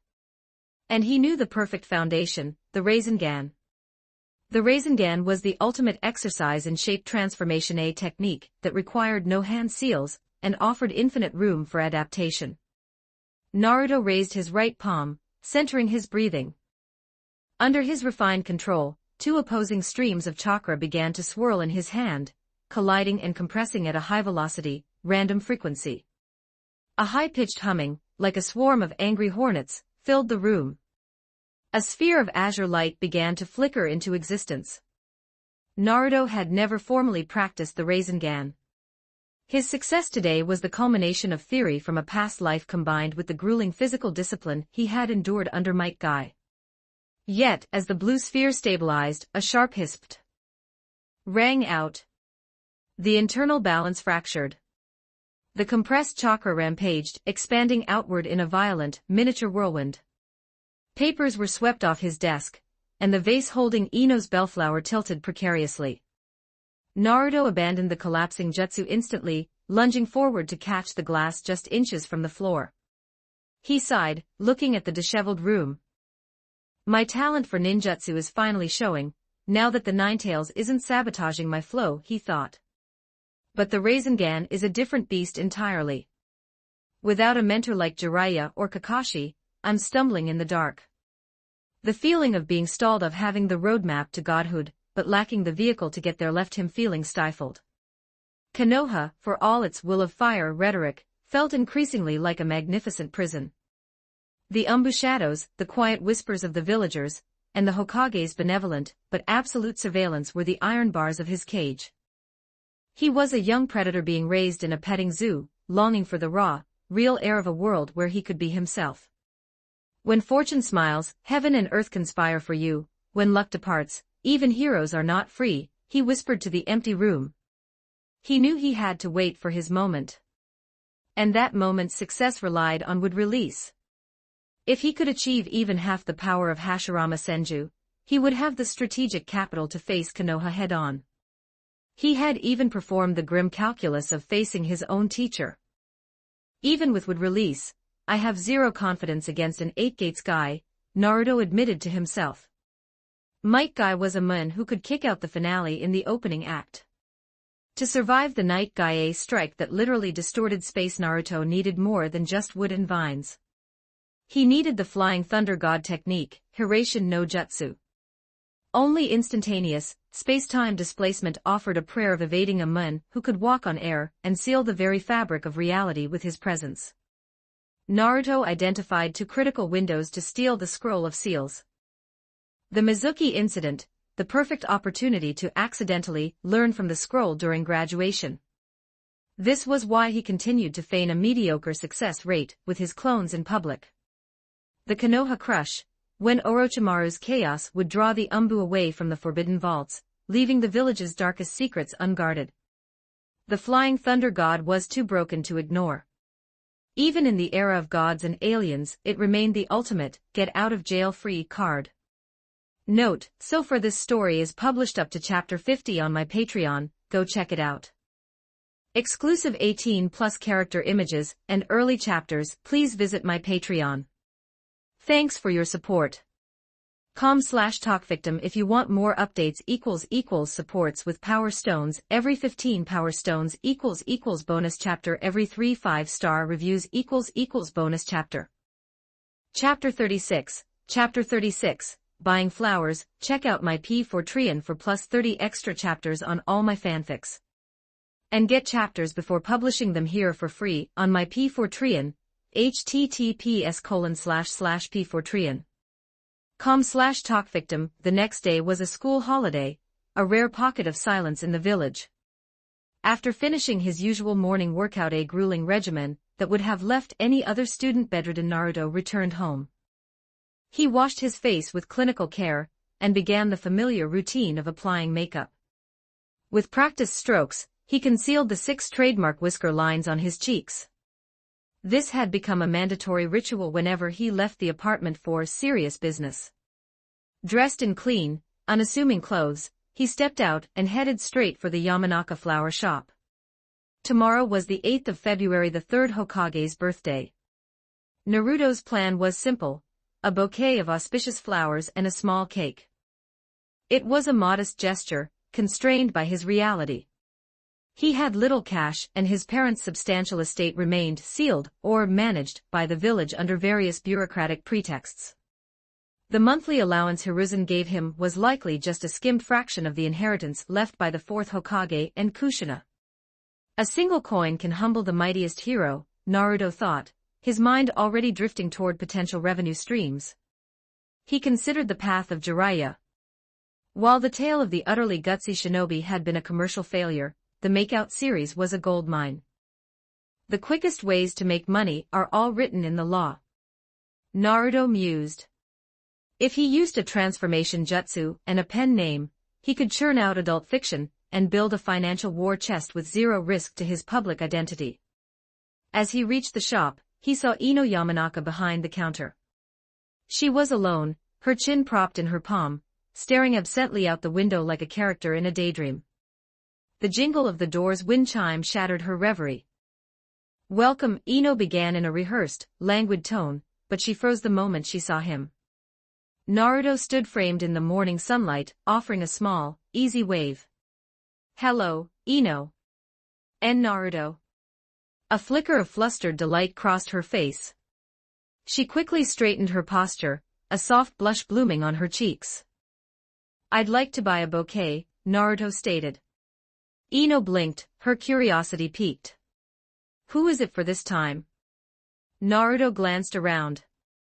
Seeing no other customers, he leaned against the counter and flashed a mischievous grin. How about you? Ino's face turned the color of a hibiscus. I work in a flower shop.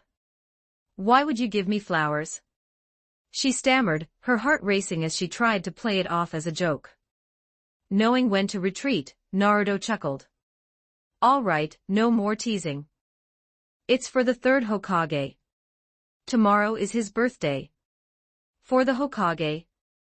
Ino's tone dipped, a small, inexplicable emptiness opening in her chest. Yeah, Grandpa Third has always looked after me, Naruto continued, seemingly oblivious. And since Guy-sensei spoke so highly of the flowers here, I didn't want to go anywhere else. While she was processing this, Naruto checked the stairs to ensure they were alone. Behind his back, his fingers flickered into a unique seal. He channeled a thread of vibrant, life-affirming would-release chakra. Mokuton, Bellflower Jutsu. A bouquet of dewy, pale purple bellflowers fresh, as if they had just been plucked from the riverbank materialized in his hand. He presented them to the downcast Ino. Her eyes lit up instantly. These weren't shop flowers, they were the very variety she had given him. The main bouquet is for Grandpa Third, Naruto said softly. But you looked a bit down, so this bunch is for you. Ino accepted the flowers with trembling hands. She realized these couldn't have been bought elsewhere, they were the wild purple bellflowers from the Naka River. Where did he hide them? Inside the ceiling space, a massive paw slapped over a pair of crimson eyes. Using would release to pick up girls. Who taught the brat that? Kurama flicked his tail in exasperation. Still so weak and already pulling stunts like this. Once he gets stronger, he'll probably try to bring the moon down just to impress someone. I do like them, Ino murmured, her cheeks pink as she cradled the gift. But for an official arrangement for the Hokage, I should get my mom, Yamanaka Rino. Her skill with high-level protocol arrangements is much better than mine. She looked up earnestly. Since you gave me these, I'll give you the arrangement back as a gift. I'll make sure Mom doesn't charge you a single Rio. I can't allow that, Naruto said, his voice gentle but firm. He looked her in the eyes. The flowers you give me represent our bond and I will treasure them. But the bouquet I'm buying for the Hokage is a matter of respect and gratitude. I won't mix the two. I want to pay for his gift myself. Note, so far this story is published up to chapter 50 on my Patreon. Go check it out. Exclusive 18+ character images and early chapters. Please visit my Patreon. Thanks for your support. com/talkvictim if you want more updates. == supports with Power Stones. Every 15 Power Stones == bonus chapter. Every 3 5-star reviews == bonus chapter. Chapter 37. Chapter 37. Sasuke's Self. Check out my P4 for plus 30 extra chapters on all my fanfics. And get chapters before publishing them here for free on my P4 https://p4 com/talkvictim. At the top of the stairs on the second floor, Yamanaka Rino had been standing quietly for some time. She had caught every word of the exchange downstairs. As a mother and a veteran kunoichi, she recognized the signs of blooming youth immediately. Only when the conversation reached a natural pause did she descend, wearing a perfectly polite smile. Her eyes first softened as they landed on the unique bouquet of purple bellflowers clutched in her daughter's arms, then shifted to Naruto. "Do we have a guest?" she asked, her tone carrying the measured curiosity of a shopkeeper and a mother. Ino jumped, instinctively hiding the flowers behind her back. A shy, unmistakable blush radiated across her face. Rino watched the maneuver with a mix of exasperation and nostalgia. She really does take after me, she thought. Rino remembered her own days at the academy, how she had favored the handsome boys, and how she had eventually won over Inoichi. She turned her appraisal back to Naruto. The boy was undeniably handsome, golden hair, deep blue eyes, and a steady, dependable air that was rare for his age. Yet, the reality of his status as the Jinchuriki flickered through her mind. In Konoha, that identity was a storm of controversy.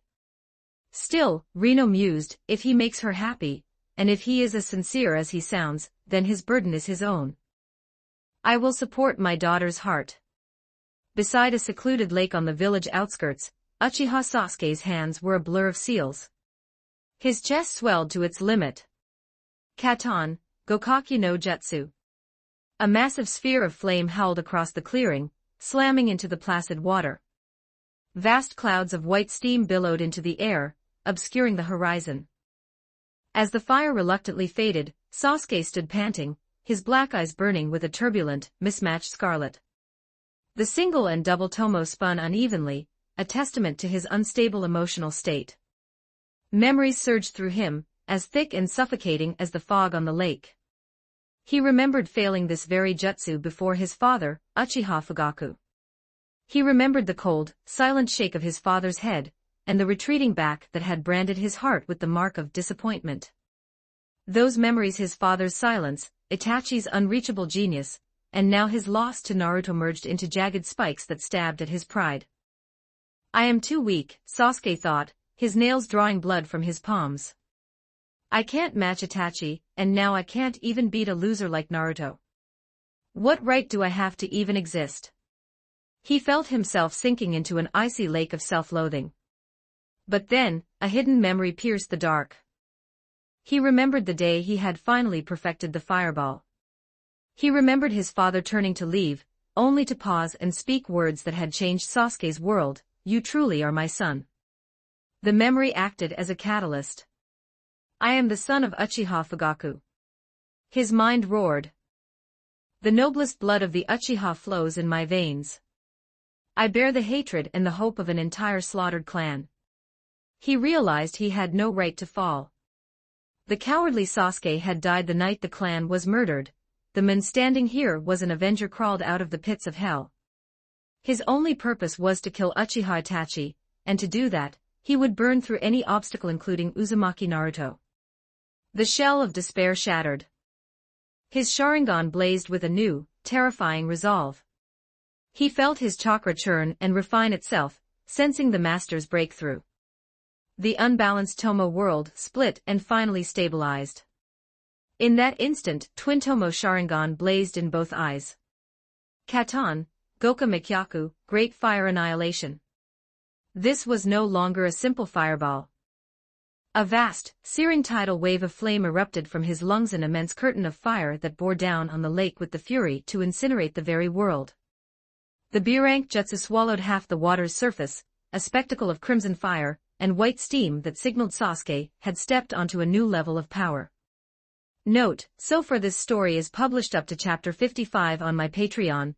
Go check it out. Exclusive 18+ character images and early chapters. Please visit my Patreon. Thanks for your support.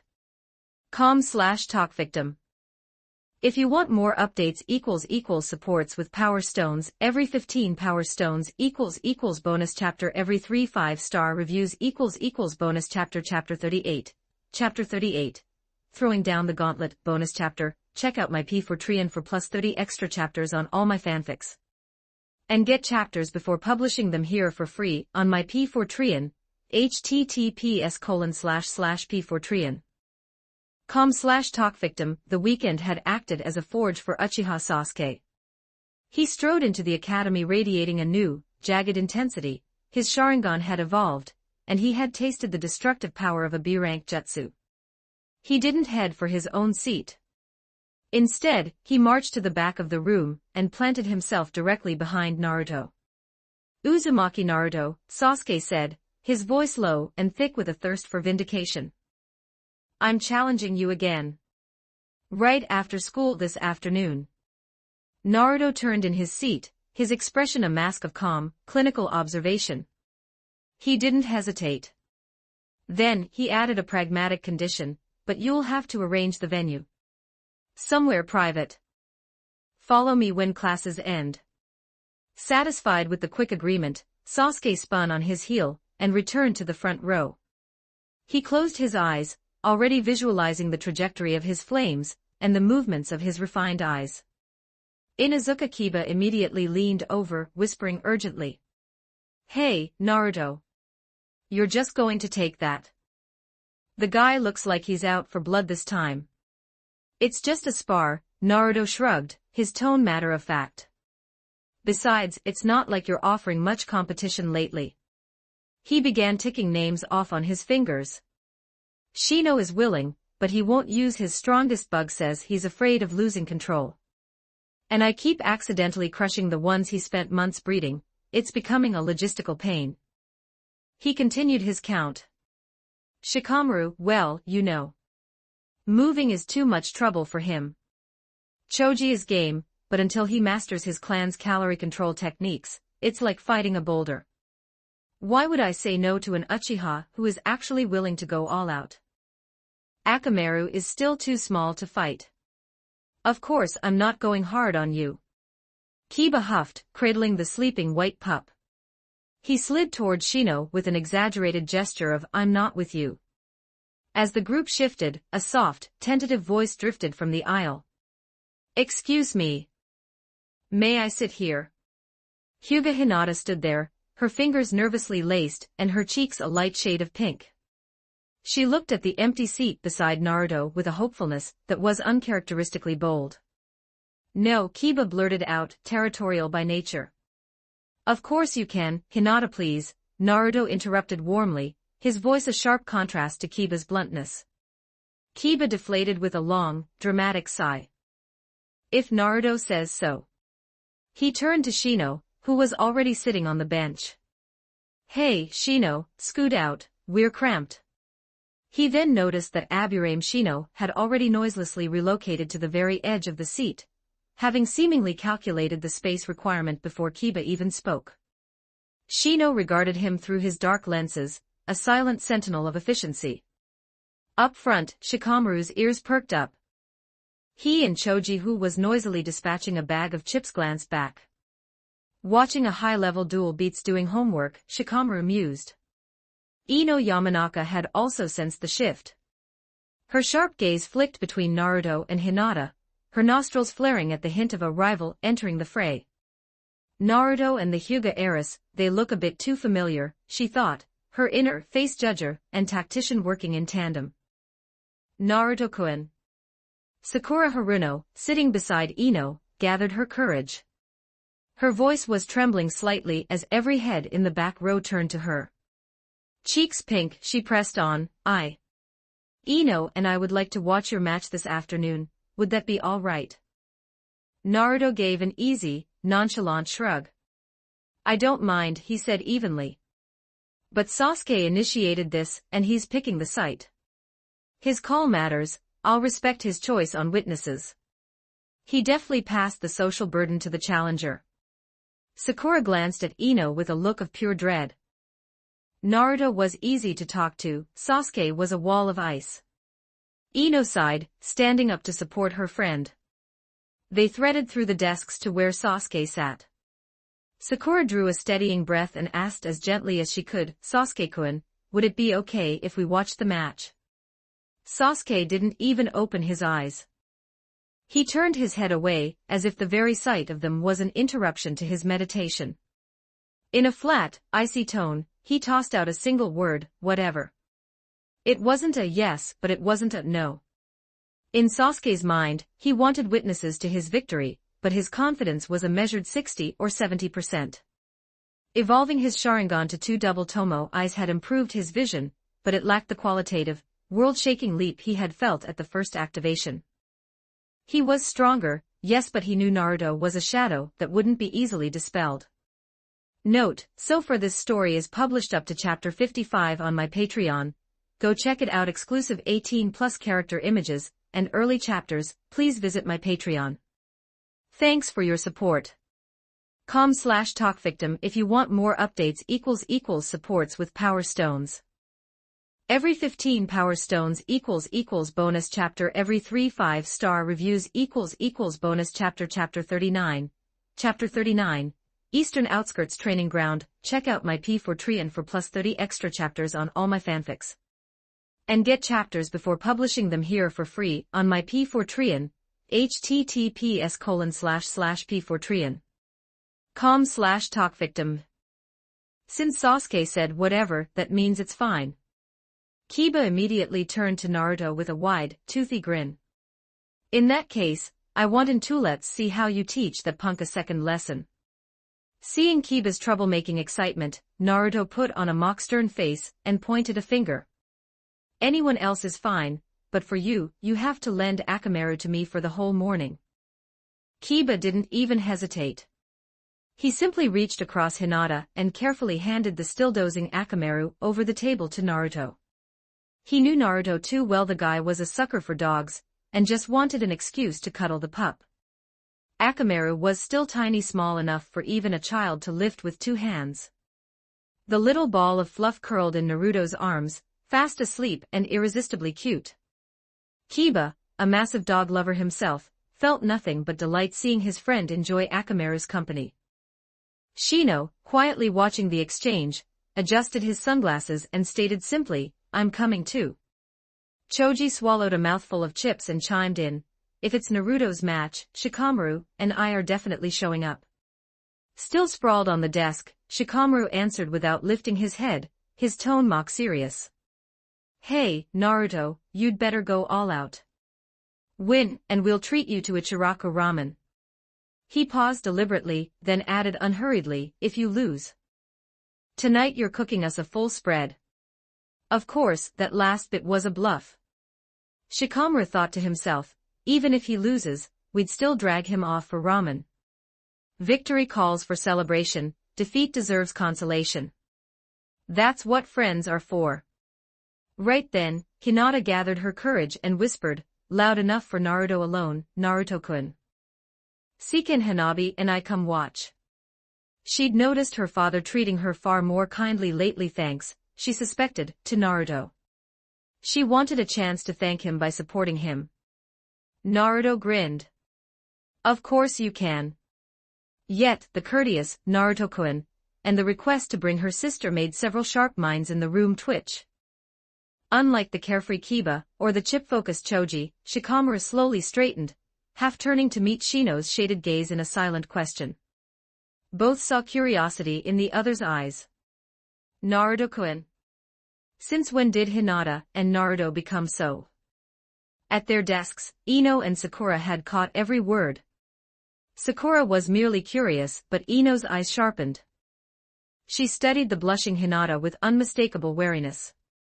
Bringing her little sister. Since when were they so chummy with him? A vague sense of crisis flickered through Ino's heart. At lunch, Sasuke climbed alone to the rooftop, found Naruto eating with Kiba's group, and curtly provided the coordinates for their afternoon match before leaving without a word. The moment the 3 o'clock bell rang, Naruto and Sasuke rose in perfect sync, shot out of opposite classroom doors and vanished. "Well, the stars have left the stage. Let's move," Shikamaru said, lacing his fingers behind his head. "Tell home we're skipping dinner, so no one worries." East of Konoha village lay a remote, rarely used training ground. Thanks to his superior stamina, Naruto arrived first. He steadied his breathing and surveyed the terrain. Moments later, Sasuke appeared at the edge, breathing hard but eyes sharp. The instant he stepped into the clearing, no small talk, the two locked eyes, and as one, raised right hands to form the seal of confrontation. "Katon, Gokakyu no Jutsu." Sasuke's eyes spun into Twintomo Sharingan. His hands were a blur of seals as he blasted a roaring orb of flame straight at Naruto. Even as the fireball flew, he chased it with a kunai in hand, ready to strike under the cover of the blaze. Naruto reacted instantly, sidestepping the fireball a hair before impact. In the same breath, he drew a kunai and parried upward with a sharp clang, catching Sasuke's weapon behind the fiery veil. Blades locked, their gazes clashed mid-air. Seeing the perfectly symmetrical Twintomo Sharingan, Naruto felt a spark of surprise. Impressive growth, but until the Mangekyo, the dojutsu mainly boosts perception. The real leap lies further ahead. Sasuke pushed the Sharingan to its limit, tracking every micromovement Naruto made. The heightened sight let him react faster than days before. Yet, when their kunai collided again, his arm went numb under the force. What strength! Sasuke thought, gritting his teeth. He had no idea Naruto's physique now far outclassed their peers. Daily workouts under Might Guy's brutal regimen had forged a rock-solid foundation, and regular medicinal soaks tempered his meridians. After Sandame's birthday, Naruto had even added fresh weights to his wrists and ankles. Naruto's power, stamina, and explosive force were no longer on the scale of an academy student. Note, so far this story is published up to chapter 55 on my Patreon. Go check it out. Exclusive 18+ character images and early chapters. Please visit my Patreon.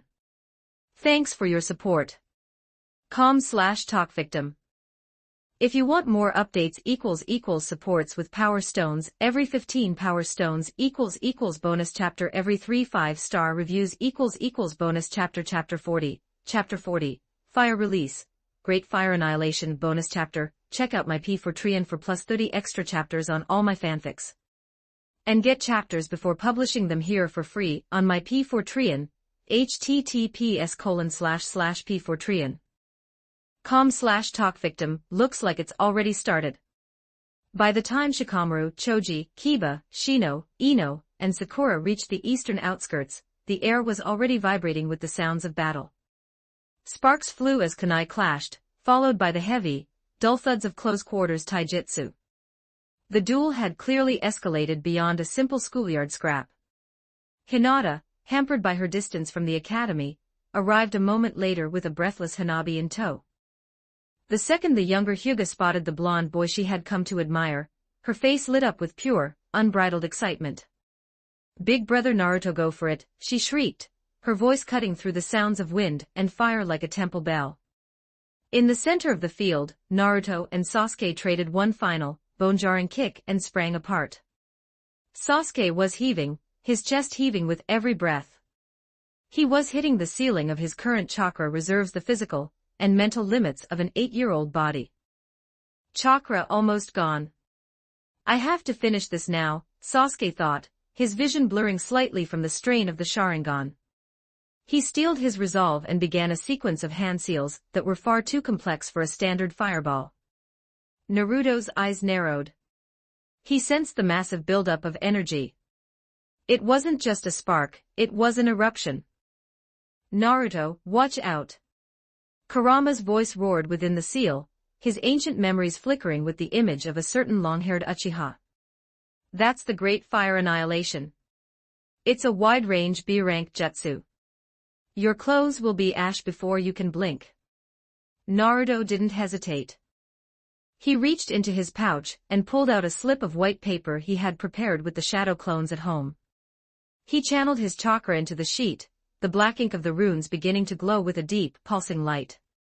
Katon, Goka Mekyaku. Sasuke unleashed everything. A sky-filling inferno surged forward, a literal tidal wave of flame that covered nearly half the training ground. It was a terrifying display of power that left the onlookers frozen in horror. "Not good." Kiba yelled, his instincts as a predator screaming danger. He sprinted toward the center, while Shino moved even faster, a black cloud of Kakashi swirling around him to form a protective shell. Ino and Hinata screamed in unison, both rushing onto the field with a reckless disregard for their own safety. But the catastrophe never came. The roaring flames slammed to a halt less than a meter from Naruto, hitting an invisible, conceptual wall. The paper in Naruto's hand lifted into the air, its runes expanding into a miniature black hole vortex. The towering fire was sucked into the paper like water down a drain, leaving nothing but a lingering heat haze. Fuka Hoin, fire sealing method. The B-rank jutsu was erased as if it had never existed. Naruto caught the paper as it drifted down, now inscribed with the sealed flame. Kiba arrived first, his relief instantly curdling into a white-hot fury. He looked at the unconscious Sasuke, who had collapsed the moment the jutsu ended. "You bastard! You almost killed him!" Kiba roared, stepping toward the prone Uchiha with his fist raised. "Kiba, cool it." Choji grabbed his shoulder, planting his heavy frame as a barrier. Calm down, Shikamaru added, yanking Kiba's arm. His voice was unusually stern. He's out from chakra exhaustion. If you hit him now and he dies, the Inuzuka clan will be the ones paying the price to the elders. Don't be an idiot. Shikamaru knew the political reality. Sasuke was a strategic asset, as the last Uchiha. The fallout of a main house heir killing him would be a disaster that even the Hokage couldn't easily smooth over. Naruto stepped beside Kiba, placing a calming hand on his shoulder. He glanced at Ino and Hinata, offering a small, reassuring nod. I'm fine. Thank you for coming. Sakura had already reached Sasuke's side, struggling to hoist him onto her back. Naruto looked at her, then back at Kiba, a sharp, unreadable glint in his blue eyes. Kiba, I appreciate the concern, Naruto said quietly, his voice carrying an edge of absolute confidence. But leave this to me. Besides, if anyone is going to give him the beating he deserves, it should be the one he actually challenged, don't you think? Kiba met Naruto's gaze and slowly relaxed his stance. He recognized the look in Naruto's eyes. It wasn't anger. It was the steady, clinical gaze of someone who had the situation entirely under control. Beside them, Shino silently retracted his insects, his dark lenses reflecting the sunset. If Naruto said he had it handled, then the circle would stand down. Note, so far this story is published up to chapter 55 on my Patreon. Go check it out. Exclusive 18+ character images and early chapters. Please visit my Patreon. Thanks for your support. com/talkvictim if you want more updates. Supports with power stones every 15 power stones bonus chapter every 3 5-star reviews bonus chapter 41 Naruto's identity. Check out my P4Trian for plus 30 extra chapters on all my fanfics. And get chapters before publishing them here for free on my P4Trian, https://p4trian. com/talkvictim. After sending the unconscious Sasuke to the Konoha hospital and leaving Sakura to watch over him, the group Shikamaru, Choji, Kiba, Shino, Ino, and the Hyuga sisters followed Naruto back to his tiny apartment. It was a little past 4 in the afternoon.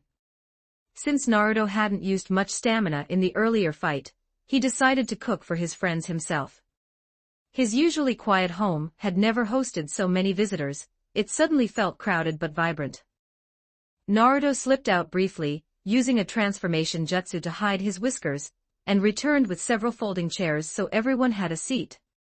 If you ask me, we could have just gone to my family's barbecue place, Choji suggested, wiping imaginary sweat as he settled into a chair. Barbecue's too expensive, Kiba countered, playing with Akamaru. I have to save my allowance for ninja tools. But it's delicious. Besides, Choji added earnestly, with the Ino Shikacho trio there, we could get venison at an insider's discount. Enough, Choji, Shikamaru interrupted. It's rare for Naruto to have time to cook for us. Honestly, I think Naruto's cooking tastes even better than the restaurants. Shikamaru knew the social dynamics at play. Even with a discount, the cost could be a burden for an orphan like Naruto or clans with high overhead like Kiba's. Coming here was different. On the way back, they had discreetly bought enough ingredients to stock Naruto's pantry for days. Preparing and sharing food like this removed all pressure. It was also on that walk that Shikamaru had seen, firsthand, the cruelty Naruto endured. Pedestrians would throw salt and soybeans toward him, as if exorcising a demon. It was astonishing to Shikamaru that someone raised in such malice could remain so upbeat and trusting. At Shikamaru's praise, Choji nodded solemnly. He's right, Naruto's food is amazing. Ino's eyes flashed with a mix of puzzle and realization. So all of you. Her finger swept across the room. Have all eaten Naruto's cooking. Everyone nodded in perfect unison. Ino froze. You've got to be kidding. Was I the only one left out? A surge of curiosity and a strange sense of being a latecomer hit her. Kiba grinned. Since last autumn, we've been pooling money for Naruto to make us lunch. The guy has serious skills, right, Akamaru? Akamaru barked, tilting his head in agreement. Night fell over the Nara estate. Nara Shikaku and his son sat on the wooden veranda, a game of Go between them. The board was as tangled as Shikamaru's thoughts. Noticing his son staring blankly at the stones, Shikaku sipped his tea. What's wrong, Shikamaru? Trouble at school. At home, Shikamaru didn't bother with masks. He set down a stone, his brow furrowed. Father. Why did the third Hokage do it? What makes you say that? Shikaku had already guessed the topic. It's about Naruto, Shikamaru began.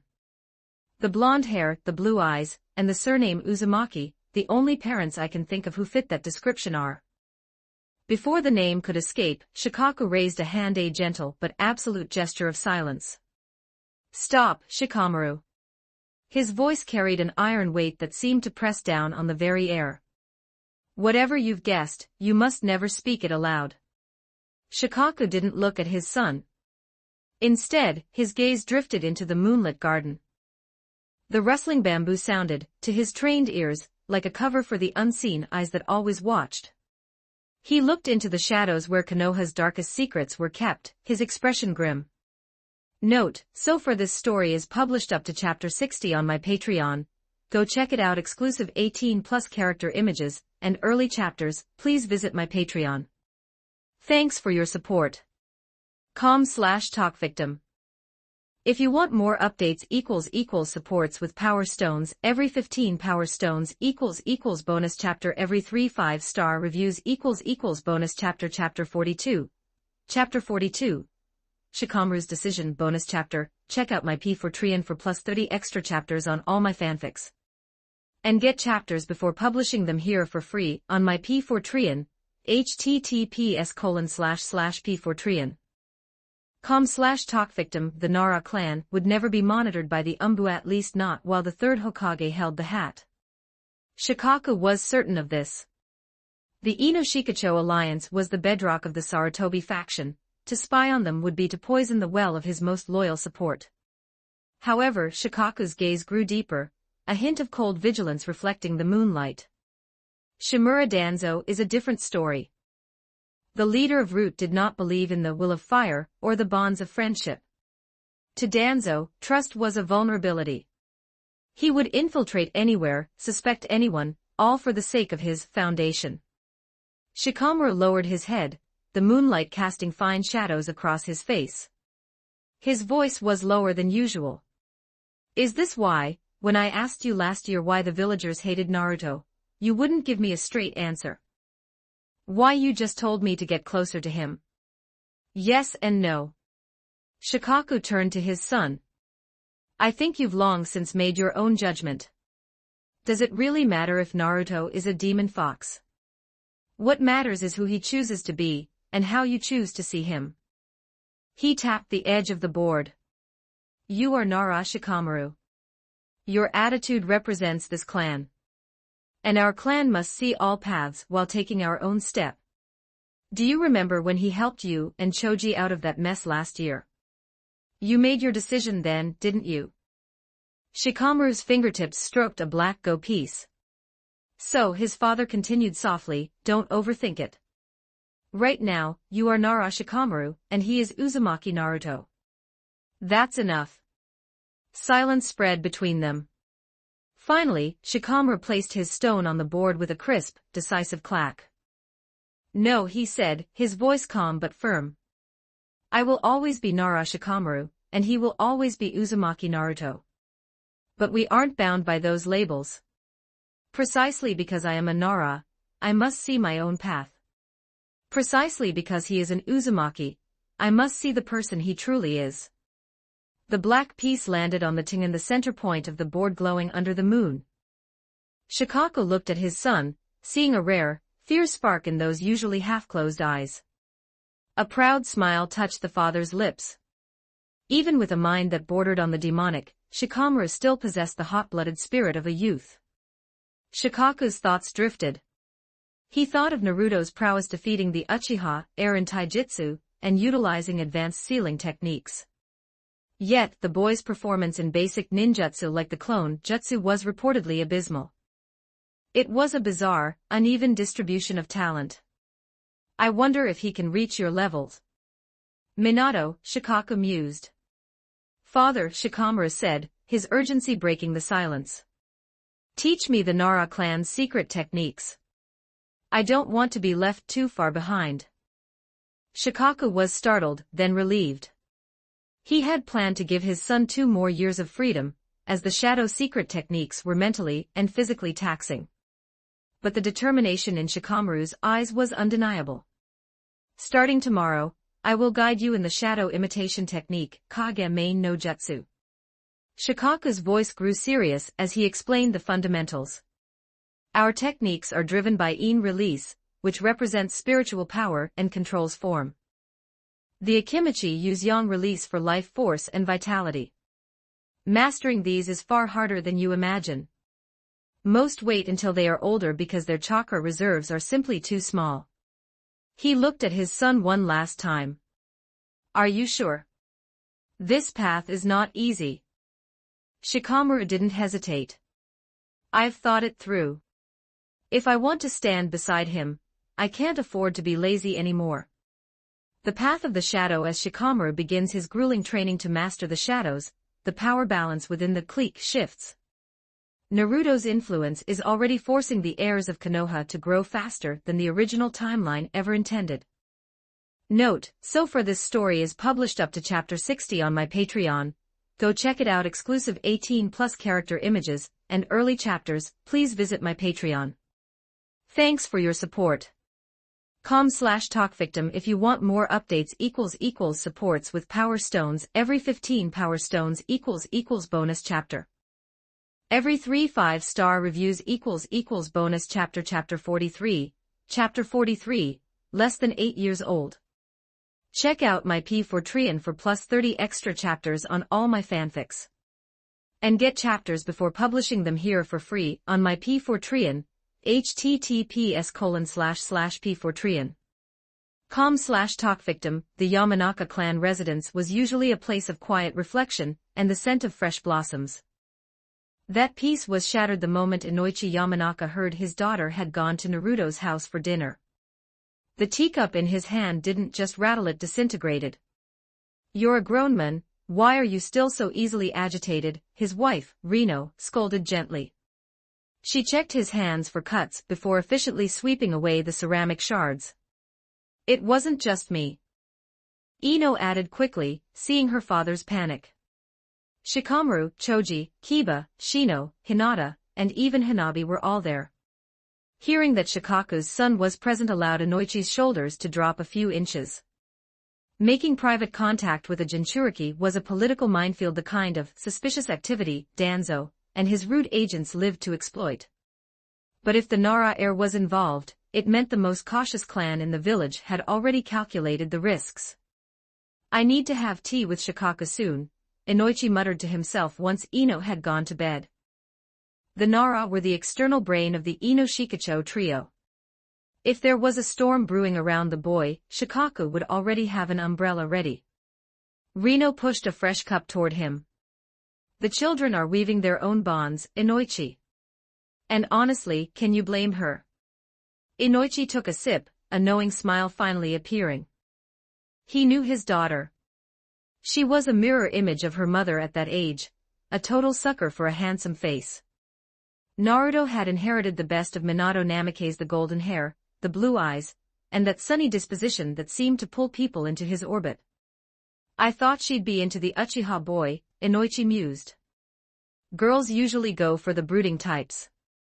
You're slow, Rino laughed, leaning against him. I saw it the last time they spoke at the shop. Her eyes were sparkling exactly like mine did when I looked at you at the academy. Inoichi touched his face, a bit of pride swelling. I guess she does prefer the sunny types. He looked at his wife, his gaze softening. As long as she's happy.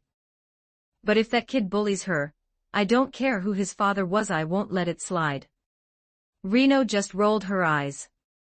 By the time that happens, you might not even be able to beat him, dear. Inside his apartment, Naruto wasn't thinking about romance. He was focused on the green pulse of energy beneath his floorboards. Mokuton, Mokujihiki, wood prison technique. At his low cry for thick, sturdy vines erupted from the wooden floor. They surged upward, intertwining with fluid, organic speed until they formed a solid cage. The wood was vibrant, smelling of cedar and rain, thrumming with an almost sentient vitality. Naruto held the seal, sweat trickling down his nose. He could feel the delicate alchemy within, water and earth natures being fused by the raw life force of yang release. It was a high-wire act of chakra control. Too much energy, and the wood would shatter the room; too little, and it would wither into dry sticks. Slowly, he reversed the flow. The vines groaned and retracted, sinking back into the floorboards. When it was over, the wood was as clean as the day it was laid. Success, Naruto exhaled, wiping his brow. Creating wood release techniques isn't as impossible as the books say. Inside the ceiling space, Kurama was staring through the bars, his massive ears pinned back. A flash of genuine disbelief crossed his scarlet eyes. Monstrous talent, the fox muttered. Would release was the legend of Senju Hashirama, a power that died with the moon. Yet here was a brat, not even 8 years old, who had not only reverse-engineered the rudimentary form of the Kekkei Genkai, but displayed the kind of surgical chakra control that most jonin couldn't manage.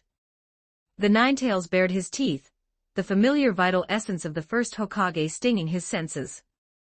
Less than 8 years old, seriously. Was Hashirama even this strong at 8? Note, so far this story is published up to chapter 60 on my Patreon. Go check it out. Exclusive 18+ character images and early chapters. Please visit my Patreon. Thanks for your support. com/talkvictim if you want more updates. Supports with Power Stones. Every 15 Power Stones equals bonus chapter. Every 3 5-star reviews equals bonus chapter. Chapter 44. Chapter 44. Humor. Check out my P4 for plus 30 extra chapters on all my fanfics. And get chapters before publishing them here for free on my P4 https://p4 com/talkvictim. Konoha Hospital. Early morning sunlight filtered through the blinds, scattering dappled shadows across the ward's floor. Sasuke slowly opened heavy eyelids. The first thing he saw was a head of brilliant blonde hair glowing warmly in the light. Naruto, sitting in the chair beside the bed, brightened when he noticed, "You're awake. Congratulations, the surgery was a success. You're now a girl." Sasuke. The raven-haired boy tried to bolt upright, only to be slammed by a wave of physical weakness. He sank slowly back onto the pillow, his breath hitching. A sick, indignant flush tinted his pale cheeks. All right. Naruto waved his hands, his tone easy. You just overused your chakra in that fight. It's not like you took a critical hit anywhere. It's a joke, Sasuke. Boring. Sasuke turned his face away, his voice still gravelly. Boring or not, it's a little prank, much like your attempt to incinerate me with that great fire annihilation back there. Seeing Sasuke press his lips tight, Naruto dropped the grin and spoke seriously. Listen, if you really want to grow stronger, bumbling along by yourself won't cut it. You're pushing your limits, but you're doing it inefficiently. Naruto's gaze flickered to Sasuke's pitch-black eyes. In his mind, the calculation was cold. Sasuke absolutely could not die. Not because of sentimentality, but because those eyes were a vital piece of the future. Until they evolved into the eternal Mangekyo, Sasuke was a strategic asset that needed protection even from himself. I'd hate to lose a decent rival, Naruto added casually. Once you're discharged, let's train together. Sunlight spilled between them, scattering motes of dust. Sasuke stayed silent, something flickering in the depths of his dark eyes. Naruto really was stronger. If the guy was willing to show his methods, it might be the edge Sasuke needed. But then a dreadful thought struck him. No way am I wearing green spandex and yelling about youth every 5 minutes. Sasuke eyed him warily, unconsciously inching back on the mattress. He knew Naruto trained with Might Guy. Just picturing that thick-browed man's regimen sent a chill down his spine. Naruto blinked, then burst out laughing. Where'd you get that idea? I don't wear it, so why would I make you? I can't stand that aesthetic either. Relax, absolutely no spandex. He deliberately dragged out the pause. If you really want to try, I could put in a word with Guy-sensei. Sasuke cut in at once, firm. After visiting Sasuke, Naruto's shadow clone found a quiet corner, formed a seal, and dispelled with a soft poof. Almost simultaneously, the real Naruto sitting in class pretending to pay attention jolted slightly as the memories flooded in. He brushed the feedback aside. More important things demanded attention. Twirling a pen absently, his thoughts raced. Which book should I write? He couldn't exactly publish a generic romance. He needed something that would sell in a world of ninjas. Suddenly, his eyes lit up. It's decided. Poverty was a great motivator. That weekend, in a small publishing office, an editor stared at a manuscript, his eyes bulging and his pen trembling as he read the final pages. Shimura struck a match and lit a cigarette with almost ritual solemnity. Smoke curled, carrying his thoughts away. He knew some knots cannot be untied with ninjutsu. A faint rustle came from the bed. Chiyo was wrapped in the quilt, her skin beaded with fine sweat like a rose in morning dew. Her breathing rose and fell in an inviting rhythm. Any ordinary man would sink back into the warmth. But Shimura only watched the sparks at his fingertip. To him, the tiny flickers of burning tobacco were more real than the fleeting beauty of the night. In a world of temptation, only the smoke remained honest.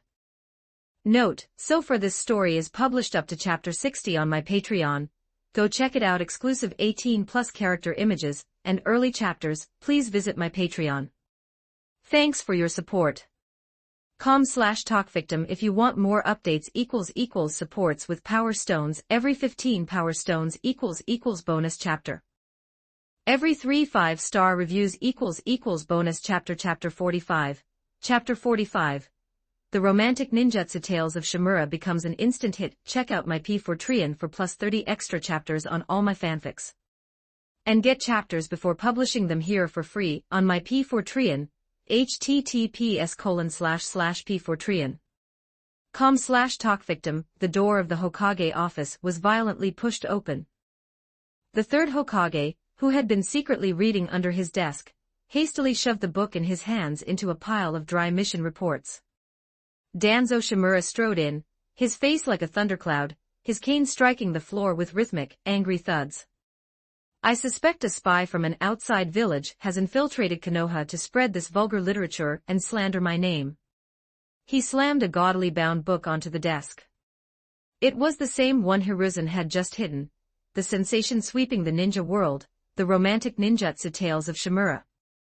Hiruzen Sarutobi cleared his throat and calmly opened the volume. Danzo, although the protagonist is named Shimura, the text describes a young man who is 7 feet tall, rugged, and handsome. His gaze lingered on Danzo's wrinkled, one-eyed face for a second too long. The look clearly said, "You shouldn't flatter yourself." Danzo's face turned a shade of purple. This is clearly an insinuation. This libertine is ruining the reputation of the Shimura clan. Putting that aside, the Hokage mused, suppressing a smile, it is remarkably popular. Bookstores are selling out in hours. Danzo's roar shook the window frames. You indecent old man. This book writes about me and Chiyo from the hidden sand. Do you have any idea how old that hag is now? He flipped frantically to a dog-eared chapter. Look at these descriptions. If the Sand Village misunderstands this, it could cause an international incident. Hiruzen unhurriedly blew a smoke ring. Danzo, you are being too sensitive. The book clearly states this Chiyo is a kunoichi from the same village as Shimura. It's a fictional setting. Besides, he added, his eyes lighting up as he turned a page, the scene where Shimura-kun confesses under the moonlight is actually quite romantic. Danzo's cane creaked as he gripped it, nearly snapping the wood. Outside, the staff of the Hokage building quickened their pace, no one wanted to be caught in the crossfire of the two elders. Kakashi, you seem even more listless than usual. Might Guy darted over to his eternal rival, a confident smile playing on his lips. Then he saw the book in Kakashi's hand. It wasn't the orange cover of Ica Paradise. Kakashi lifted a heavy eyelid, slumped on a bench like a stranded fish. His dark circles were deep enough to be permanent. I've discovered a new masterpiece. I'm sorry, but I won't have the energy to spar for a few days. Guy examined the cover. The Romantic Ninjutsu Tales of Shimura. Is this about Elder Danzo's romantic anecdotes? Kakashi mysteriously flipped to a bookmarked section. The explicit, soul-searching descriptions made Guy's face turn a brilliant shade of red. This is even more intense than Jiraiya-sama's work. Give me a break, Kakashi groaned, covering his face with the book. Once I finish this, I promise to compete. But for now, I must know if Shimura leaves the village. Note: while Kakashi ponders the rotation of the plot, the technical complexity of the writing style mirrors high-level chakra control. Just 3 days ago, while on a mission, Kakashi had found the book on a target's nightstand. He had intended to scan it for clues, but ended up reading it cover to cover. He had immediately filed for his accumulated annual leave to immerse himself in the text. It's impossible to put down, he murmured. He was conquered by the delicate portrayal of the human heart. The book didn't feature the 5 great nations or tailed beasts. It was a world of chaotic clans, where a young man named Shimura harbored the grand ambition of becoming the world's #1 ninja. The conflict was agonizing. The heroine, Chiyo, was gentle and resilient, trying every trick to keep Shimura by her side. But Shimura, driven by a dream of greatness, ultimately chose to leave her behind to pursue his path in the warring world. The helplessness and the choices revealed between the lines made Kakashi think of his own life as a shinobi, the sacrifices made for the ideal. Compared to this, even Jiraiya's work seems slightly unrefined, Kakashi sighed, his fingers trembling with excitement. This author is a genius. Note: so far this story is published up to chapter 60 on my Patreon. Go check it out. Exclusive 18+ character images and early chapters. Please visit my Patreon. Thanks for your support. com/talkvictim. If you want more updates supports with Power Stones every 15 Power Stones bonus chapter every 3 5-star reviews bonus chapter 46. Chapter 46, 5 years in a flash. Check out my P4Trian for plus 30 extra chapters on all my fanfics. And get chapters before publishing them here for free on my P4Trian, https://p4trian. com/talkvictim. The immense royalties from the romantic ninjutsu tales of Shimura had fundamentally altered Naruto's reality. Over the following 5 years, his life became a disciplined cycle of training, academic study, and deepening bonds with the village's future leaders. Spring blossomed and autumn withered 5 times, 5 years vanished in a flash.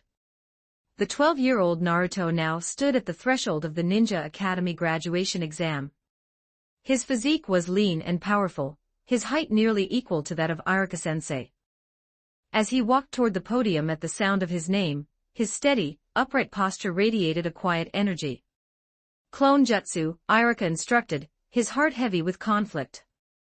He had seen Naruto's legendary dedication to taijutsu, and his sharp tactical mind, yet the boy's struggle with the most basic academy ninjutsu remained a persistent mystery.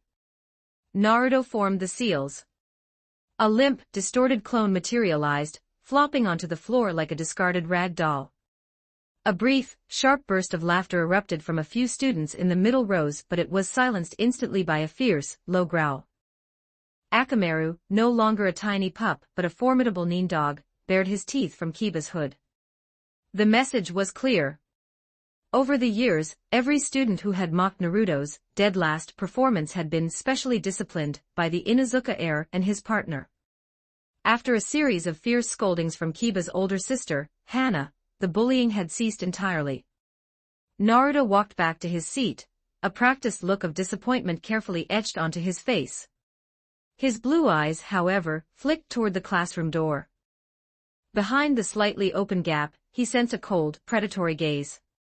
Mizuki is taking the bait. It's okay, Naruto. If we practice more, you'll definitely get it, Ino whispered, leaning over to comfort him. Since she had begun her open pursuit of Naruto, Kiba and Shino had wisely ceded their seats to create a new front-row dynamic. Naruto's immediate circle was now a fortress. Hinata sat by the window, quietly taking her meticulous notes. Naruto sat in the center, conceptualizing his next literary masterpiece, and Ino sat on his other side, her blonde ponytail swaying as she searched for topics to keep him engaged. Even Sakura, though often moody, had drifted into their orbit. I'm fine, Ino. Thanks, Naruto replied with a gentle, half-hearted smile. He glanced at Hinata, noticing her ears turn pink as she quickly looked down at her desk. Internally, Naruto's mind was racing. He knew the script. Mizuki would approach him, offer him a secret way to pass the exam by stealing the scroll of seals, and then attempt to kill him and frame him for the theft. Playing along is the most efficient path, Naruto mused. It gives me a legitimate excuse to accidentally learn from the forbidden scroll while maintaining my image. But I can't be reckless like the original Naruto. He knew he had to inform the Sandaime beforehand. If he didn't, the Umbu Guardians who didn't care for sentimental, will of fire speeches might actually strike to kill. As expected, after school, Mizuki was waiting on the path toward the training ground. The setting sun stretched his shadow, casting a long, dark line toward Naruto's group. Mizuki called out, his face fixed in a mask of concerned mentor. Naruto and his clique stopped. Mizuki's eyebrows shot up as he surveyed the lineup: Ino, Hinata, Shikamaru, Choji, Shino, Kiba, Sasuke, and Sakura. It was a formidable gathering of clan heirs. It's Mizuki-sensei, Naruto said, smiling politely. Haha, hello everyone, Mizuki forced a smile, his fingers twitching. I have something to discuss with Naruto. I'd like to speak with him alone. Unexpectedly, the group didn't move. Every eye turned to Naruto, waiting for his command. The coordination was seamless, a silent testament to the prestige Naruto had built within the circle. Naruto waved a hand. Go on to the training ground. I'll be there in a bit. Only then did the group depart, with Ino turning back to remind him, don't be long. You promised to help me with my shuriken aim today. As their figures disappeared, Mizuki sighed with a fake sense of wonder. I didn't expect you to have such influence over your classmates, Naruto-kun. Naruto offered an embarrassed, dead-last smile. It's just that they're all very enthusiastic, sensei. So what did you want to talk about? Note, so far this story is published up to chapter 60 on my Patreon, go check it out. Exclusive 18+ character images and early chapters, please visit my Patreon. Thanks for your support. com/talkvictim if you want more updates == supports with power stones every 15 power stones == bonus chapter every 3 5-star reviews == bonus chapter. Chapter 47, Plan Success. Check out my P4 for plus 30 extra chapters on all my fanfics. And get chapters before publishing them here for free on my P4 https://p4 com/talkvictim. Alright, but Naruto, given your current ninjutsu level, passing the exam will be very difficult. Mizuki looked at Naruto, his face a mask of practiced sympathy. His voice carried just the right amount of artificial worry. Damn it, Mizuki thought, this fox demon is truly a monster. What normal child grows this tall? A 12-year-old kid is almost as tall as I am. He leaned in, his voice drops to a conspiratorial whisper.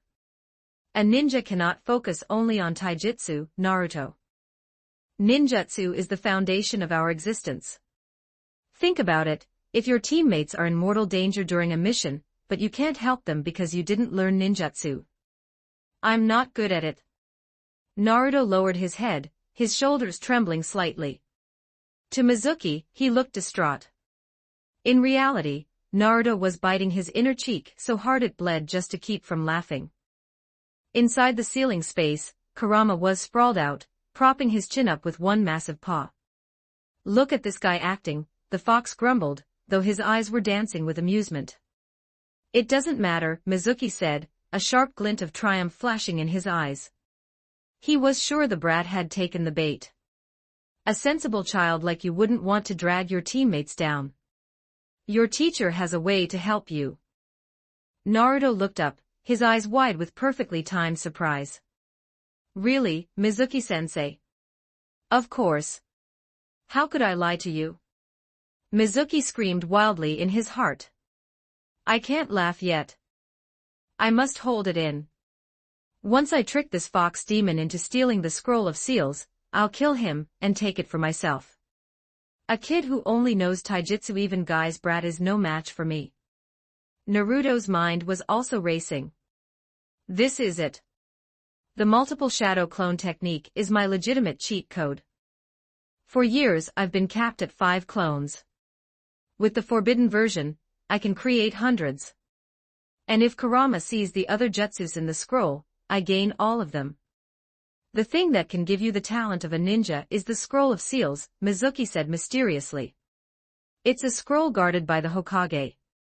It records powerful jutsus. Legend says that obtaining it grants you the power of the deceased Hokage. If you get it, Naruto, you might even become Hokage yourself."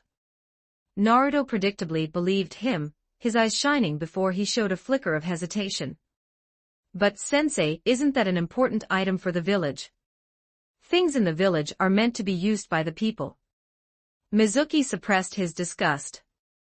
"If a hero like you, who wants to be Hokage, can't use it, then no one is worthy." "In that case," Naruto said brightly, "can I just ask Lord Third for permission to check it out?" "How can you do that?" Mizuki shouted, panic lacing his voice. He quickly forced a smile. "I mean, the Sandaime is very busy. Better not to bother him. If you borrow it and prove your strength first, he'll look at you with even more respect." "Why isn't this kid following the script?" Mizuki cursed internally. "You're right, sensei. Where is it?" He fell for it. A beast with no brain. Inside the Hokage office. Hiruzen Sarutobi slowly set down his pipe, the smoke curling around his wrinkled face. At his desk, Naruto had just finished recounting Mizuki's plan in detail. "So Mizuki instigated you to steal the scroll." The Sandaime's voice was steady, but his grip on his pipe tightened. He already knew this from the Umbu, but seeing Naruto come forward of his own volition filled him with a profound satisfaction. 12 years of watching this boy maintain his true self amidst the loneliness, it was time for the final test. "I understand," the Sandaime said, a wave of pride in his eyes. "I will entrust the real scroll of seals to you, Naruto. I hope you won't disappoint me." Naruto's expression became solemn. "Konoha is my home. I won't tolerate anyone hurting it. Please rest assured, Sandaime-sama. Grandpa believes in you." As night fell, a nimble figure carrying a massive scroll leaped out of the window, a golden streak vanishing into the residential rooftops toward the forest. By the window, Hiruzen watched him go, a nostalgic smile on his lips. "Minato, are you watching? Your son is just as outstanding as you were. Notify Inoichi Yamanaka and Hayashi Hyuga," the Sandaime instructed the shadows, his voice carrying an imperceptible hint of amusement. "Tell them Naruto ran off with the scroll of seals." The old Hokage looked back at the night. This accident was a perfect test for Naruto and a chance to see which of the 2 clan daughters was the best match for the boy. Far away in the forest, Naruto suddenly shivered. He glanced back at the Hokage building. "I have a feeling the script for tonight is a lot more complicated than I imagined." Note, so far this story is published up to chapter 60 on my Patreon. Go check it out. Exclusive 18+ character images and early chapters. Please visit my Patreon. Thanks for your support. com/talkvictim if you want more updates. Supports with Power Stones. Every 15 Power Stones == bonus chapter. Every 3 5-star reviews == bonus chapter. Chapter 48. Chapter 48, Big Brother Naruto has defected. Check out my P4 for plus 30 extra chapters on all my fanfics. And get chapters before publishing them here for free on my P4 https://p4trian.com/talkvictim. When Ino got home, even the delicate pastries her mother had prepared tasted like ash. She sat by her bedroom window, fingers twisting the hem of her blouse as the afternoon's events replayed in her mind. What on earth does Mizuki want with Naruto? She vividly remembered her father, Inoichi, mentioning the men over dinner months ago. Mizuki had been stripped of his teaching credentials after rumors surfaced that he had liquidated an injured teammate during a mission to ensure its success. That kind of cold-blooded betrayal was the antithesis of everything Naruto believed in. Only someone as good-natured as Naruto would still call that man teacher, Ino thought bitterly. That golden-haired boy treated everyone like family, even the snakes in the grass. Driven by a sudden sense of dread, Ino stood up. She had to tell her father. If Mizuki was whispering in Naruto's ear, it could only mean trouble. But as she reached the door to Inoichi's study, the voice from within froze her mid-step. Lord Inoichi, Uzumaki Naruto has fled toward the eastern forest with the scroll of seals. Hokage-sama orders you to pursue him immediately. It can't be. Ino's world tilted. She clapped a hand over her mouth, stumbling back. Naruto would never do that. Inside the study, Inoichi's face was a mask of professional stoicism, but his mind was racing. Naruto stealing the scroll was one thing, but the Sandaime specifically sending an Anbu to him, the head of the Yamanaka, was a pointed maneuver. Was this a test of his clan's loyalty, given how close Ino had become to the Jinchuriki? Naruto's not that kind of person. That bastard Mizuki must have tricked him. Ino shoved the door open, her voice trembling with a mix of fury and fear. That's enough, Ino. This is a matter of state. Inoichi barked, though he shot a subtle, warning glance at his daughter. He turned back to the dog-masked Anbu. Understood. I'll set out at once and bring him back alive for the Sandaime. He emphasized the word alive for both the Anbu's benefit and Ino's heart. Taking her hand, he led her out of the house. Once they were clear of the shadows, he leaned in and whispered, Ino, run to the Nara estate. Tell Uncle Shikaku everything. I'll find Naruto first and make sure he hasn't been led into a trap. Ino wiped her eyes, nodding firmly. I understand, Dad. Be careful with him. As Inoichi vanished over the rooftops toward the forest, Ino spun around and sprinted toward the Nara compound. When a crisis hit, the Yamanaka provided the heart, but the Nara provided the brain. The Hyuga estate Hyuga Hayashi sat in perfect seiza, as he listened to the Anbu's report. Tell the Sandaime to rest easy, he said, his voice a cool breeze. There is no escape from the Byakugan. I will retrieve the boy and the scroll. Once the Anbu vanished, a small figure outside the sliding door let out a muffled gasp. Hanabi was trembling. Big Brother Naruto. A traitor? The boy who sparred with her, who cooked those amazing meals, who smiled like the sun defected. Hanabi realized. She needs to know. She lifted her hems and sprinted through the corridors toward Hinata's quarters. Deep in the forest, Naruto, hunched over the unfurled scroll of seals in a moonlit clearing, was blissfully unaware that the cast of tonight's play had been upgraded. Irika wasn't coming, 2 clan heads were. But he didn't care. His eyes were wide as he scanned the forbidden ink. Multiple shadow clone. Flying Thunder God. 8 gates. Edo Tensei. This is a literal gold mine. Naruto whispered. He spotted the 8 gates and grinned. He'd already mastered the Gate of Limits under Guy, but seeing the theoretical framework here was enlightening. His eyes lingered on the Flying Thunder God. He began memorizing the formulas at a speed that would have made an Uchiha's head spin. He knew he might never get this chance again. Outside the clearing, Inoichi Yamanaka crouched on a branch, his sensory net locked onto Naruto's chakra. A kind smile curled his lips as he rubbed his knuckles. Finally, Inoichi thought, his eyes glinting with a mix of duty and paternal vengeance. I've got a legitimate excuse to give this blonde brat the lesson of love he deserves. Every time Ino talked about Naruto, her eyes sparkled a little too much for Inoichi's comfort. The family cabbage was rolling toward the pig, and as a father, Inoichi had been itching to educate the pig for a long, long time. Note, so far this story is published up to chapter 70 on my Patreon. Go check it out. Exclusive 18+ character images and early chapters. Please visit my Patreon. Thanks for your support. com/talkvictim. If you want more updates supports with Power Stones every 15 Power Stones bonus chapter every 3 5-star reviews bonus chapter 49. Chapter 49. Don't worry, Naruto, Uncle's about to pull you out of the fire. Bonus chapter, check out my P4Trian for plus 30 extra chapters on all my fanfics. And get chapters before publishing them here for free on my P4Trian, https://p4trian.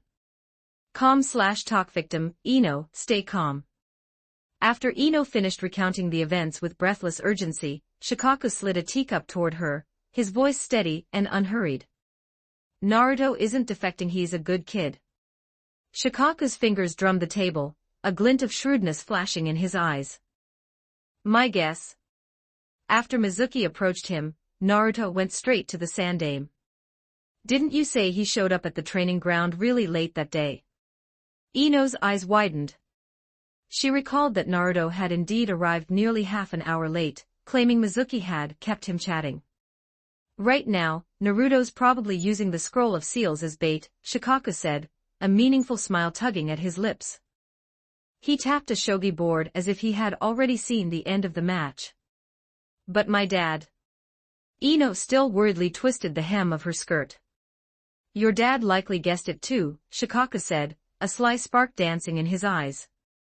He's probably just seizing the chance to teach the brat who keeps occupying his daughter's thoughts a little.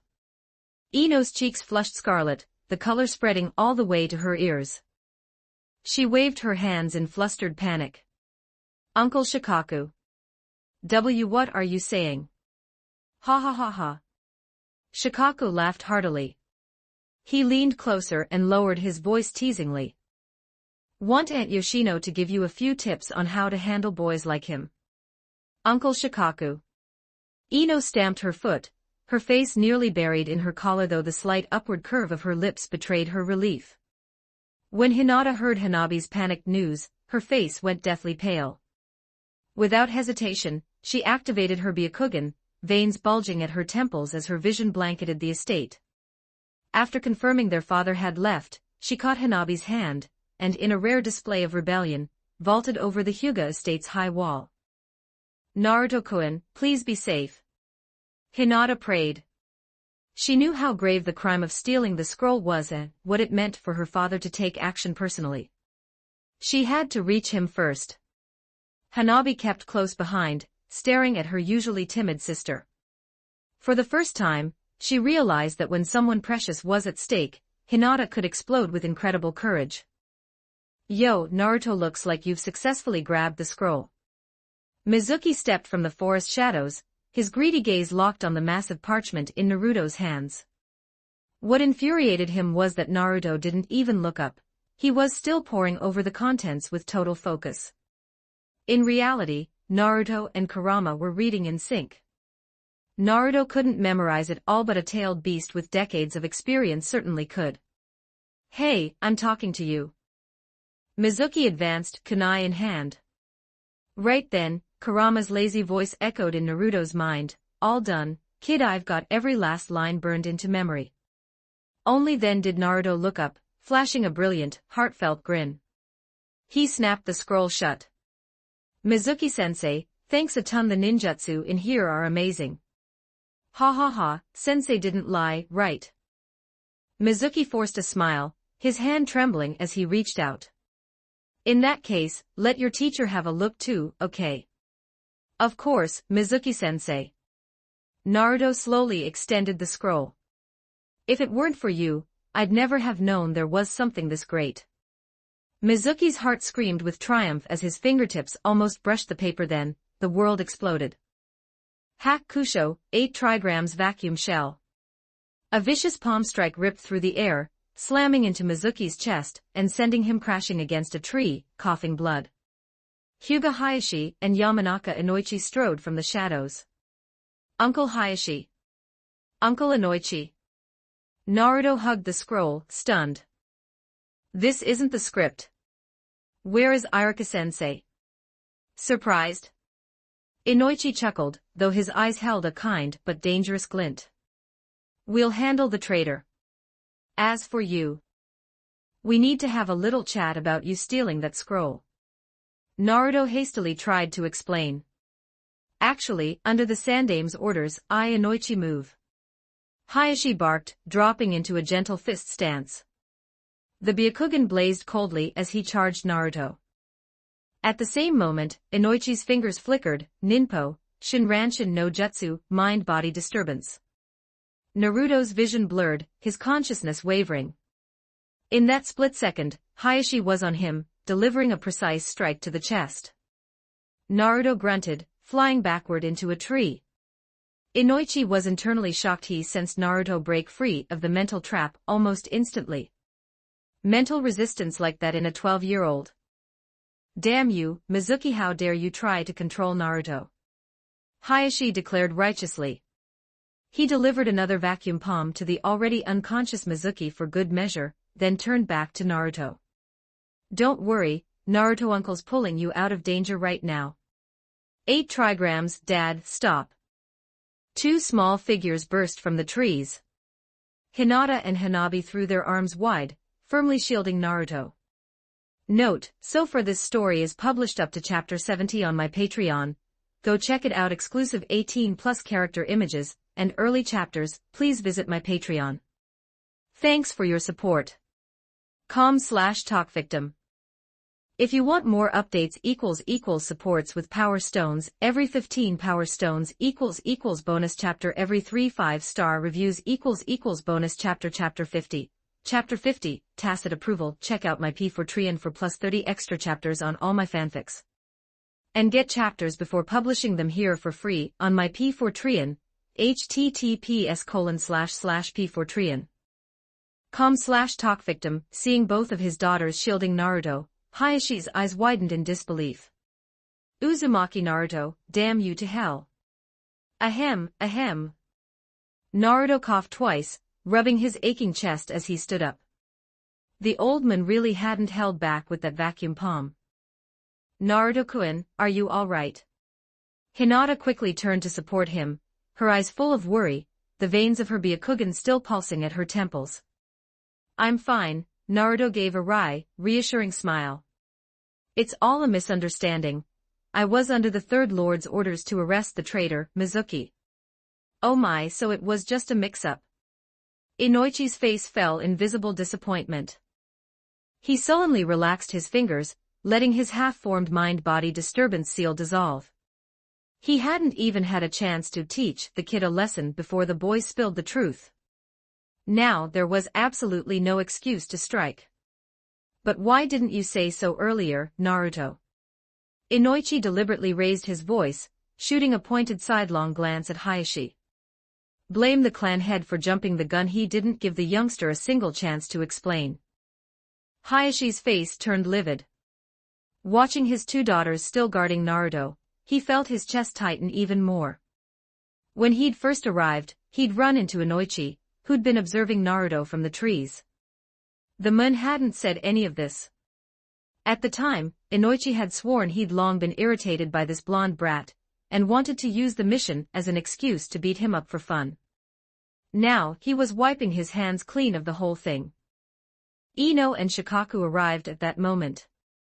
Ino took one look at the scene and immediately ran to her father's side, eyeing Hayashi with suspicion. Oh, clan head Hayashi is here too, Shikaku remarked, scratching his head and acting as if he'd only just noticed. A sly glint flickered in his eyes. Shikaku, Hayashi managed a stiff nod. He shot Inoichi a fierce glare, wordlessly demanding, with senses that sharp, why didn't you tell me my daughters were coming? Inoichi casually looked away, pretending to study the moon. Naruto, observing the exchange, finally caught on. So this was another test from the third. But he knew how to play this hand. Uncles, I'll take the scroll of seals and Mizuki to see Lord Third now. Hearing Naruto refrain from exposing the specifics of the play in front of the children, both Hayashi and Inoichi breathed a quiet sigh of relief. Shikaku smoothly mediated, in that case, I'll escort Naruto back to the Hokage building. You two should take your daughters home, it's getting late. On the way to the Hokage building, Shikaku pondered a moment, then remarked as if offhand, our Shikamaru's been in your care all these years at the academy. Naruto smiled. The dim streetlights gilded his blonde hair. Not at all. Honestly, they're the ones who've looked after me. They re some of the few friends I have. That clean, warm smile made Shikaku momentarily lose himself. Through the boy's face, he seemed to see another golden-haired figure with an equally radiant grin. Shikamaru used to be terribly lazy, Shikaku's tone softened. But after meeting you, he actually asked me to teach him our clan's secret art, something I never expected. I figure you're the one who changed him.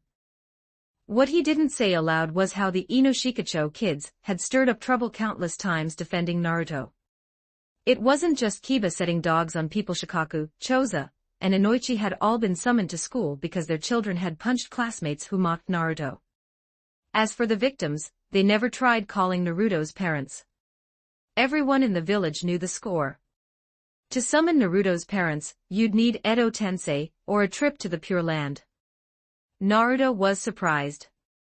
He'd assumed the families started teaching clan secrets automatically. He never thought Shikamaru had asked for it himself. That lazy cloud watcher actually requested training. Naruto looked up at the stars, treasuring the weight of that bond. At the Hokage office, Shikaku tossed the half-dead Mizuki to the floor with a thud. Well done, Naruto.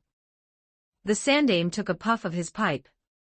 Though he'd watched through his crystal ball, seeing the boy safe eased his heart. Your performance with the basic techniques still leaves much to be desired, but you've more than earned the rank of Genin.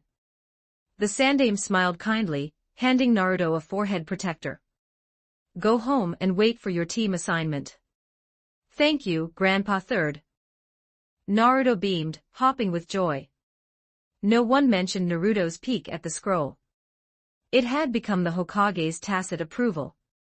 From now on, any forbidden jutsu Naruto use like the multiple shadow clone could simply be chalked up to this night. As Naruto bowed and stepped out, his gaze briefly swept the Hokage's wrinkled face. He knew the original story. It wouldn't be long before Orochimaru launched the Konoha Crush. The Sandaime, who had towered over the ninja world for decades, would soon take his final bow. Note, so far this story is published up to chapter 70 on my Patreon. Go check it out. Exclusive 18+ character images and early chapters. Please visit my Patreon. Thanks for your support. com/talkvictim if you want more updates. Supports with Power Stones. Every 15 Power Stones == bonus chapter. Every 3 5-star reviews == bonus chapter. Chapter 51. Chapter 51.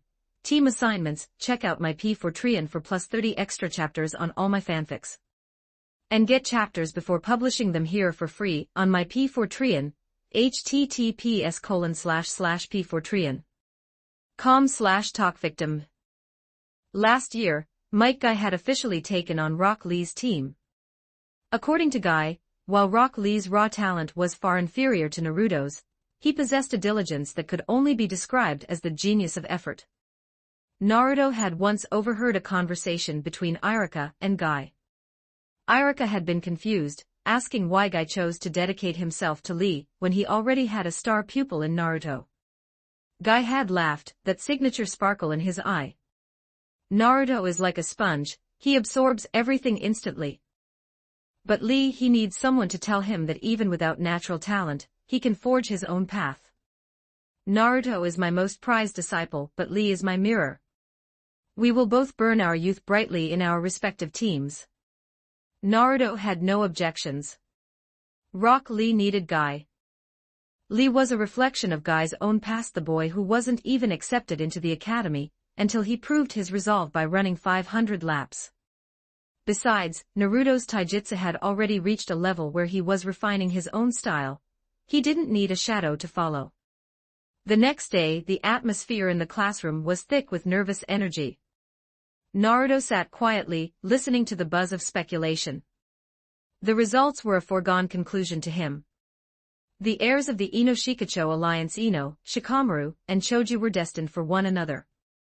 It was a 300-year tradition.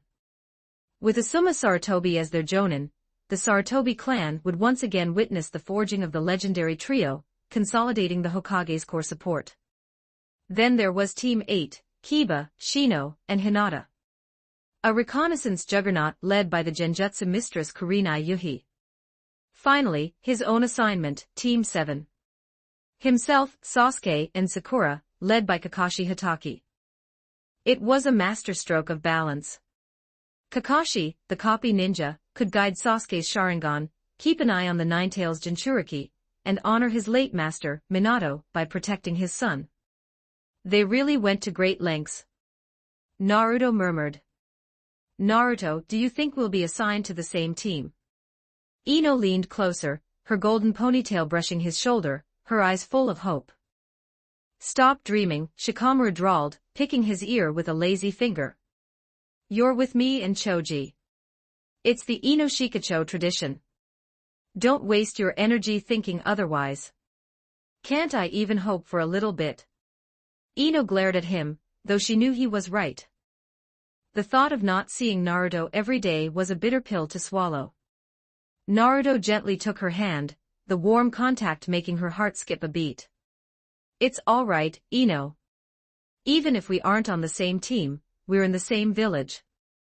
The training grounds, Ichiraku, your flower shop, as long as we want to meet, there will always be a reason. Ino's disappointment melted into a blush.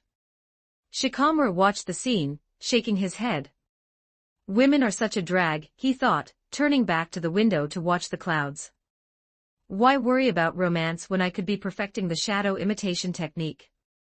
Hinata, sitting to Naruto's left, looked up shyly. Naruto-kun. Do you think we could be together? I'd like that, Hinata, Naruto said, his gaze gentle. But you, Kiba, and Shino are the village's best trackers. You're a perfect unit. Hinata nodded obediently, though a flicker of yearning remained in her pale eyes. In that case, Shino adjusted his glasses, you think you'll be with Sakura and Sasuke? If nothing unexpected happens, Naruto shrugged.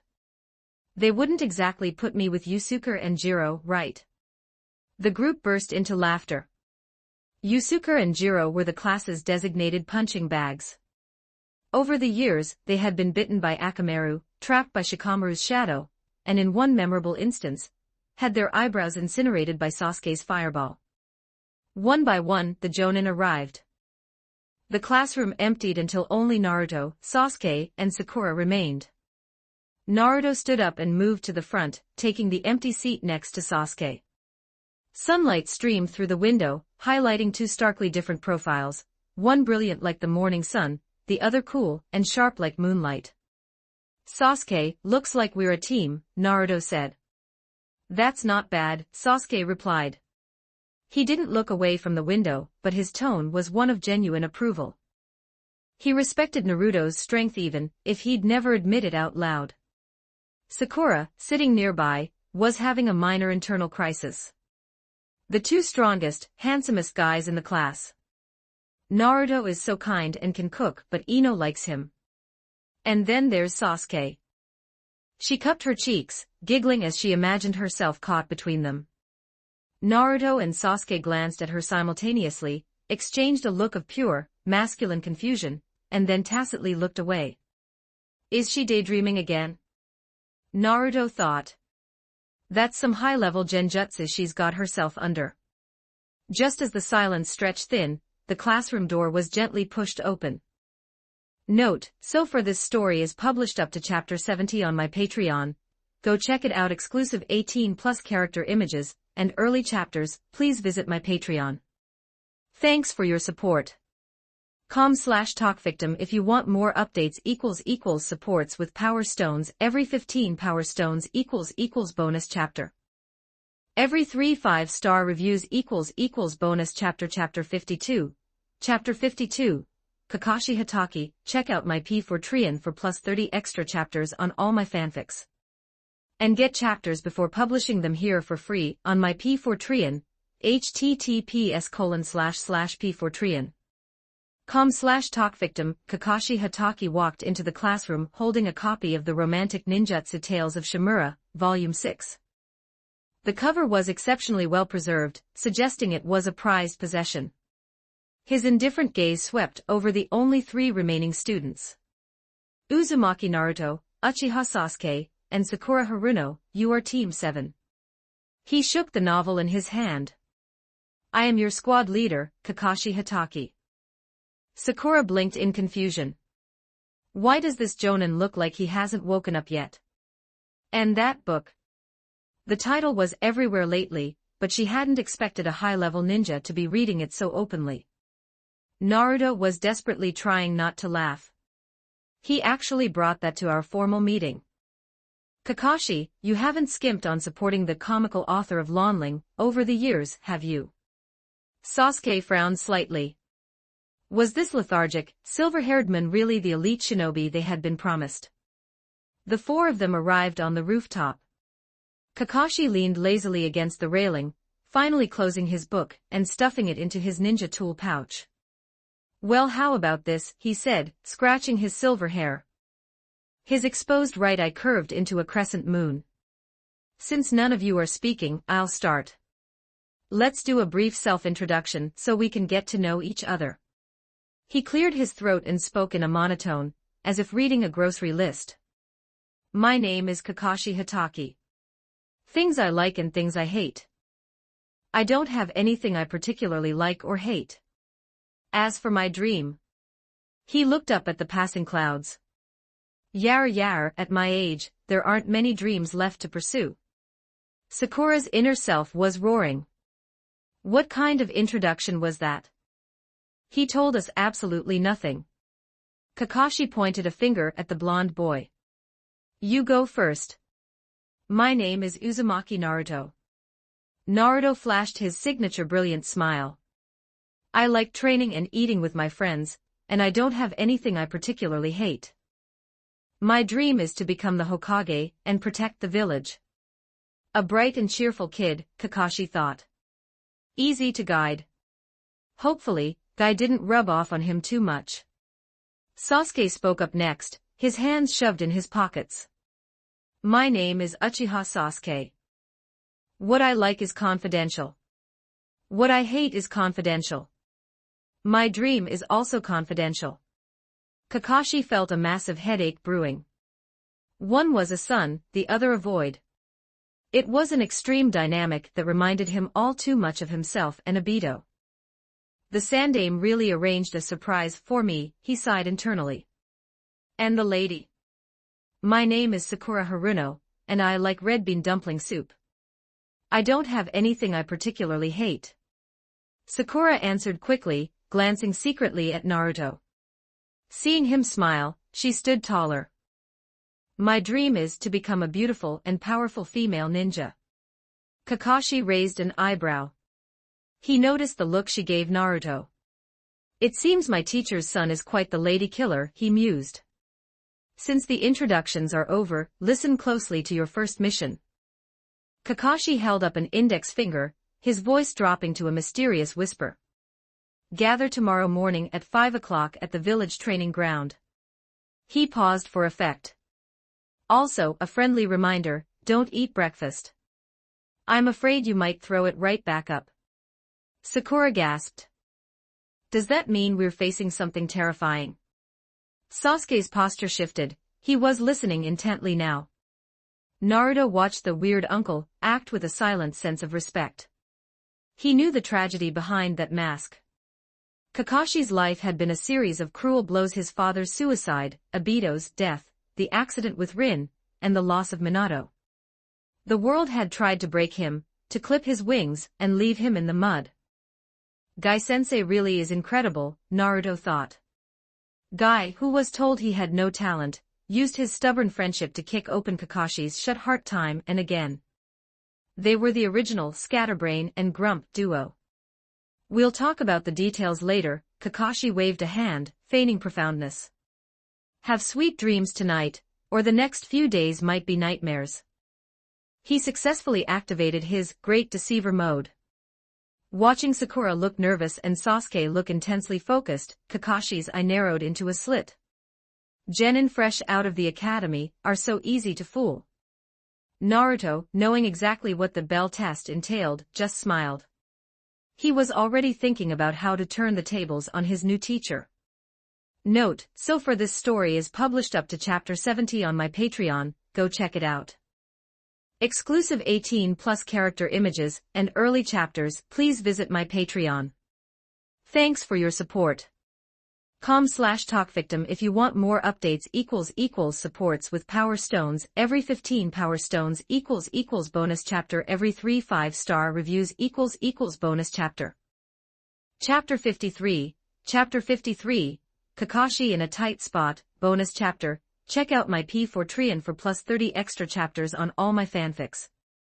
And get chapters before publishing them here for free on my P4 https://p4trian. com/talkvictim. After the rooftop meeting disbanded, Naruto went home. He wasn't worried about the bell-grabbing game in the least.